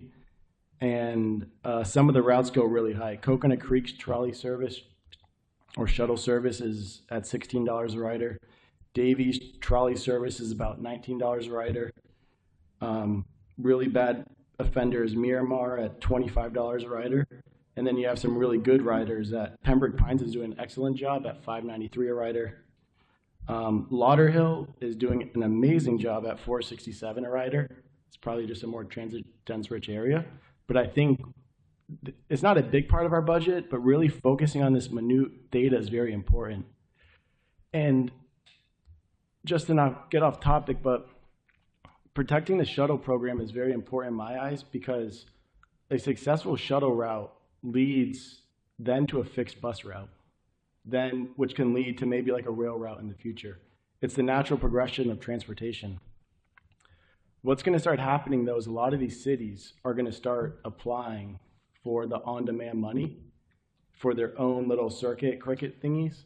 And then we need to measure what the shuttle route costs per rider versus what that costs per rider.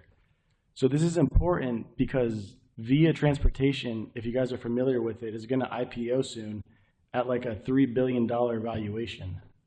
So Silicon Valley and tech looks at this industry's particularly is how to get a grassroots in there via micro mobility, but then I think they're going to switch it over to robo taxis and then try to cannibalize our fixed route service system. It's a little bit of a there, but there's a reason a company has a $3 billion valuation and they just give people rides around the city, because there's obviously a robo taxi angle. So I just think this program is super important because it's almost like a keystone species. Understanding the shuttle program is very important to understanding where we can develop more routes in the future. So I guess my question to you ultimately is, who is going to be in charge of making sure we're not seeing declining ridership on routes, and that we're going to get some of those really expensive, poor performing routes readjusted? So before you answer that, can I ask a question because it relates to that? You gave us the numbers for, we're averaging 6 or 8, someone 11. Our numbers are very good. Our numbers are. I also would assume that the information that you just gave is information that staff is going to use to reevaluate all that. That's what they do. That's how we got the rates as low as they are. I don't think it's this board's responsibility. It's okay to ask it, but I just assume that's what you're going to do with that kind of information, and have been doing. That's how come our rates are so low. So that information wasn't actually available. I compiled it. Well, that information, I'm sure that this group is using for them to be down. That's why I'm asking them if it's a fair question, and yes, we do look at those things, but to be fair, the cities are also love their community shuttles, and it's a conversation between them and us of what stays and what doesn't go. And I agree with you that there is a move to microtransit. That's part of the ILA. They are able now to choose whether they want to do community shuttle or whether they want to do microtransit. That is an agreement that the county is signing, and well, help me out if I got that wrong. If I may. Yeah, thank you. The inclusion of on-demand transportation services, which is one of the specifically authorized statutory uses of Surtax, on-demand transportation services. Under the ILA, no city can cannibalize an existing community shuttle program and have funds for microtransit. All of our cities that have interlocal agreements, especially those where we have acquired buses or provided the city's money for buses, they aren't going to be able to stop or significantly modify their community shuttle program until the life expectancy, the FTA life expectancy of those vehicles has expired. So there is no, just so that you're aware, there's no switch that can be just flipped and all of a sudden community shuttle is gone from a city and replaced with microtransit. Can that happen over many years when ILAs are set to expire, or the 6 years and 250,000 miles, I forgot exactly what it is, life expectancy of a vehicle, especially one that the county has used Surtax money to buy, once that expires, can they go to microtransit in some way, shape, or form? Yes, but there's no, the cities that have community shuttle have to continue to maintain those community shuttles for, in essence, the foreseeable future, and can't cannibalize it. I just want to make sure that you're aware of that from the Third Amendment. Or did I hear you say that you're now studying what the mix of micro shuttles and community shuttles is? You're in the process of doing, yes, sir, refining our costs. Right, Okay, we are. thank you. We with any route, sometimes any system, you have underperforming routes. They don't. To your point, the cost per riders is prohibitive. You have to shut them down and do something different, and that's what we're working on. Yeah. So who's how is that actively being worked on? I guess. You want to help me with this one, Barney? Yep. Please.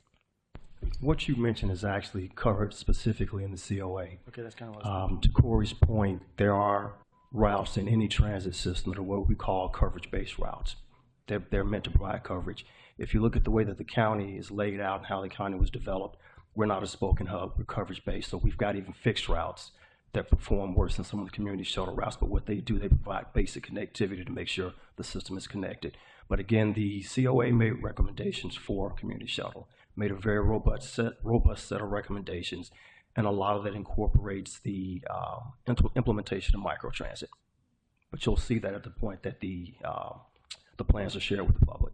All right, so I'll stay watching it via what happens with the COA. But it is something that's concerning to me, because if any of you guys have ever ridden these shuttle routes, they're very obscure and they're very hard to ride. They usually start at 9:30 in the morning. They finish at 2:30, sometimes in the afternoon. The routing is not very direct. It's very confusing to understand. It's not a north, south, east, west routing. So I just think we can do better. I was chair of the what was it called? The Fort Lauderdale TMA. And gosh, must have been a long time ago. Yeah.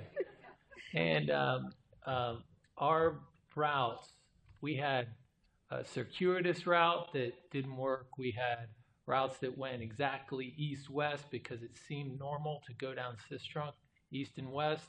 It didn't work. What worked were the ones that went into places you wouldn't have thought it should go. And it picked up the people that lived in that community. And I think we finally figured out that there was like a service, there was some services that were being given in Lauderdale Lakes or Lauderhill, and we kind of just, we picked up as many people as we could, and these buses got full completely, to the point where we were having issues with like ADA. We had so many people on these buses. So sometimes it's not for the rider who's trying to get from, say, downtown to a specific place. It's a community shuttle because that's where the most of the community is going. I don't know if all of your community shuttles run like that, but in this particular case, we figured out how to be the most efficient and to pick up the most people going to a specific place that that community needed, and it worked. So it's not so easy to put your finger on something and say, this isn't going anywhere where I would go, but sometimes it goes where the people that live in that neighborhood go. No, I agree with you, because there's some really high-performing routes that are very confusing looking. So it's not a total like black and white scenario, but I just want to make sure we're doing better. Thank you for your question. I just want to skip ahead a little bit because I'm getting the side eye there. I just want to. The 5-year plan is a 5-year plan, right? You guys, I mean, we've been through the drill before. I just want to point out, this was one of the questions. Why does this have the same year, FY 2029, for all these efforts, right? It's kind of like, what are you guys doing? So there is a rhyme to the reason. The reason that we are all, so the way our accounting works is the year that you plan to do the expenditure, year of expenditure, right? The year of your contract year, is when you have to have the money available. So we can't, we don't do it based on cash flow. We don't do it based on project expenditures or anticipated costs. Like we don't budget like that. We say, if you're going to put this contract out, you have to have all the money the year you put that contract out. So in this case, for the light rail project, we're doing what's called a DBOM, design, build, operate, and maintain. So we are putting all of the entire project together. As I think I've shared with you before, not a core competency for BCT to operate rail. So we're not going to do it. But there's some organizations out there where it is their core competency as a third-party provider to do this. We already have that happening here in Broward County with Tri-Rail. Tri-Rail has a staff that manages a contract that actually does all the O&M for their service. So this is not a unique way of delivering a project. It's a smart way because if you don't have the internal skill sets inherent in your organization and you have to acquire it, it takes a while to get there, and this is just a faster way. What happens though is you can start off with DBOM, and so we'll own all the assets. This first batch, they'll teach us how to operate it, and then eventually maybe bring it in, maybe don't. But that's a choice you make about 10 years from now, because those contracts are usually 5 years with 5-year options for the D-bombs. And so this is what we're doing. So that's why you saw this 29, 29, 29, because the intent is to have the funds available at the beginning of the contract execution, and that D-bomb will be doing all these services for us. Yes, sir. The private party will not necessarily be part of the rest of mass transit. No, they would. It's going to set aside from mass transit, so the union contract and things like that, county procedures, et cetera. It's going to be with whatever the private sector firm that's a good contracts for. It's a good point. So when you have these third-party contracts, the labor agreements are between the employer and the employees, not between the owner, which the owner we would be, and us. We are multiple steps removed against the responsibilities of any benefits or labor contracts with their employees, which is also a positive from that perspective in terms of savings.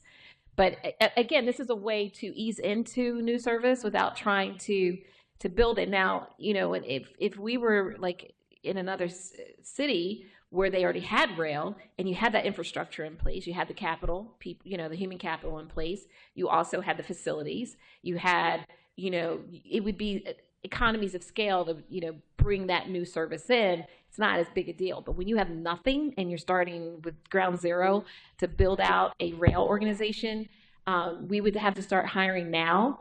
And then we would hope that the project is done in time for the people to be productive by the time the project goes online, because that's how long it would take us to get the staffing up and running, which is an enormous amount of time and a lot of sunk costs. Negotiate the contract for the operations and maintenance of the system. Mm-hmm. You're going to be making a determination. You haven't even made the right of way commitment and the definement of the. Gotcha. Again, and you're going to be buying equipment for that particular segment that may not be the equipment that you use elsewhere within the overall master plan. I love that question. It is so let's be clear. We're setting the design criteria. We are setting what the asset, how it's going to function, what it's going to look like, well, how it's going to function. It's a performance based, right? We're not going to say it has to look like this, right? But we will put together our design criteria and the specs or preliminary specs for equipment. They will then buy it. We have a PD&E, project development and environmental process now that that's underway. That consulting firm is helping us develop those design criteria and those preliminary specs and performance requirements. So what will happen is these things, when we go to the next segment, that will be the basis for all of the build out of light rail. So yep. Equipment that you buy for this segment Well, standard for everything, yes. And the intermodal center at the airport will have to support that particular decision that's already been made. Yep.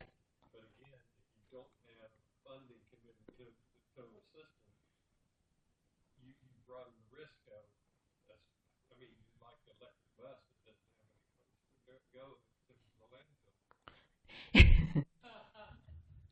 Let's hope not. A light rail to run at landfill. Is that what we're doing? Let's stop.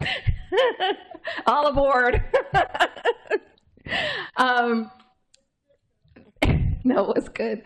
That's where that coordination piece comes from. I'm back to that with under Kevin. So, all right. Okay. And last thing I wanted to show you here. These are just all the projects that we're going to be moving through BRT. This is the 5-year commitment for commuter rail south. fixed buses, our high-frequency buses, our paratransit vehicles.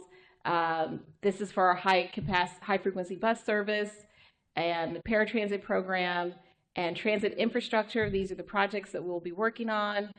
And lastly, the 5-year outlook for the operating support and the 10-year look ahead on our transit operating funding for 2025. And this is to your question. We're stopping. I'm stopping and pausing. Mr. Hooper, I got you. And this just shows you the anticipated revenue, general fund transfer, gas tax, advertising, surtax, and our overall operating funding.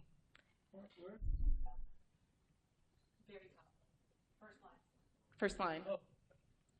Okay, so we're a portion of. We're not. Well, I'm sorry, I said 10-year look. I meant to say 10-year period span, back as early as 2020 to 2030. Sorry.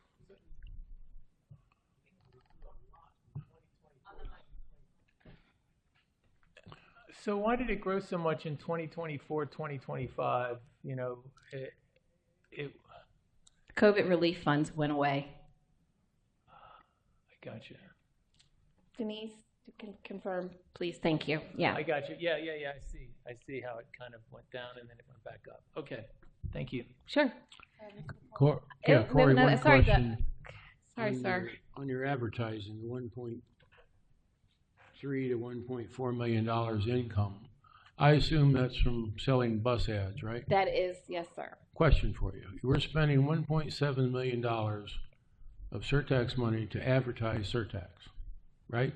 Yeah, I think I heard you say that before. To advertise our system. Promotional program. Yeah, for permission. We're budgeted at about $2 million, but our spend has been at about this year will be at about 1.7 by year end. As you know, I don't like advertising on buses other than Surtax. Would you be better off spending $1.4 million and put all our buses with just Surtax, and would the return on investment be equal to or greater than the 1.47 you're already spending? You don't have to answer that today, but I'd like you to think about it, because I don't understand why we are getting income of $1.4 million when we could be putting our own advertising on our own buses to show what we're doing, just like you're spending $1.7 million. So we are doing that now. Well, so this is us advertising I us. understand, but my understanding is we can't control the advertising unless we either do it or we don't. So since we have 1.7 we're already spending, would you be better? Would we be better? Would the citizens be better? The 1.4 of your operating money is a drop in the bucket. Now, 1.4 or 1.7 is a bigger number. But would we be better spending, pay the county the 1.4 so they're not crying hurt, and spending the 3.2 million forever, and then take over all the buses? Anyway. I think you need to have multiple layers of advertising, right? And not just at the end of the day, some of this revenue is for many transit agencies or lifelines. They don't have the benefit of a surtax. I think this is nuanced. I will say this, that I think I've said this to you before. There's this range of where people are when it comes to advertising in transit. There are those that are purists that says, I don't want anything on our buses. I want our brand to shine, and I don't want people to be confused. I don't want them not to know that it's us. I don't want anything on it. And then their boards make that decision, and that's how they roll. And then there are the other agencies that, look, I'm just all about the revenue, and I want to make sure that I get as much revenue from advertising, so I don't care about brand dilution or what impacts or safety, because some people say that, the coverage on the windows or the back of the buses, people were reading and they'll run in the back. I can't even tell you how many times people run into buses. So, and then there's people in the middle, right? Maybe a little bit of advertising, but not a full bus wrap. But our board has been kind of in that middle range where they're saying it's worth it for us to do the advertising. But to answer your question, I'm going to just ask for the 5th on this one, please. Well, maybe the way to do it is, this won't cost too much. Why don't you ask your graphics people that are doing a great job, if they could decorate our buses with Surtax stuff, would it be worth it? We are going to be doing some Primo. We have a new Primo bus wrap that you'll be coming to a street near you soon, where we'll be advertising Primo. So for the wraps only, the contract that we have right now does not allow bus wraps. Only we can do bus wraps. We understand you have contracts right now. I'm Yeah. talking about not renewing them, obviously. I see. Okay. I understand. This is what I was looking for, and it was go back? Right there. No. The main, big budget. The operating funding. Operating. So the general fund, this is kind of what I'm talking about. It doesn't grow. So proportionately, the general fund doesn't put in any more than 26.9 for 10 years, and yet everything else grows, including cost and the Huh? Maintenance of effort, I think. What's it called? Maintenance of effort? Maintenance of effort when the Surtax. The commitment The that we commitment made. that you would. Okay, I got you.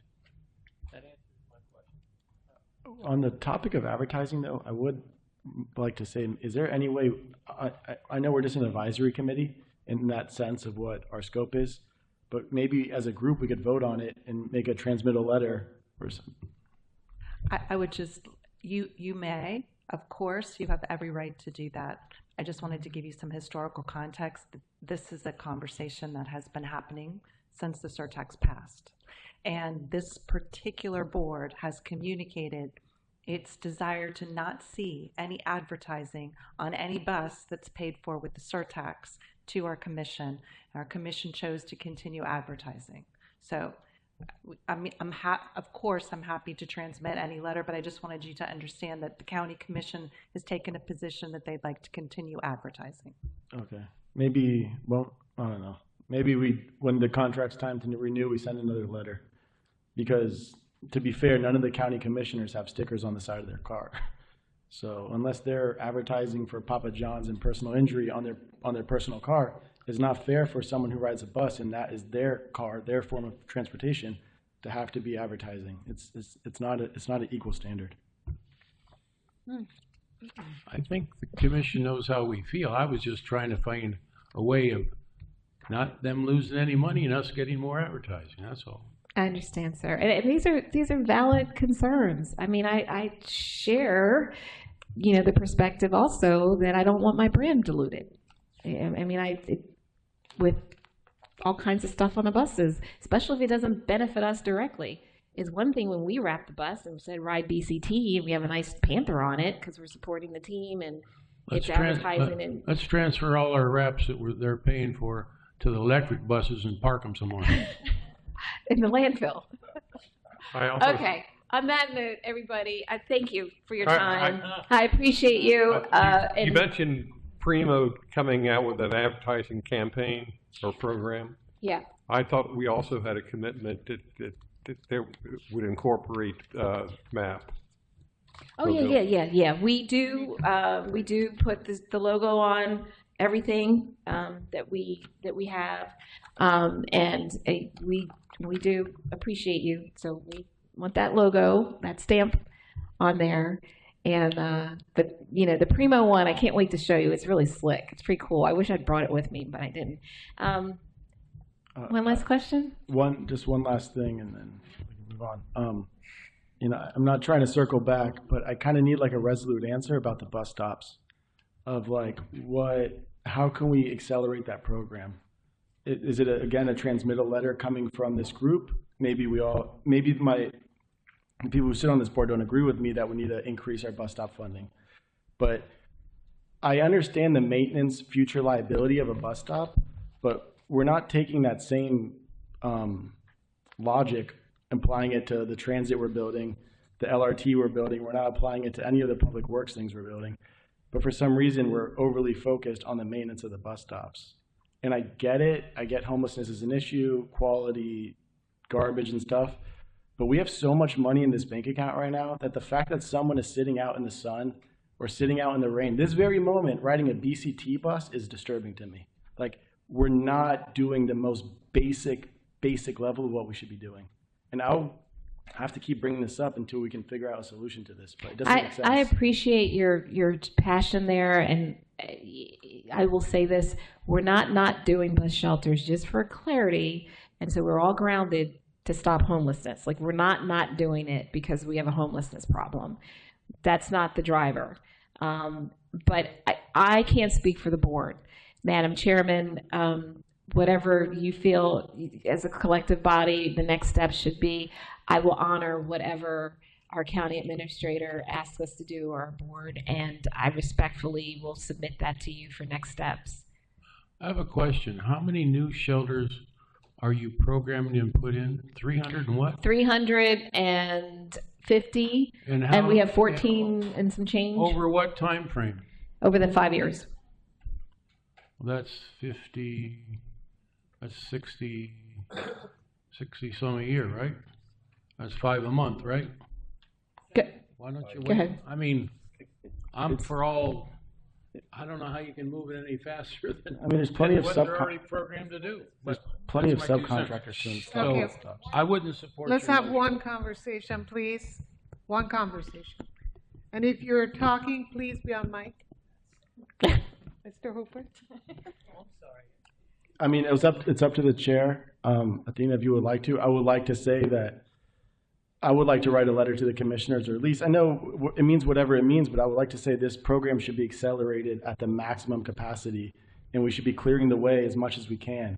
If we're putting this much infrastructure and money into our bus program, there should be dignity where people are there. And I know very many people in this room agree, so I want to make it very clear to the commissioners that this is where I stand and hopefully where the rest of the board stands, and we can send them something. Okay. Go ahead. Sorry. Well, I think our role is an oversight function and not necessarily advocacy. I'd like to learn more about the issue and the strategy personally.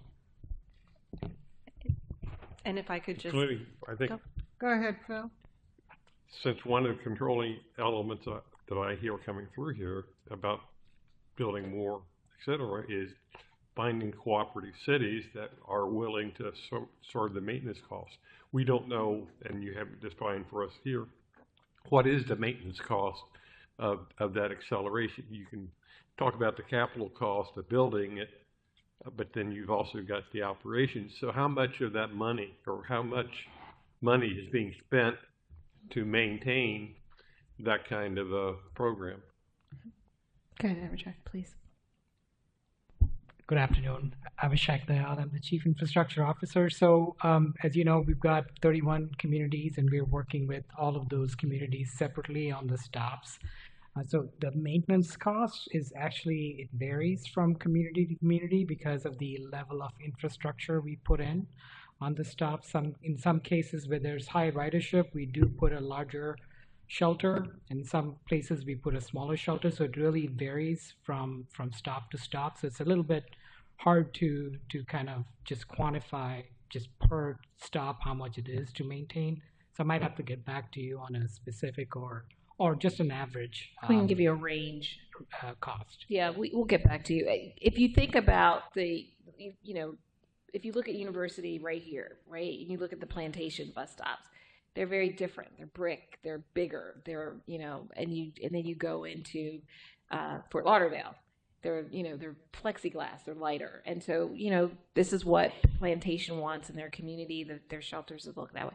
And that's why we have such a disparity in terms of maintenance costs, because it depends on the type of structure. If it were some transit systems, a bus stop's a bus stop, right?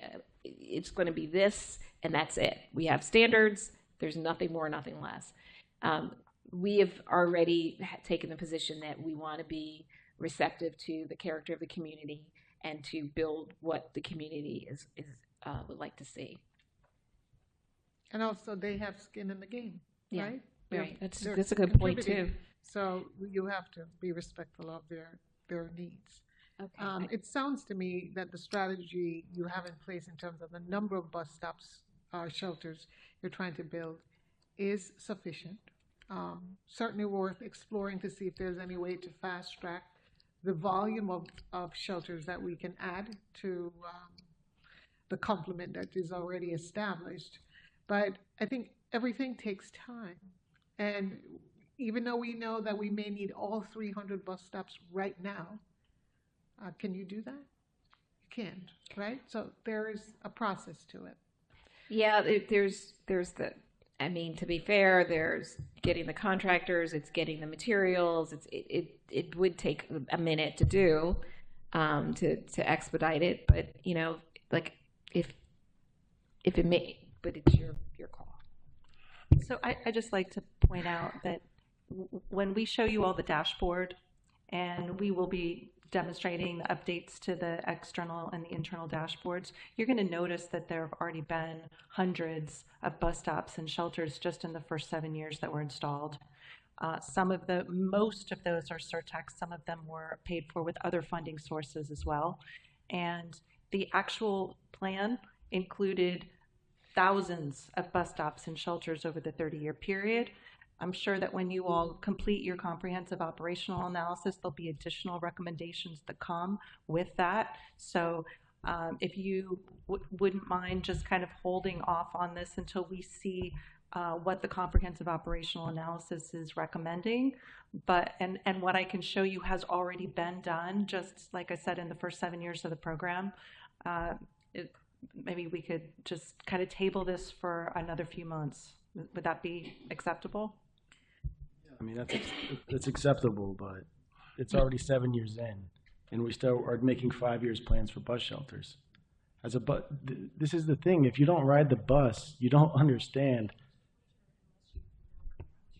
Yeah, I know. So I understand that. This is why the COA is so important, and why I've keep asking when's the COA, when's the COA, when's the COA. The group's been asking for since we've heard about the COA, because we understand you need the COA to understand the routing, to understand where the stops go. I get that. I just want to make sure when the COA is done, we can accelerate it, and I'll leave it there. Alan? A technical question on bus stops. I see Plantation building and repairing bus stops quite often. Are the bus stops at this 300 that are programmed, obviously you have to have permission of the cities, and they're going in the cities. Is there anything to expedite bus stops by just going to the cities and saying to Mr. City or Miss City or Mrs. City, do you need more bus stops, and would you tell us where, and would you put them in? Just say, just ask them if they can build some bus stops. I mean, it doesn't take, you can pay them with Surtax dollars, but does that expedite? It could. I mean, it's certainly an idea that we could. I mean, it doesn't stop what you're doing, because I think what you're doing is a full plate already.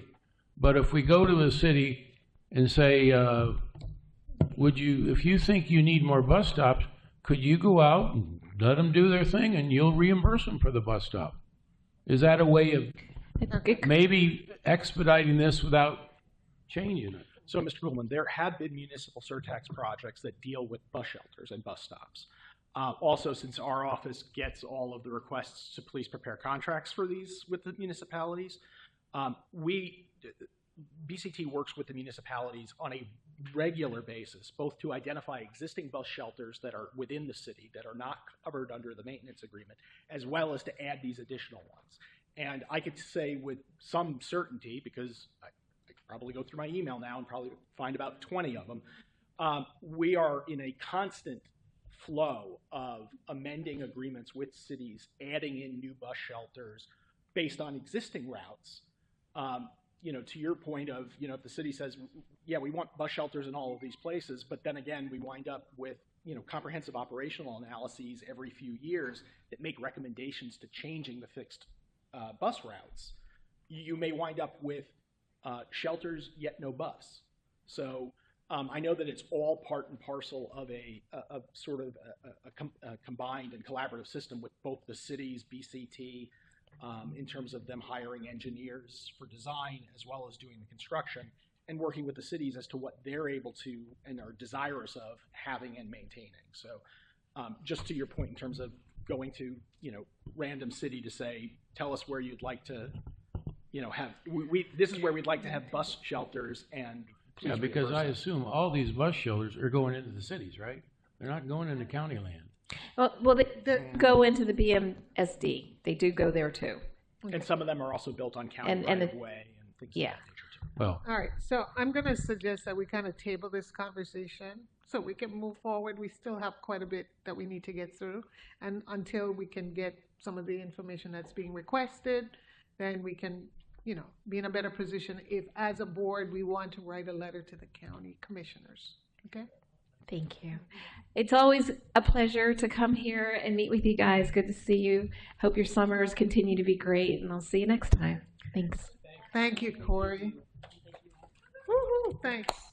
Great job. Thanks, team. All right, let's move this forward. Oh, boy. The next item is...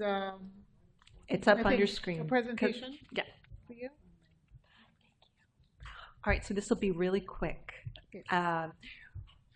In the fiscal year 2026 budget, consistent with your requests when you were first seated as an oversight board, we strive to maintain administrative, or what we refer to as support services costs, at 1% of projected revenues in any given year.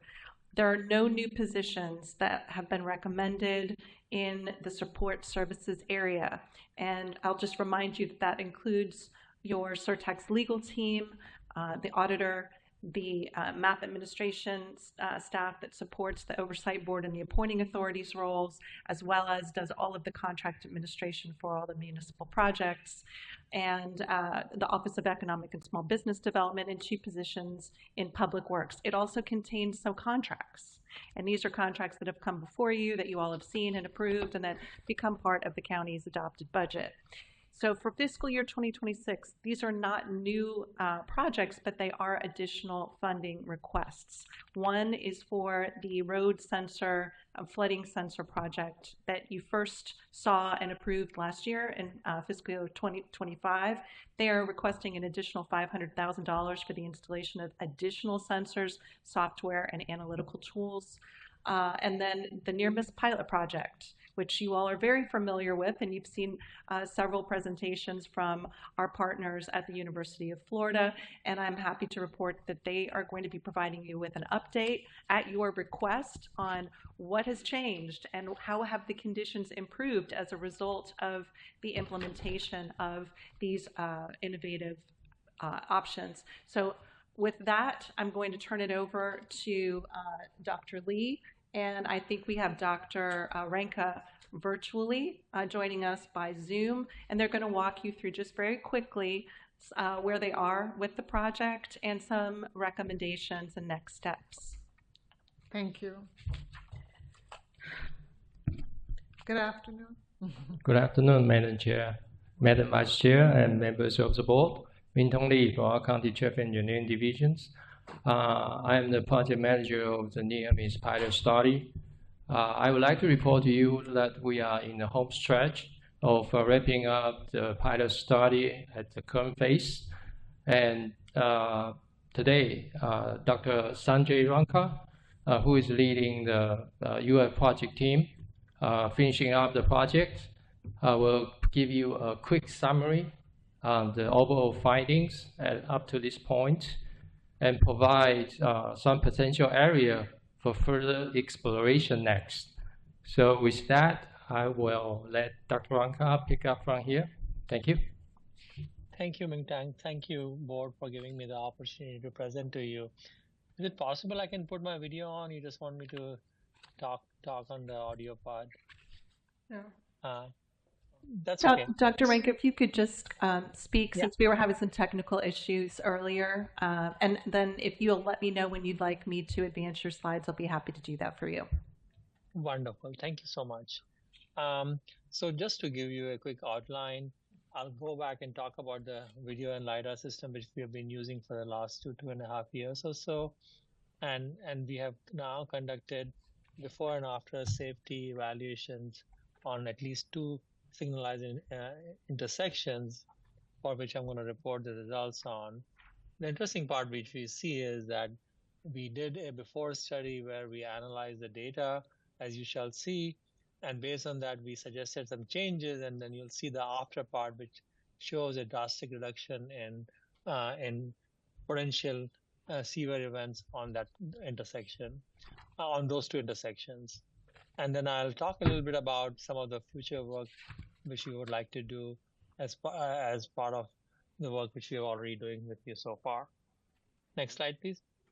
This is kind of a quick overview of our system. It takes into account multiple video cameras. Generally, these intersections are very large, and there are lots of lanes coming from all the 4 directions. So that's why you need 2 cameras. And what we do is we collect the data from the 2 cameras, fuse them together, track all the objects, in particular, in this case, the vehicles and the pedestrians. And then we look at the trajectories to see where the conflicts are. And we have a special secret sauce in some sense to detect what that severe event is. We count those, and then based on that, we understand where things are going wrong on the intersection. Next slide, please.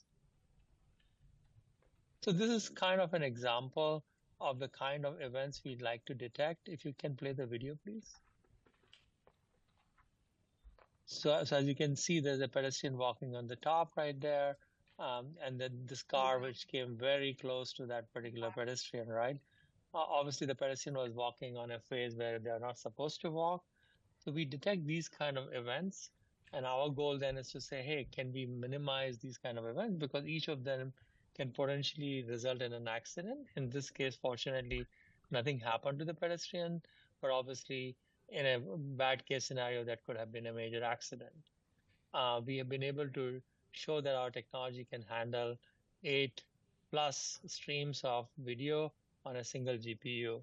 And what we can actually do is look at the phases by looking at all the different vehicles coming in and getting out. Next slide, please. So once we can count these kind of events automatically, rather than a human looking at, imagine, 10 hours a day times 2 weeks, 140 hours of data. What our system can do is automatically detect those events and then plot them on the intersection itself on where they occurred. And then based on that, then we can look and say, hey, what can we do to potentially improve the safety of that intersection? This is a particular intersection on Sterling Road and 66th Avenue. We collected data for 2 weeks before and after. Next slide, please. So as you can see right here, what we did was we looked at the intersection, and those are the spots where those events happened.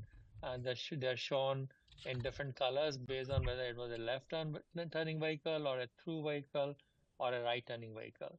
And you can see that all those dots kind of represent where those severe events happened. So based on that, we worked with the county and other folks and say, hey, why don't we put these signage, which you can see on the right-hand side, saying that they're turning vehicles, wait for pedestrians. And this was a simple experiment. And then what we did was, after we put the signage, then we analyze the data again for 2 more weeks, within a few weeks after we put the sign in there. And as you can see, just by looking at it, that the number of those dots have gone down in terms of their density. That means that these signs are working, and that means that the vehicles which are coming here are more aware that there may be pedestrians crossing, and they take care of that, and the chances of them coming close to a pedestrian go down substantially. So this is kind of qualitative information. Next slide, please. The same thing we did on another intersection, similar kind of intersection. Again, we did 2 weeks of data collection before and after. Next slide, please.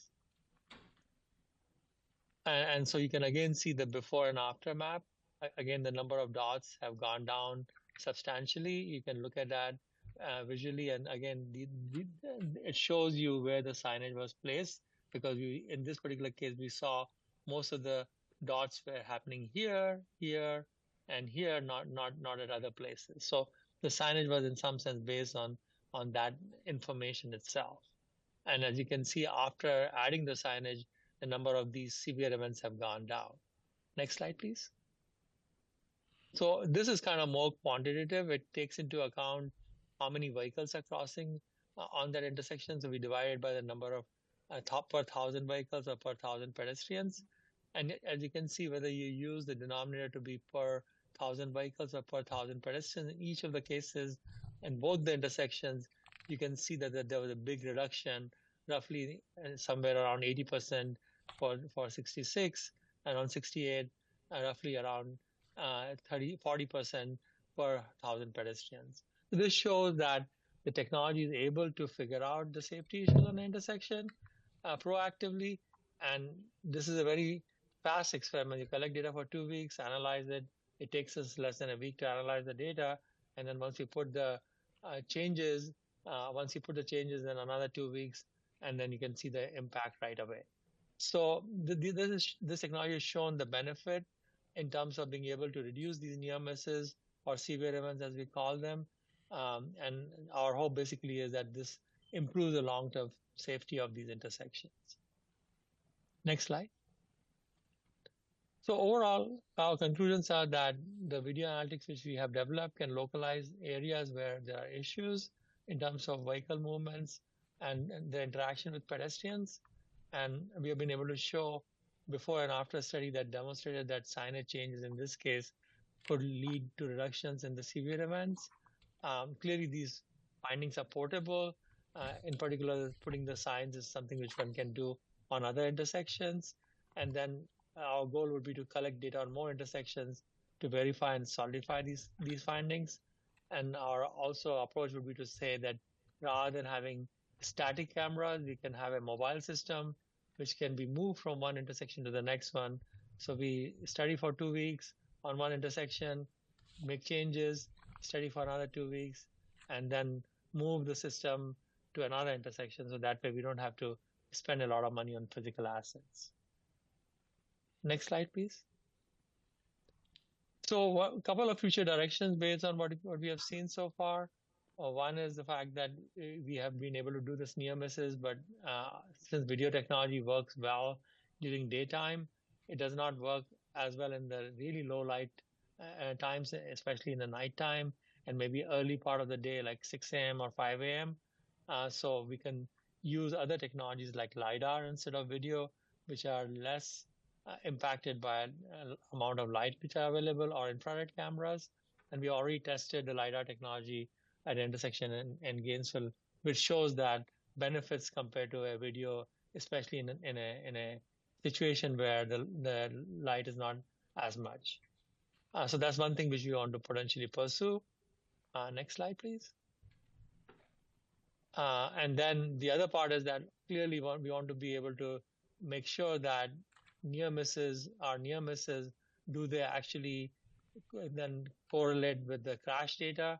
That's a more longer term study where if you can say that, hey, if I'm able to reduce my near misses by 80% over tens of intersections or 70%, did that result into lesser number of real accidents on those intersections? Again, for it to be statistically significant, we have to make sure that we have data for a large number of intersections over long periods of time. Thank you. Okay, thank you. Very good. Interesting. All right, there's another. Okay. Present. Is there any question? Are there any questions? Anybody? I have one. What, based on this, it looks like short of looking at every intersection, how did you pick these two, number one? And is there a way based on accidents or to go ahead and say, okay, the next 10 hottest ones are this, either set your cameras up or apply the same principles? What's going to happen? Because it looks like you've made it safer. Now, how do we expand that? Okay, very good questions. First of all, this is a piece of state road, so county does not have the jurisdiction. The project team, in fact, proposed safety countermeasures to FDOT for consideration for every signal intersection that we study. There's a total of 6 intersections that we study in this pilot. And after discussion with FDOT, DOT deployed the signage to 2 intersections that they choose. And that's why we focus after assessment on only 2 intersections. The other recommendations are more for long term. I think their one recommendation is to set up master arm for right turn protected phase. DOT currently does not have a budget or projects to carry that out, so those recommendations hasn't been implemented. I didn't quite understand what the next steps are. I'm sorry. I mean, is the project finished, or where are we at? We have this test. There's another phase of it. That's what you were just looking at, funding for fiscal year 2026. So they've made some recommendations. They're going to continue deploying signage. Yes, okay. But I think what Dr. Lee is letting you know is that they're limited in what they can do on a state-owned road. So they're going to be looking more at their county-owned roads for implementation in the future. All right, thank you. All right, thank you so much, Dr. Lee. Thank you. We have, we're at the end of the Oversight Board fiscal year 2026 budget workshop. I want to thank all of you in the audience for staying with us and for our board members. It's been a long day. But I want to ask for a motion. I have a motion to adjourn this portion of the meeting. So moved. Did have one more presentation, but we're happy to move it. Oh, we do? It's okay. Oh. I mean, if you all want to keep moving, we'll just move it till October. We had a presentation on an update on our outreach efforts, and we were going to show you a video on the annual report. It's your choice, of course. So it's been a long day. So it's fine. We still have the action items to go through. So I really want us to close out by 4 o'clock. If we can beat that time frame, I would be a happy woman. So let's move forward with first making sure that did we get the motion to approve closing or adjourning. We had a motion to close. Anyone want a second? All in favor? Second. Aye. Any abstentions? Anybody want to keep going? All right, thank you. All right, so I know some people may want to take a break, but if you need to just go ahead so we can just move forward. I would now like to call the regular meeting of the Oversight Board to order. It is now 3:16, and I think the first item on the agenda, we have 3 items, so this first one is I need a motion to approve the minutes. So moved. Of the May 22nd. Can I get a second? Second. All in favor? Aye. Aye. Awesome. All right, so before we get into the review and approval of the county's proposed project and expenditure within the fiscal year 2026 recommended budget, I understand that we're done. Okay. All right, so I think the next step is for us to just move forward with a motion to approve. I make a motion we approve as statutorily eligible the proposed projects and expenditures Included in all A, B, C, and D. Can I do that? Yes, you can have one vote, one motion for all 4 items. Okay, great. Thank you. Madam Chair, I recognize that we're changing the ordinance to more specify that the county attorney makes the determination relative to eligibility. Is that? Actually, the entire section regarding eligibility is. But the motion here talks in terms of us determining the eligibility. Yes, as I indicated earlier today, all of the projects and all of the line items that have been brought before the board in the workshop and that are being called for in both of the motions have been reviewed and are statutorily eligible under 212055. So based on past practice, then the county attorney should give us their opinion that in fact all of these projects that these motions are approving are in fact eligible. That's correct, and yes, they are. Okay.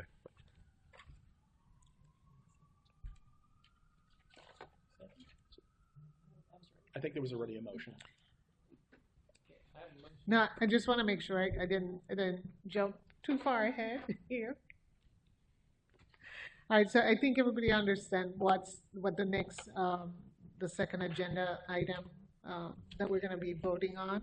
And so, Phil, you were trying to make an amendment to the motion? Is that what I just wanted the affirmative determination by the county attorney that in fact all these projects do meet the requirements for determination of eligibility under the statutes.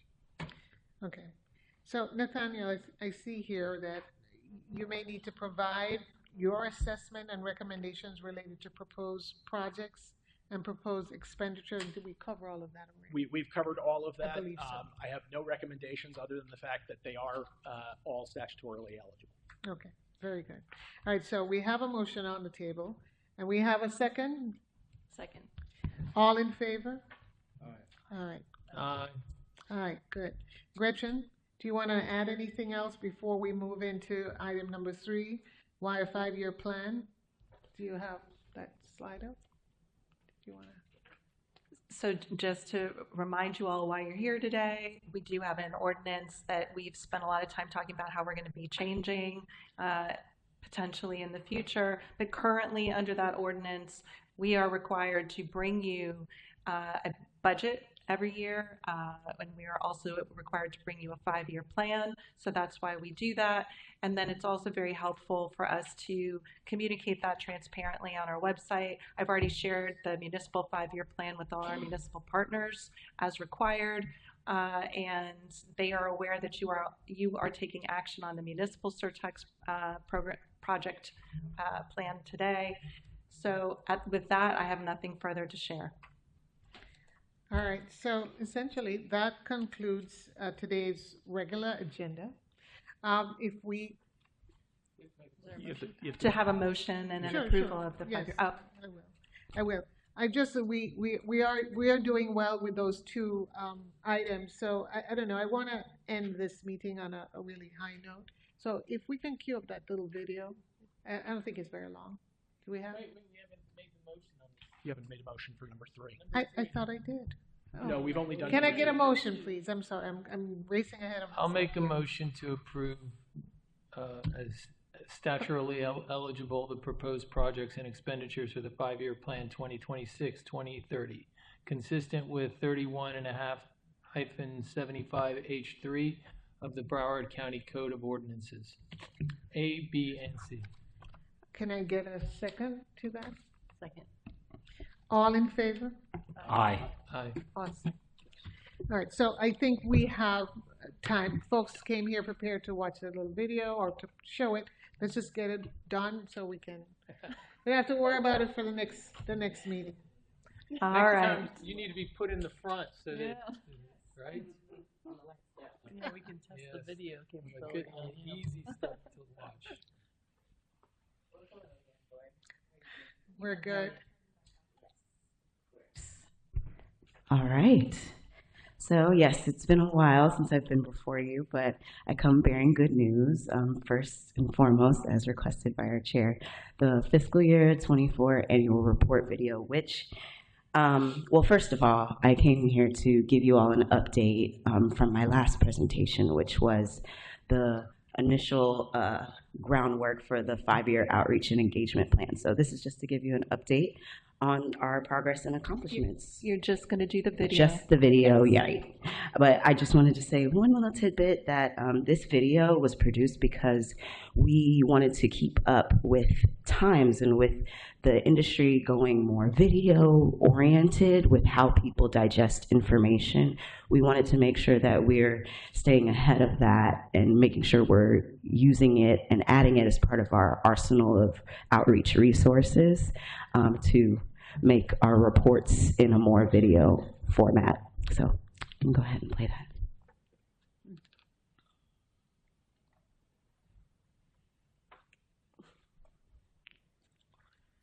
Welcome to MAP Broward's annual report in action, a video version of the program's accomplishments, along with a look ahead, highlighting anticipated projects and investments over the next 5 years. The Mobility Advancement Program, funded by the Penny for Transportation, is the 30-year 1% Transportation Sales Surtax approved by voters in 2018.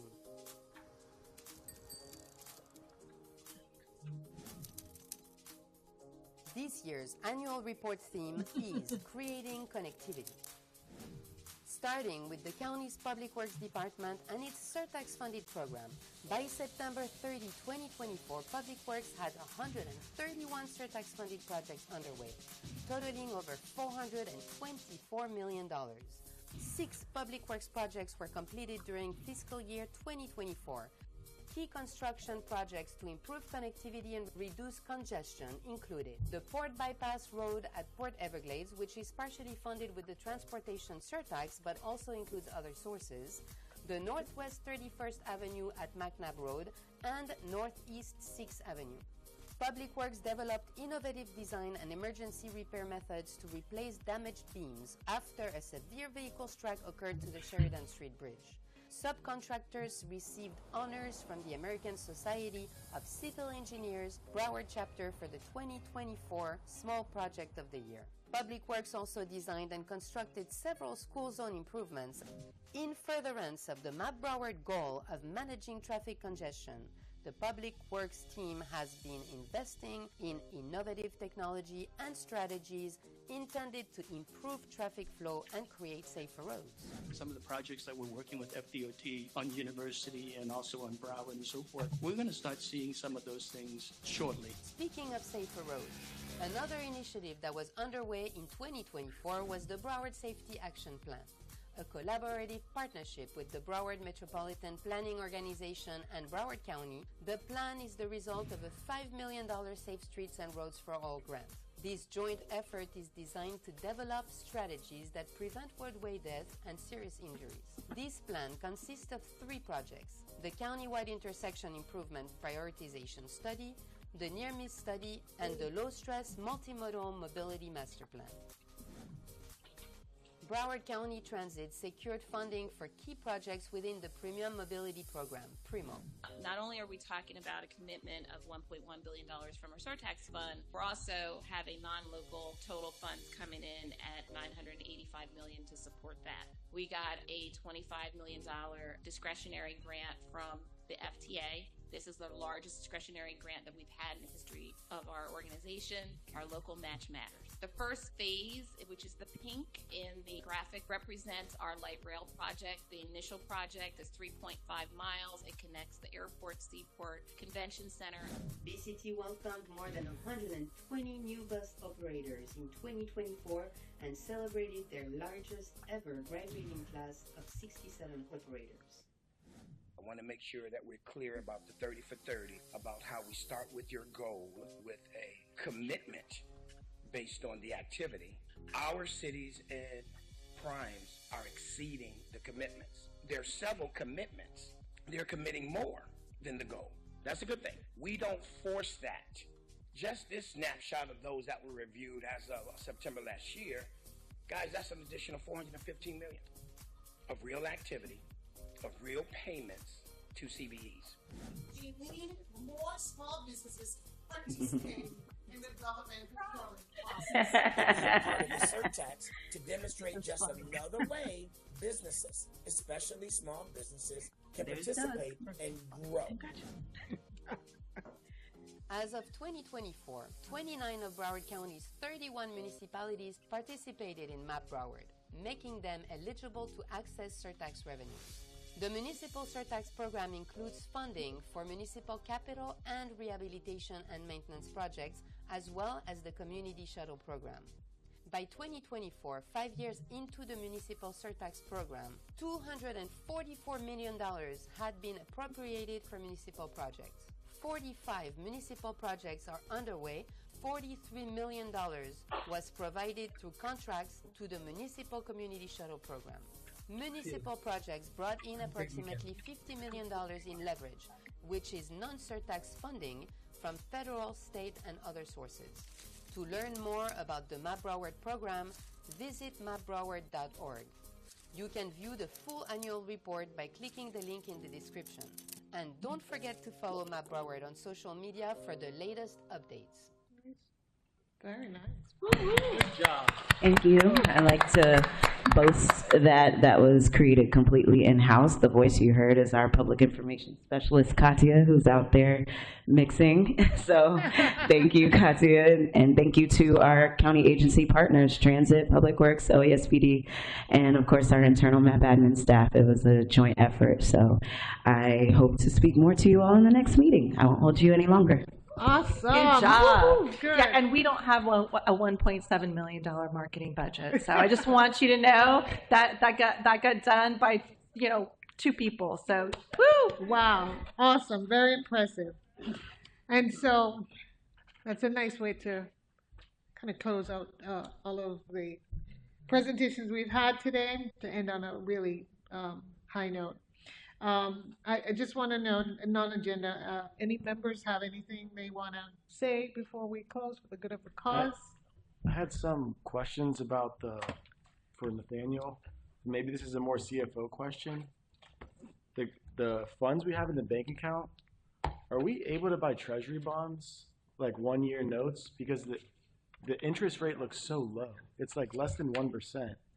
And if a lot of these primo projects are being withheld, depending on administration, there's so much variables in the air. We should be getting a 4% yield back on it. This is going to be hundreds of millions. So I do know we've had that conversation. It was a couple of years ago, but I did want to mention to you all that when our CFO and our accounting team and our independent auditor came in front of you all, this was I think in 2023, to have a conversation about investments and interest that's earned on the Surtax funds. There was at that time a pretty significant portion of Surtax funding that was being pooled and put into investment accounts, and it was getting a very decent return on investment. We haven't had that. I haven't had an update on that lately, but I can certainly ask that you all receive an update on that. You'll notice in the audits that they do identify the amounts of interest that they are receiving on the Surtax funding. Yeah, if you could look into that, that would be awesome, because that's a big difference in yield. Go ahead. Quick, one last question before we have a motion to adjourn. Go ahead. I have a couple things, actually 3. I asked Gretchen to provide me with a summary of the Surtax dollars, and she gave me a 1-pager which she's going to send to all of you that will kind of give you an overview of where all the money is. And a lot of people say, why do you have so much money? Yeah, we do, but we have it assigned to goes places. The second thing Gretchen provided me with is a transportation capital program summary, 20 sheets, that pretty much outlines that the Surtax is not the only source of funds for the drainage replacement, the bridge repairs, or the resurfacing, which makes me feel very good. She'll be sending that to all of you. And the last thing that I would like to at least open for discussion, the briefings that we have, I think, are critical, but I've found out that only about 60% of us or so are having these briefings. And I don't think it's fair to the public or to the rest of the board members that these briefings that they offer ahead of this aren't mandatory. Now maybe this should go in the Third Amendment. I don't know. Apparently we're not required to attend these briefings. I think that's a mistake personally. Absolutely. You probably, we're having this moment here. Yeah, because together. that Yeah, is okay. exactly one of the things I wanted to comment on. That it's really important that board members take the time to get acclimated with the agenda items before coming in. And if you have questions, ask those questions. And I would say to those who have joined the board more recently, if you have questions about some of the decisions that were made in the past, Gretchen and her team, they're available, and I'm sure Nathaniel as well. Alan was our chair, and he was a fierce chair. Make no doubt about it. The questions that we all asked was grueling, and I still want to be respectful of the folks that have just joined the board, but we also need to be respectful of the time of everybody who's participating on this board and those who are listening in. This is a lot that has happened in the last 5 years, and it requires some due diligence to just kind of get yourself caught up on what is happening, ask questions, outside of the meeting. Still want everyone to know that they should continue to be an advocate on behalf of our citizens and how we do projects and how, the projects are being executed. But we also just need to be mindful. Well, So I guess share my that question sentiment. is, do we want to make them It should be mandatory like attendance? Or is attendance mandatory or not? I mean, it should be required. We're I kind of just an odd board, so- expected that everybody was doing it. Yeah, okay, well. So it just by way of, I guess, a broader discussion, even our Board of County Commissioners is not obligated to come to a briefing. There's certainly nothing in the rules or requirements that elected officials have in terms of having a briefing. There may be circumstances where individuals are unable to make one because of personal circumstances or illness or whatnot. If you wanted to include that in the bylaws of the board, you certainly have the ability to do that. It would not be something that's appropriate for the administrative code or the code of ordinances.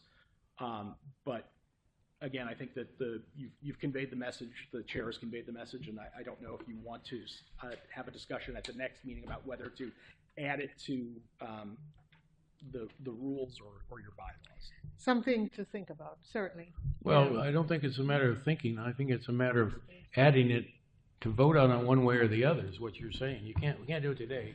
It would not be something appropriate for today, and you'd also want to think about things like if somebody misses a brief. You need to. There's a broader discussion that probably needs to be had, not just making them mandatory, but what happens if somebody doesn't do something that's mandatory. Right. Guys, we're volunteers, okay, but we've taken on a responsibility, and you can either do your homework or don't do your homework. I'm not going to be sitting here telling you to do your homework. But when you show up and you sound like you don't know what the hell you're talking about, then somebody might call you out on it. But I think everybody cares. It wouldn't be coming to this thing. So, there are times when you can't meet with Gretchen. So having it as part of a bylaw, I don't think is appropriate, but certainly encouraging it and kind of the chair demanding it is I think is appropriate. Well, Alan, my point is 1/3 of us aren't going to the briefings. And I'm saying, well, it's one thing, you're going to miss something. That's fine. And but by the way, they give you 8 options to find time, and I'm sure they could give you a 10th if you needed one. But I'm saying we ought to be encouraging everybody to go to the briefing. Even if they go to the briefing and can't come to the meeting, they can go to the briefing and get their 2 cents in. Right. So I just find it, I didn't realize that 1/3 of our group, on average, isn't getting a briefing. I'm going, what are they on the board for? Right. I'm sorry. Okay. You bring up a good point, and it probably just bears repeating at this moment to encourage all of our members to attend the briefing. Can we at least put it on the agenda for the next meeting to discuss further? I mean, you wanted to. Sorry, here. What is the procedure? if we want to Go have ahead. some, Shay, I don't know one. Shay, you had a comment? Here. Yeah. Shay, go ahead. Other way. Sorry, here, trying to just because if you have your speaker on. So you wanted to encourage everyone, and you just did it. So Right. what other conversation is there? Everybody attend the briefings. Everyone should. Right? Or if you want to say it as chair, just encourage everyone to do it That's now, it. and then it's I done. said it. Everyone should attend the briefings, just to make sure. And hopefully we'll move from, what, a third to at least 75%. Let's see. It'll happen. All right. And with that, if there's there are no other comments, I would like to make a motion. Oh, I'd like to. go ahead, Erdell. Thank you. I want to thank you and your staff and Gretchen's staff, for going through 29 different cities and, and their representatives agreeing on this, Third Amendment. I think it's going to make life so much easier for everybody, including our municipal partners. And this is long overdue, and I think this is going to make significant, efficiencies and differences and practicalities, and there's always, in time, learning from our experience, how we can do further improvement in the future. But this is what you've done so far is truly, admirable, and I want to, thank you on that. The other thing I wanted to just, mention, I know we briefly discussed this in the previous meetings about board meetings. That's my reaction is really heartfelt. I do believe we need to have greater involvement in the process. I respect the board members if they don't do that, but I hope in the future the boards will consider if the level of involvement of the board is sufficient to make the type of decisions we're making for this board, oversight board, for the 2 million population and the hundreds of millions of dollars every year. Just for food for thought for the future. Thank you. Point taken. With that, Gretchen. I would just like to recognize the incredible staff that you have that supports you, that puts these together, Roy. And I would also like to acknowledge that we have an amazing person who's been here for 5 years as your finance manager, who's going to be retiring. And stand up for me there, Margaret. Just. Oh, she's retiring. Wow. Oh my God, it's 5 years already? Oh my God, I remember when she just started. Wow. All right, and we want to thank you, Gretchen and Nathaniel, for all you do to support us. And to all of our board members for generously donating your time every month, attending briefings and meetings and sometimes some community events. And with that, I'd like to accept a motion to adjourn. Who first, second? Yep, good. All in favor? Aye.